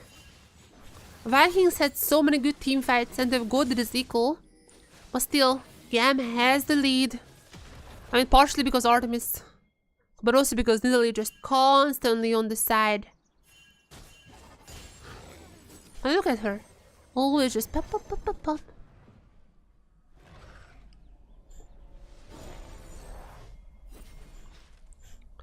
So annoying. So annoying.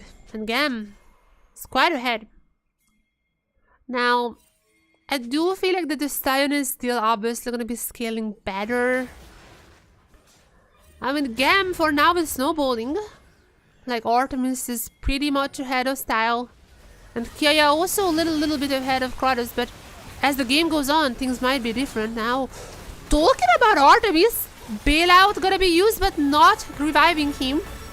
There's another shutdown for Kari, and Levi also might be caught out here. Vikings looking strong. They're gonna taking down Levi as well. There's a stun from the Scion.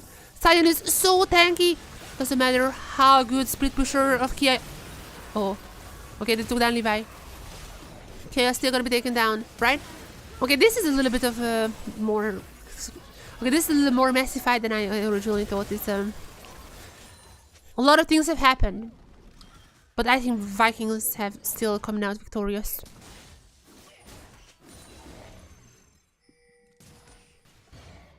And that's what I meant. Literally not gonna be scaling that well. Rise, sure. Jesus Christ.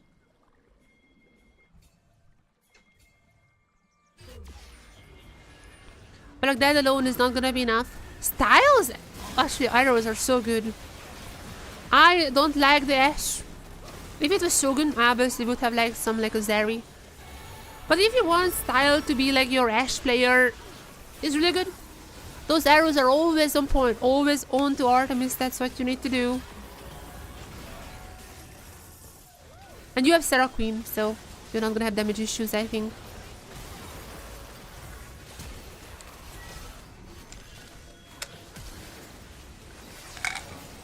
So far, so good. I'm impressed with Vikings, not gonna lie. Not gonna lie, I am impressed with Vikings. After the last game, after the throw, I was like, there is no way they come back. That was like such a sad throw. I really thought that GAM just gonna be having the momentum out of there. But Vikings coming back stronger. And even though the early game did not go that well for them, they're actually just coming back here as now they're about to take the Otacon, surely. Chat, surely they're taking Otacon. There's not gonna be Otacon throw. Yeah, okay, nice. Got the ultimate, so good. Okay, good. No more throws. They learn from their mistakes. No more throws. Gonna be getting a turret. Good job. And fight coming in, even though the arrow is gonna be missing from Style. Oh. Levi is gonna be so dead here. Sarah Queen! Sarah Queen! Streamer ultimate! Oh my god! There's so many kills out of this. There's gonna be a stun from the others. There's a triple kill for good. And there's gonna be a triple kill for Goody.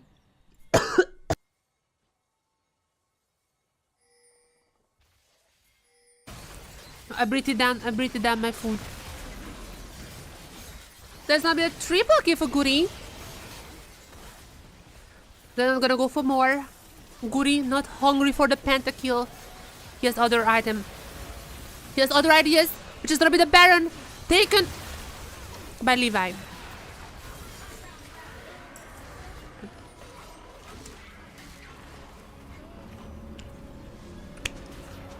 I swear, this freaking guy. This, how many times? Levi? Hi. Levi! How many times? Like, seriously? Levi? Seriously? How many times? How many times you need to steal? That's how GAM won Game 3. That is exactly how GAM won Game 3 against TSV. Only Levi. Like, this guy, bam. Steal, stealing so much. But in the end, somehow, they just got the gold lane. And okay, at least Vikings gonna be picking up their third dragon. Levi is too far away to steal that one. But like, how many times? Oh wait, this is the very first clip play. That was like such a beautiful, look at this.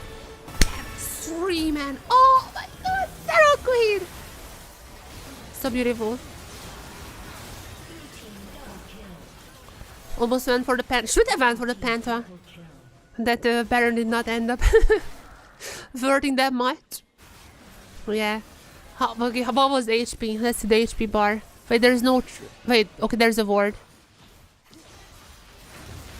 Oh, that was just... they're just laughing. That was just the smite. He's just laughing. He's just laughing. Vikings is still gonna have the gold lead. They still have the 3 oceans, which is in itself is actually pretty OP. Now in 4 minutes they have a chance to pick up the soul as well. I wanna remind everyone, Goody still incredibly OP, super strong, Immortal whatever bow, the anti-heal item. Picked up 4 style. Sarah Queen also, just being Sarah Queen. I love her so much. And also Cotty, have the Sarahs, have the Leandres, both of them have gotta be nerfed.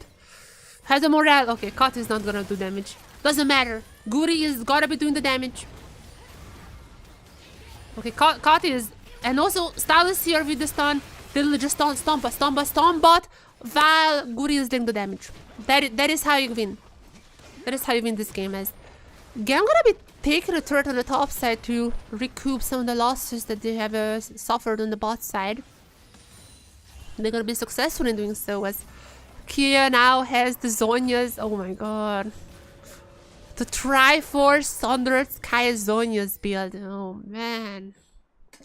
The Shy has rotted everyone's brain, I swear. That guy could play Teemo top and every single top laner gonna be like, it's Teemo time. That guy baited you all. Why are you guys listening to the Shy?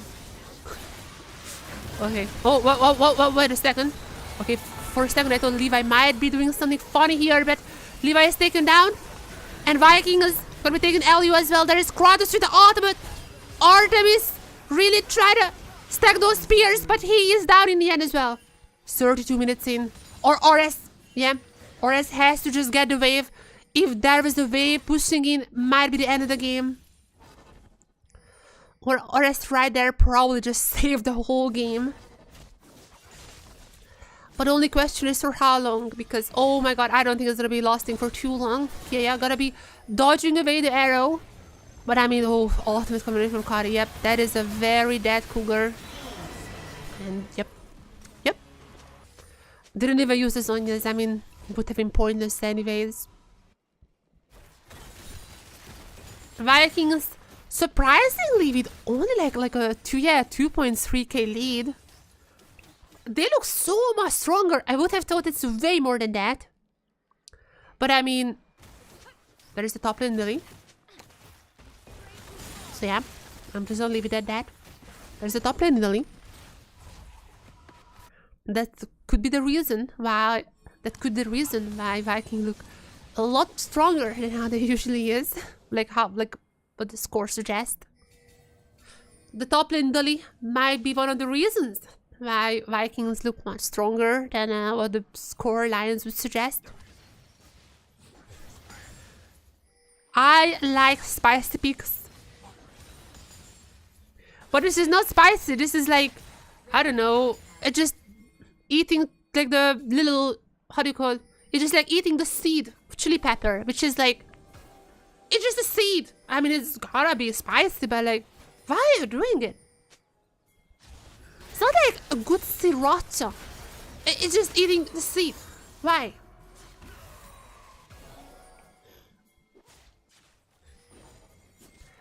I mean, because they're shy, yeah. But still. Dragon gonna be spawning soon, but so is the Baron. But that's gonna be interesting to see. Okay, never mind. I guess Viking just gotta be cleaning up GAM before that even happens. Levi gotta be taken down super low, and he gets it. As such a good turn once again from Sarah Queen. There is Style even gonna be machine gunning them down. I mean, Kari goes down in the end, but there's gonna be the ace for Vikings.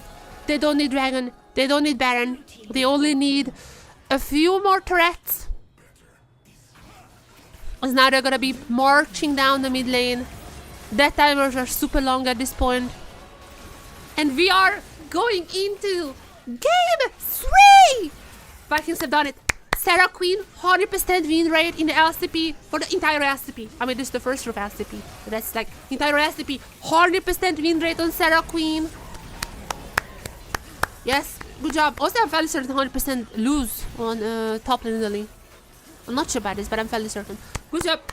GG, GG. We are gonna Game 3. There you go. No 4-0 day today. Vikings coming in back. And I wanna see. And now we have more chance to see picks. And Vikings, my only Vikings. My only request from you is do not stop. Sarah Queen absolutely winning the game for you guys. Do not stop there. We have AD Senna. Still AD Senna, still possible. Wait. What is Talon? Talon, oh, wait a second. GAM is not even thinking about Vikings anymore. TK is already trying to threaten Talon. That's gonna be this Sunday. GAM versus Talon.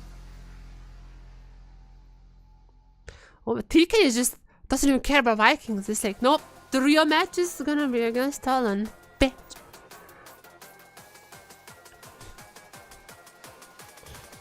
Levi still stole the Baron though. That is your Levi. That is our beloved Levi.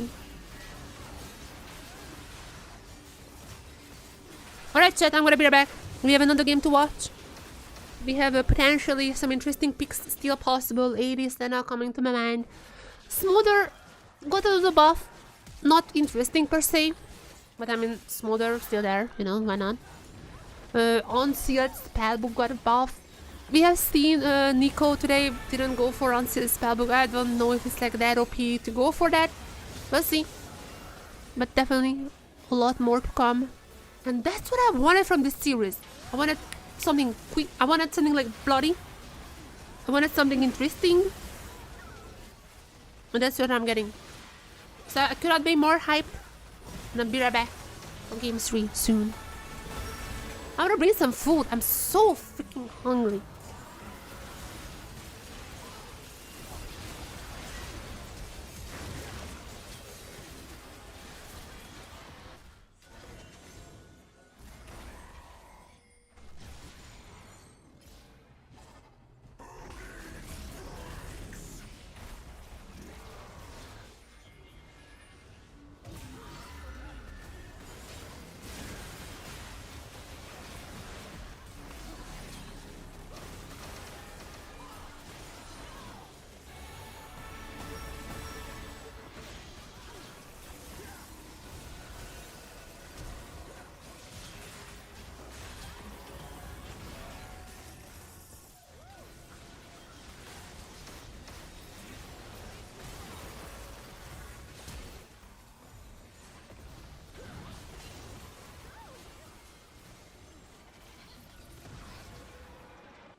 Do you remember 17?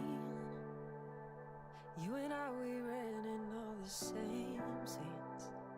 Always watched you, thought you never noticed me. Boy, how wrong I'd be.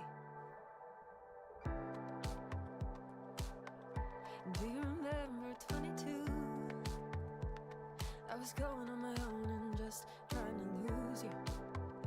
But that night you called, you said I was your home. But I broke down on the phone. 'Cause I will always love you. I can't help it. It's something I do, like closing my eyes late at night, and you're always there. You're always there. Once again, I brought some bread. Bread is so good. I'm just eating it also without any butter or anything. Usually I'm just like grilling cheese on it. But now I'm just like, I just need something to eat. So do you think we'll see this through? In the future? Is it always me and you? When you close your eyes, tell me what you see. Am I there with you? 'Cause I will always love you. I can't help it. It's something I do, like closing my eyes late at night, and you're always there. You're always there with me. You're always there, and it's starting to be you and me. And I swear I'm in love, and it's endlessly you and me. Oh, it's you. You're always there, and it's starting to be you and me. And I swear I'm in love, and it's endlessly you and me. I'm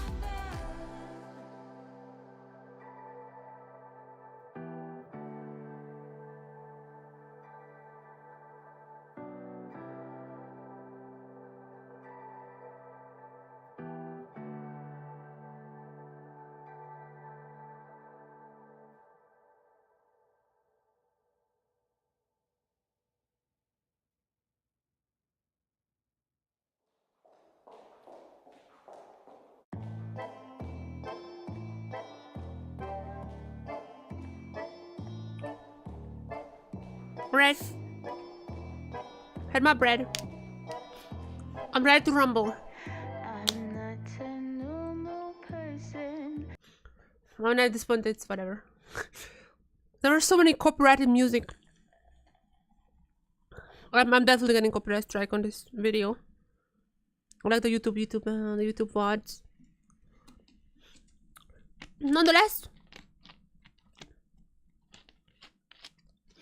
Nonetheless,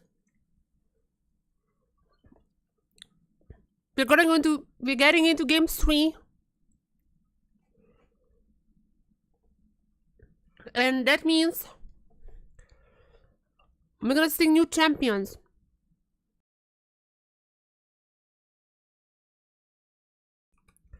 Again, this patch has not been the hugest. This patch has not been that huge. Very few champions changed. Also, the ones who did were kind of like a little whatever. It was really like not super massive, you know. But with that being said, I still feel like that because we got I think some pretty OP stuff. And one of the OP stuff is definitely AD Senna. AD Senna. I said this before. I think it's coming. It's coming eventually. But we'll see how the one goes.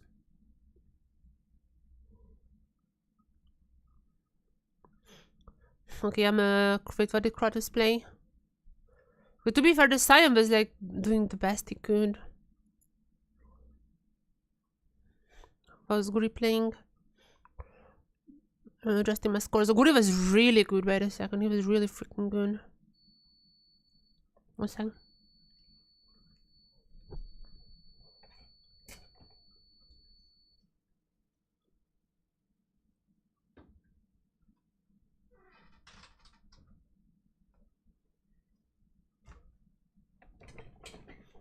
What about Cuddy? What did Cuddy play? I'm gonna give him pretty good score in my last game. Natalia, I'm gonna keep it at 7. Natalia was like, well, whatever. Shogun on the Ash. Arrows are really good. And still long as 9 for that's 9 for the freaking Star Queen.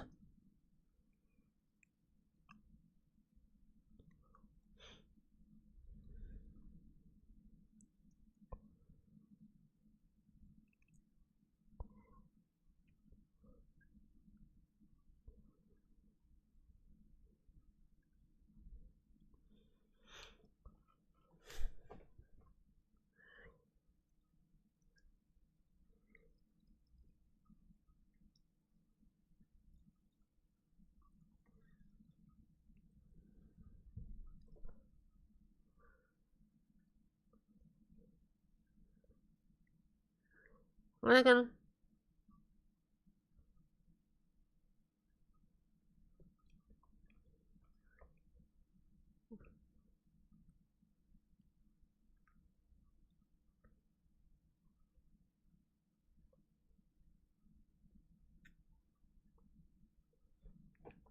Ready. Where is the draft? Blue side for GAM this time around. So we're finally gonna be seeing Vikings on the red as well. Now let's see the fact that they can counterpick, maybe grant us the AD Senna.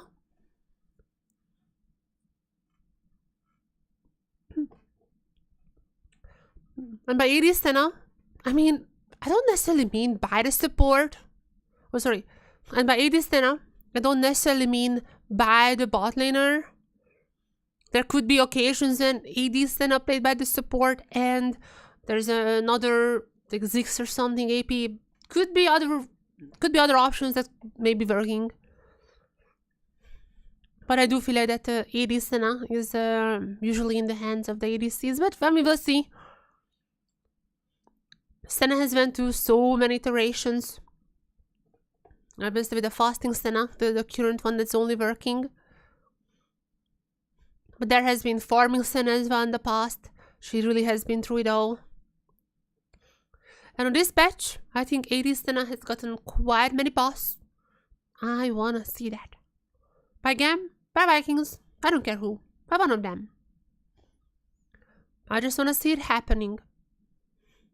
We've already seen the Seraphine, which I think enchanters are insanely OP right now. So in one sense, I get that Riot is just nerfing the Lulu and the Yumi because I mean they're strong, sure, but it's like every single enchanter is strong. Just pro players don't play enchanters because they're boring. But enchanters are really insane at the moment. I mean, props to Silong. He really plays everything. He played the Seraphina, but he lost the split. He played even he lost but even played the freaking, what is that? The Annie support.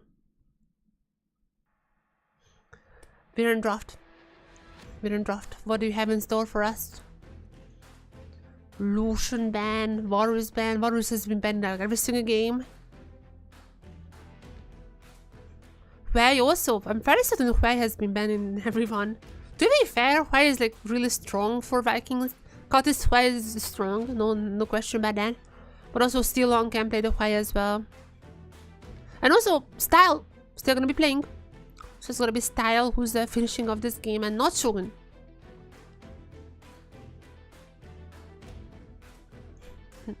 I'm not necessarily sure if they're doing the same as CFO, or maybe just they weren't happy with Shogun in game 1. I mean, they won game 2, so I mean, maybe. Now the question is, what is GAM gonna be picking? Game 3, so many bans in the Fearless. I don't even know who's left. I'm gonna leave it to GAM. I don't wanna pick maybe ADCs. Zeri obviously option. The Vi though. The Vi. Vi has been banned previously, but not in this game. She got a bit of a change in this patch. TLDR, the Q is a bit different. It's like you have to channel it longer and then you do more damage, but then you do less damage if you don't. They changed around a few stuff. I don't think it's like that big. I feel like she got maybe a little bit weaker, especially with like the ultimate changes, but to be fair, I feel like she's just an engaged tool. That's it. That's it. But there's so I need to stop yapping. Because we got a Nocturne for Goody, stealing away from Levi. That's amazing. It's Senna! New Senna. Okay, Me yapping about Senna every single freaking game finally pays out. That's gonna be the Zyra Kamimal picked for GAM. But the Senna, oh my god. I could talk about the AD Senna for ages. On this patch, 25.10. There were changes. Basically, let me read them out. Together with all the stars, so it's gonna be not necessarily maybe farming. I think still you fast, but it's gonna be 80 Senna. Let me read. So what has changed? What has changed that caused so many people to play this Senna?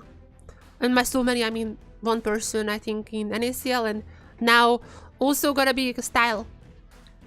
First of all, now, the passive got a buff.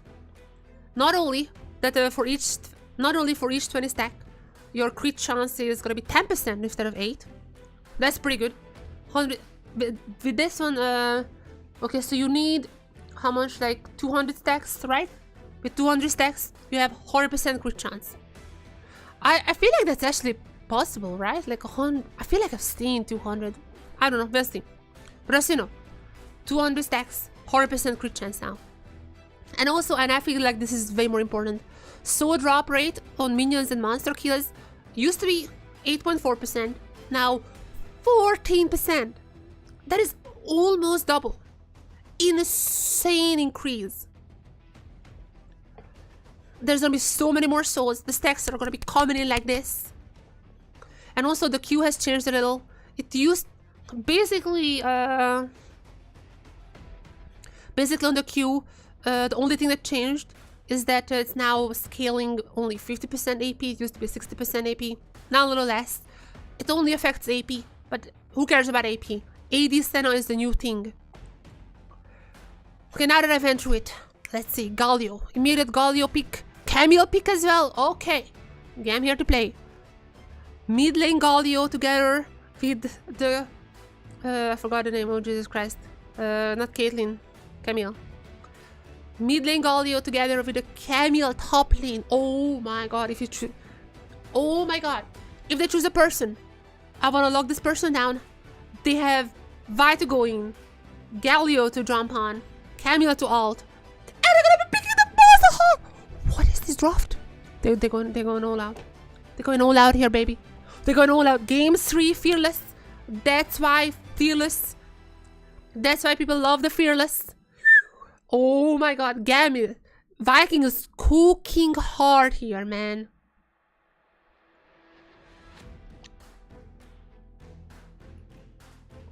Oh my god. Oh my, this is crazy. We are going crazy town in game 3 of GAM versus Viking. Camille top.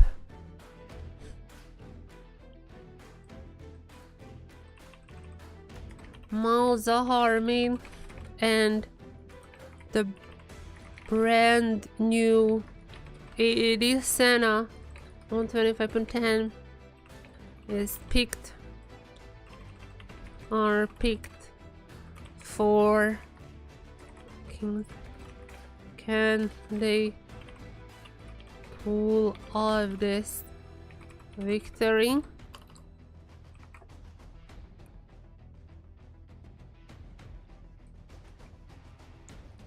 Okay, if there is, oh please, okay, I really like.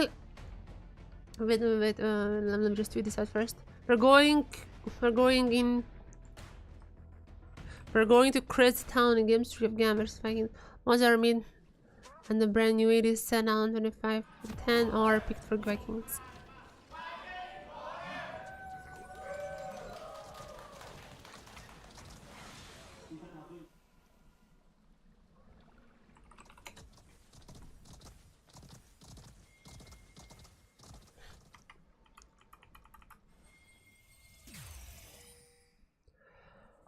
What a crazy draft, honestly. Oh my god. Honestly, I'm kind of rooting for Vikings.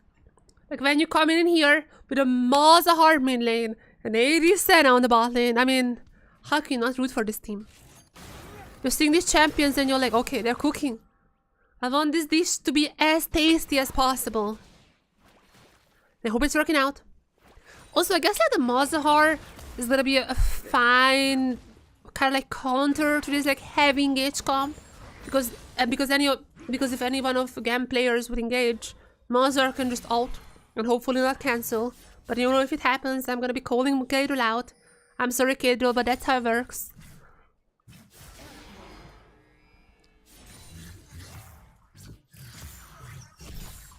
That's just how it works, Kaidul. Cannot help it.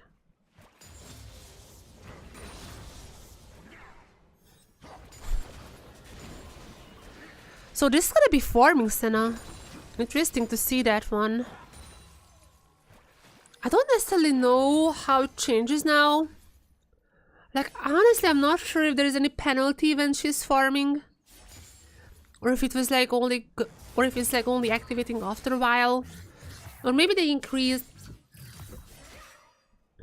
or maybe that like percentage thingy that I said is like also applying for when you farm, or maybe because like they increase the percentage, now it's once again worth to farm with Senna. I think that's how it is. I just know that she is the new big thing in across the globe. And we are having it right here, right now. Okay, is this the first? Let me go to GG it. Let me go to GG it.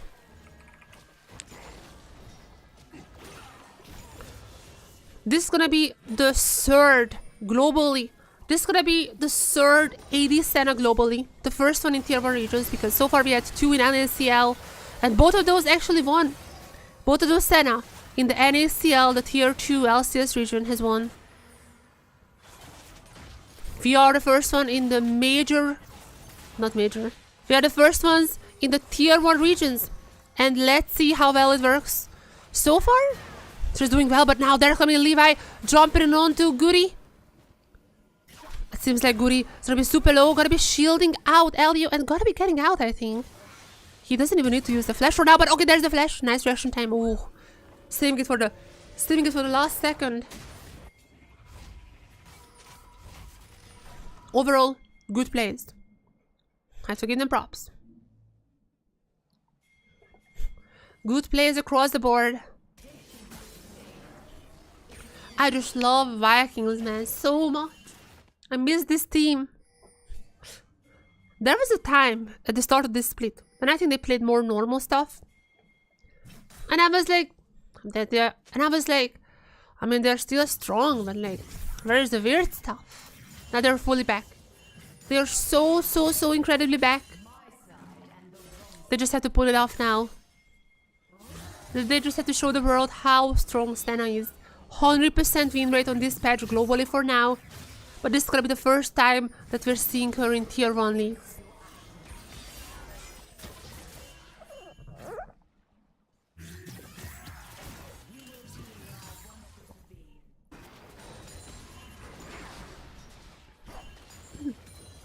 And I mean, Senna has to be careful. This Senna definitely has to be careful. GAM has an insane engage comp. And look at just the top side plus also RS. Like, there are infinite amount of engage. If they choose one person, that person is gonna die. The only possible counter to that is obviously Goody popping the paranoia, and even Kati, if he's not cancelling it, then the ultimate would be also pretty useful. That is like the only chance that they're having saving this Senna. But I do feel like if they do so, then this might be a victory for them. I heard so many good things about AD Senna. How back she is. Once again farming like a true ADC. Drop rates have been increased. Let's see. We have we don't have a okay, we have 15. We have 15 souls for now. We don't have like a constant show on the portrait, but I can see it. It's 15. As now, oh, wait a second. Vikings already engaging. Levi is gonna be Elio is gonna be super low, but it doesn't matter because TLN is the first one to fall.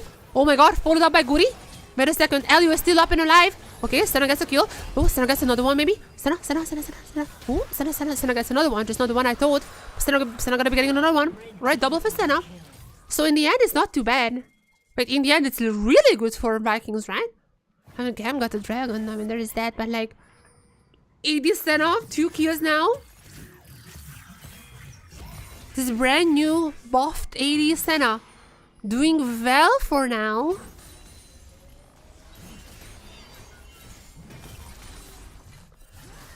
I mean, why? I still don't think she is strong. She got some balance changes. I think they're kind of nerfs, but like they're like changing around stuff. In the end, I do think that GAM's comp is relying on this engage.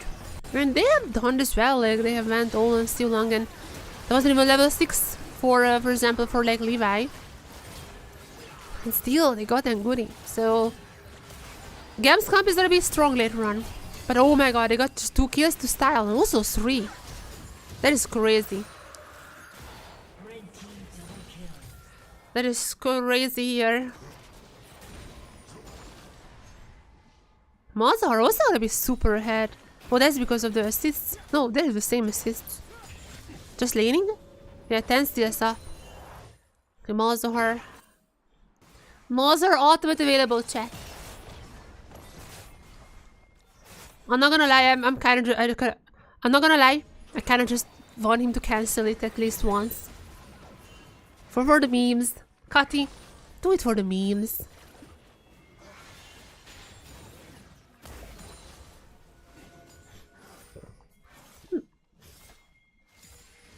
Okay, Kati.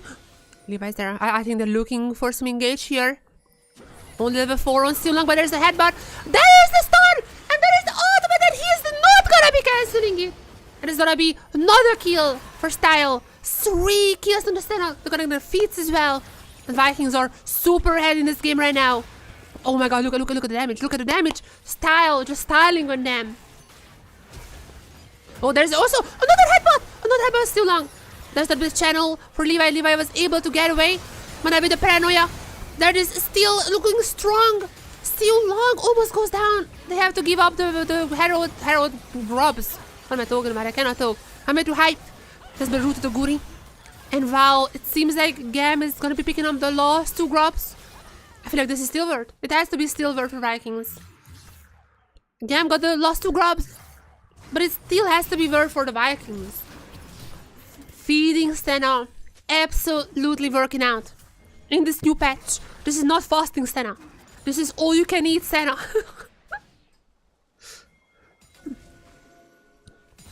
This is just walking into an all you can eat restaurant. I'd have to give props to Siulong. Like back to back. Like this. Amazing headbutts. I still love Siulong. Like one of my favorite supports, not gonna lie.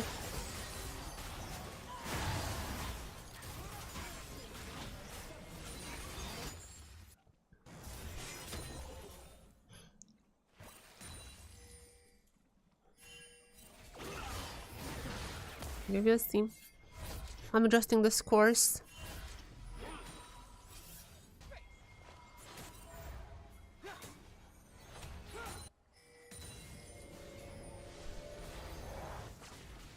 We will see.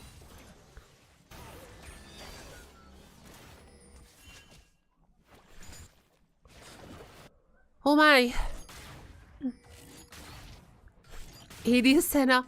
Absolutely working out for now, stomping this game.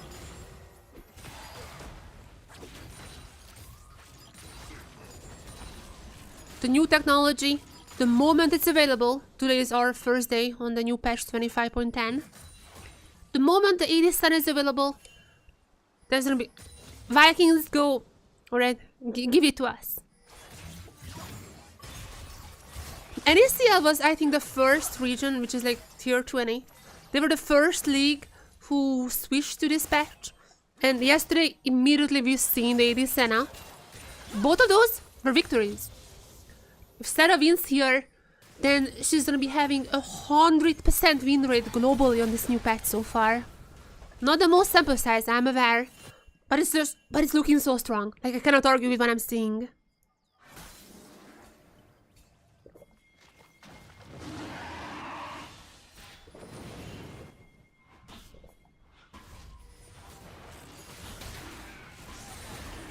Viking is gonna be picking up their first dragon. Remember, the first one went to GAM. The second one, I don't really think Levi can fight this. Yes, he want to. Oh my god, even the paranoia being popped. Dragon being taken, but when it's down, oh my god, GAM is already basically just dead. There's gonna be Goody. Okay, Goody, that was. I feel like that was a little too aggressive from Goody. Should not have went in. That they're gonna give him 2 kills to GAM. Why did Goody slide in? They got the dragon. They were about to disengage. They got everything, and Goody then just decided, like, hey guys, I'm gonna go in. What? Why? Wait, got this? What?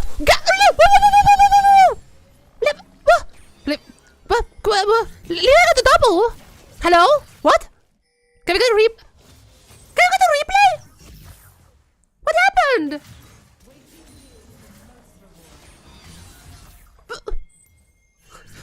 Replay? Hello? Why are we watching the top lane? Nothing is happening. Okay, maybe something is gonna be happening. I don't know. No, nothing is happening. Could have shown the replay already. Okay, I guess Kia is not gonna be going into Kratos. Kia has ultimate. There is that, but nope, that's the top lane. Nothing is happening. Can I see the replay now? Okay. What on earth was happening? That's like the very start of the fight. This is really nice, by the way. This is so well done. I don't understand why Goody had to just jump in here.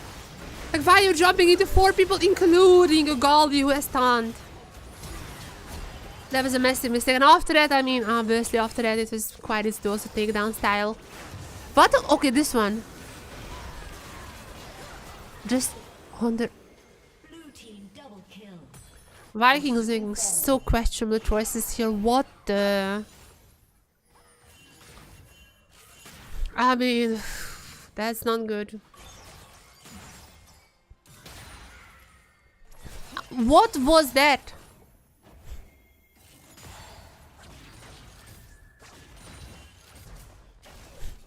What was that, man?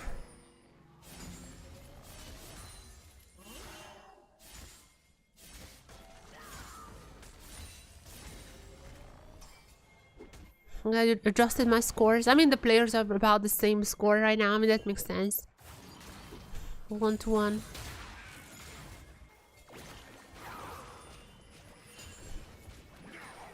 Game is not lost.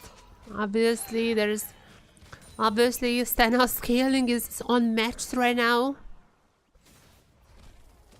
Mazahar can just, go for maybe Artemis, RS, whoever jumps in. Can just all of them, can just stun them, silence them as well.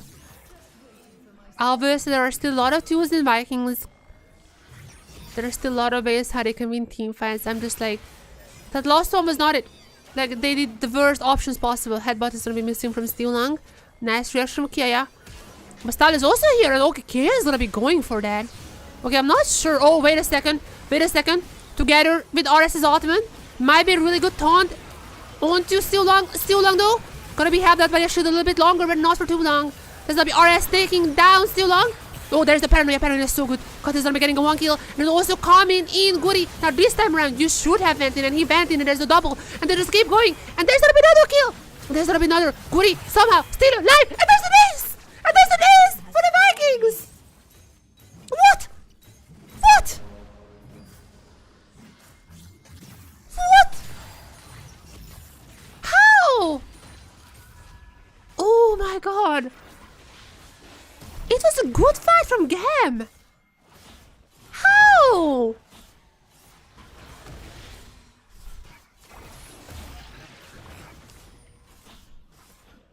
Okay, and Vikings just gonna get Hero now. They're gonna grab the gold lead as well. Oh my god, GAM thought they're stronger than how they are. I mean, usually when you ult in with a Camille, you want to ult in with the Galio as well. This is not a bad idea, but the ultimate actually when Steel Lung took so much time. And how also Style's ultimate gonna be happy when he went down. They went too aggressive. At this point they went too aggressive, and then oh, there's another kill on the pitcher. I guess it's really just overestimating their power and underestimating Vikings. Like, Kati gotta do a lot of damage at this point. Obviously, Style just scaling like crazy. Nice, nice. Nice, nice, nice. Oh, AD Senna scaling like crazy. Also, Kati. Props to Kati. One of the few champions that you can actually, even in pro, build Blackfire Torch first. I love that item. I think that's a phenomenal first item. He had it done for like quite a while now. Just want to call out. Blackfire Torch, amazing first item. That's also the reason why Kati was able to just melt everyone down. Oh, did something happen while we were watching the replay? Oh, that's like the... Was seen the end of that. That was just a kill for them, right? Yeah, I mean, ooh, look at the damage. Oh my god. Oh my god. The range damage. Oh my god. And Vikings don't get a dragon well. Okay, what is Silong? What? We cannot watch replays. Like, there is always something happening. What was that, Silong? I mean, to be fair, he got dragon. Maybe he was... Maybe he was just bait. I don't know what was that, but... Yep, I mean, Vikings still going pretty strong. I feel like they are projected to win this game. Rapid fire cannon on Style. Ooh, that is gonna be so rough for GAM to fight it. Like, they literally just have to jump on Style somehow, but like, if you do so, there's gonna be Kati helping him out. There's also gonna be Silong, can just headbutt you out as well. GAM can have so many engage tools, but like, Vikings can just basically counter all of that. Guri ultimate, pretty good counter. Kratos also can just put down like the little Q. There is, yeah, everyone is like basically pretty good. They're like, you wanna come to us? Sure, you can. And while there are gonna be multiple stuns on the Vikings side, Style can just position a little bit further away, and he's gonna be fine. Oh my god, this is such an insane comp from Vikings. I have to give props. I mean, in normal circumstances, I would also like GAM comp. I think a lot of engage, pretty good. I am, especially with the Xayah actually, because with Xayah you can be a little aggressive. If you're caught out, just ult, you're fine. In normal circumstances, I would like it, but against the buffed AD Senna, against the pretty fed Malzahar, I feel like this is just too much. This is too much for GAM to handle. And Vikings is just gonna be running over them.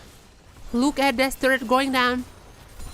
Look at this turret going down, how fast it is. And while Camille doing her best to try to split push,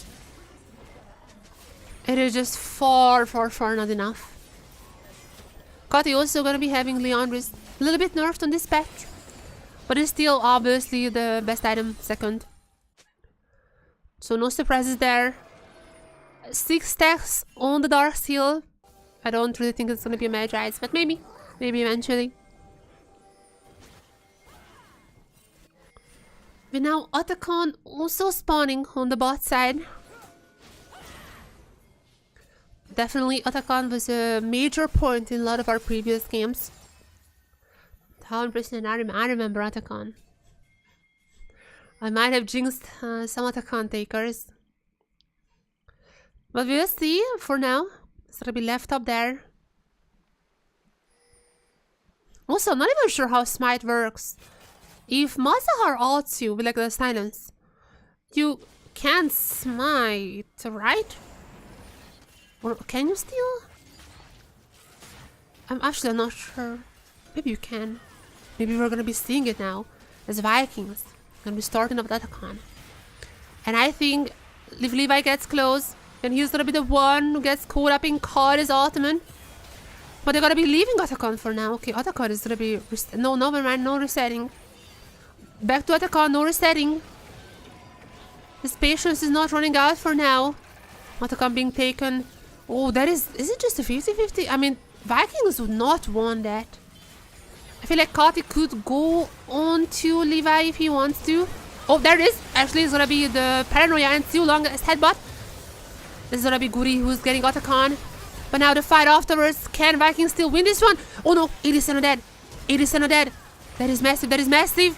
There's ultimate onto Levi. And Levi gets out. Levi gets out. He is even down in the end. What is happening? What is happening?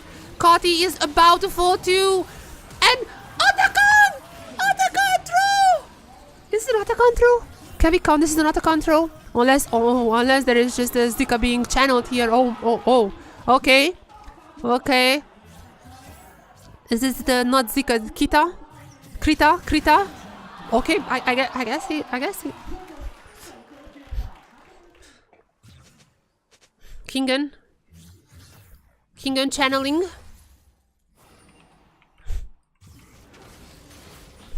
What's even Zika? Or, wait, I know Kingen was famous for that. Was Zika even famous?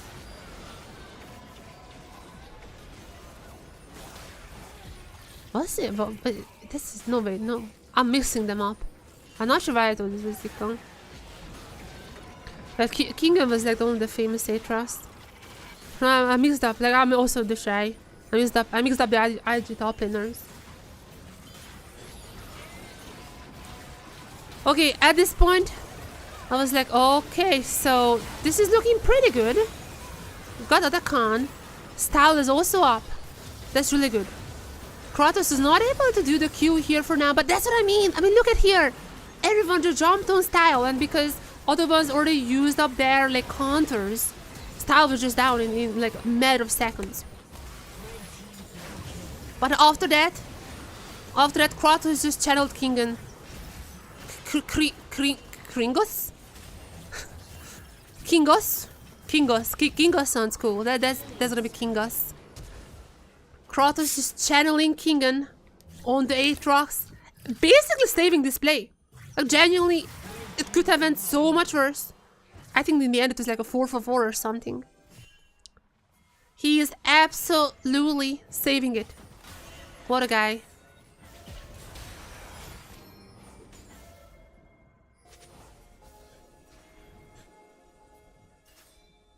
The Shy, channeling the Shy against G2.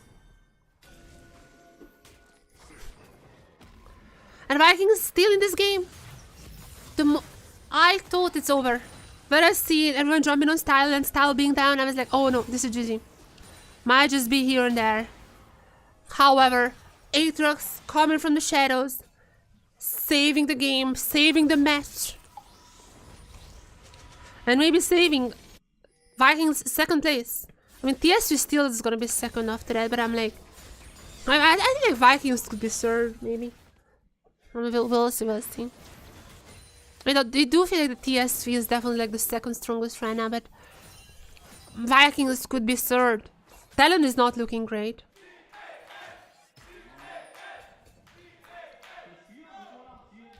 GAM! There's so many GAM fans. Why are there no Vikings fans? I'm a Viking fan. I love Vikings.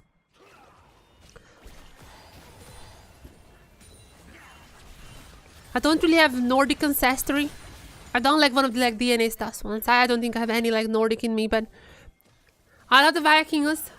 Absolutely loving their style. I mean, I love style as well. Playing AD Senna here. But just in general, I do feel like that drafts are one of the more fun drafts. Maybe the most fun in the LCP. I mean, I would love to see this team in MSI. I do think right now it's looking like potentially BTS, but you never know. I feel like that the second place fight is pretty heavy, pretty heated. Vikings, oh my god, going in, oh my god, he's not gonna be cancelling, and Levi is dead. That's how you wanna play the Malzahar. Flash out, stun, Guri might be going down, but it doesn't matter, because the others are cleaning up again. There's only RS, okay, RS might be taking us down, but even not him. No. Kingos! Kringos channeling Kingen on the Aatrox. Oh my god, look at the damage. They're gonna be taking Baron as well. Vikings are so incredibly back after a very bad game against the S3. Game 2, they overcooked. No question about that. They were cooking, but overcooking. Here, the perfect heat. They reached absolute perfect taste combinations. And now they're gonna be taking Baron. The goal that is not the most, it's like about 3,000. But they're looking to be closing on this game very soon. Oh my god, what an engage onto Levi. Oh my. Absolute cinema right here.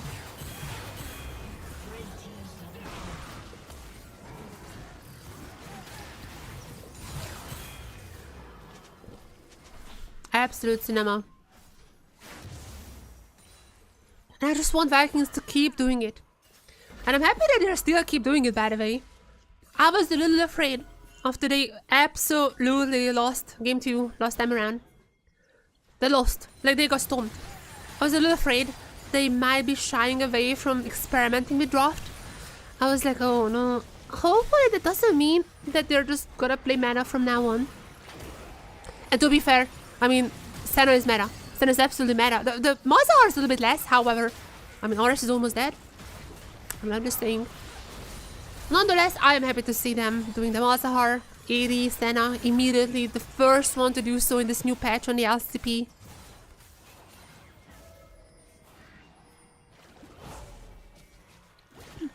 I'm happy that they're not changing.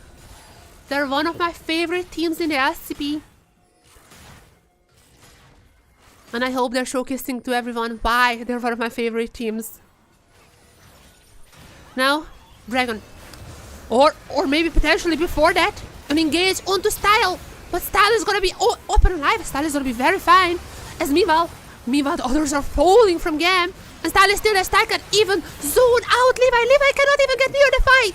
Have you seen this one? I was just looking at Style. He was absolutely zoning out Levi through the Dragon Ball. And they're just gonna finish this one.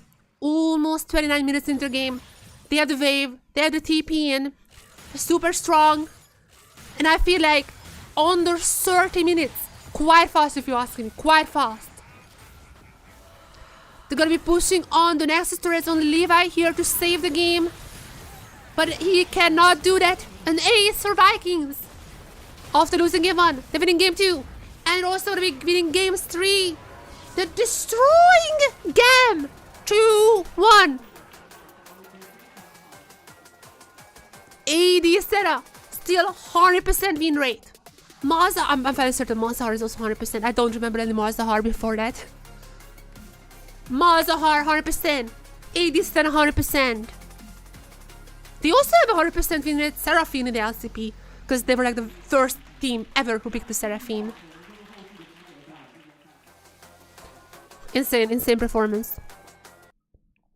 And GG's. What a team. Big Viking fans. Big Vikings fan here. Oh, I need to send in my thing. Oh, I forgot about that. Kea played. Oh, that's like a 9 for me, I think. Oh, no, sorry, not Kea. I'm stupid. Okay, I'm gonna rate Vikings first.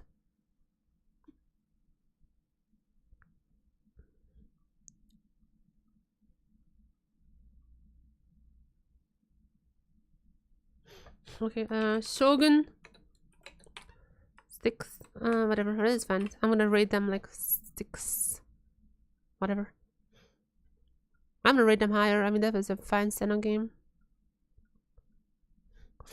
Okay, Kia, not the best. Levi.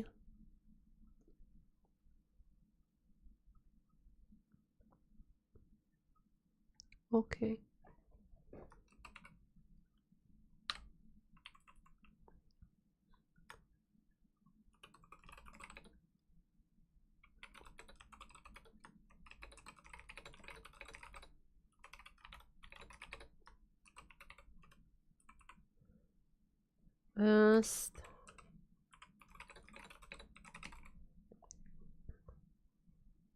I'm gonna write my match thoughts 1 second.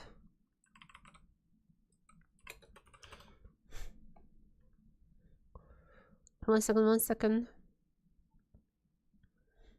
Picking the first AD Senna on the new patch and styling on the enemy. I love Vikings.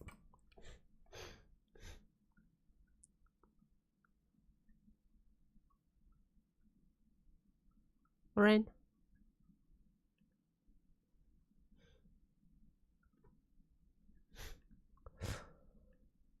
Okay. I'm happy. I'm very happy. I got everything I needed from this match. I came in here today into this new patch wanting at least one AD Senna. And I got it. And what a performance it was. I also got apparently Kingen appearing in the LCP. Like, why not? There's gonna be Kratos with the MVP. I mean, understandable. It was pretty good. I might have given it to like Siu Long, but I mean, All the Star is like pretty hard to like, you know, give MVP to. I do feel like the Seraphine game is amazing though.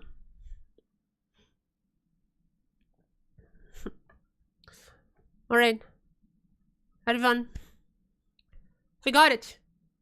AD Senna is still 100% win rate on this new patch globally. We were the first one to play it in tier 1. But there was like tier 2 matches. But those are also just victories. Victories. It's all green. Absolute firepower coming in from Vikings. Also the Mazahar. I mean, because of AD Senna, sometimes I forgot about the Mazahar. But yeah, Mazahar was also playing well. Didn't cancel a single time. So there is that. And we got Seraphine. We got the very first Seraphine in the LCP. Game 1, I thought Vikings are out. I thought that, oh no, they're not looking great. They just lost to TSV. It might be just over. But after that Game 1 loss, they came back swinging. New picks after new picks. The first ever Seraphine, they won. The first ever AD Senna on this new patch, and they won. And oh my god, also the first ever Mazahar, and they won. They are like, okay, alright, we have to go back to our roots. Their roots being the unique team. That's why I love them. And I cannot wait to see more of this team. Potentially our top 3. Potentially. There's CFO. There's TSV somewhere. Maybe above, yeah, maybe above Vikings. Possibly above Vikings. I mean, they beat Vikings just now. So maybe TSV and then Vikings. Maybe this is a fluke. I do feel like there is still some lead room here. I do feel like that there is still some competition for the second and maybe third as well when it comes to Worlds. I love LCP. Couldn't be even more. I love LCP. Couldn't be hyper. More hype. That's not more hype. We're gonna be having more games tomorrow. We're gonna be having even more games the day after tomorrow because it's a super week. And next week is also gonna be a super week and I'm super hyped. See you guys in the next one. Thank you for watching. And highlights video coming up later tonight. Thank you. Bye bye. Bye bye. Bye bye. Bye bye. Bye bye.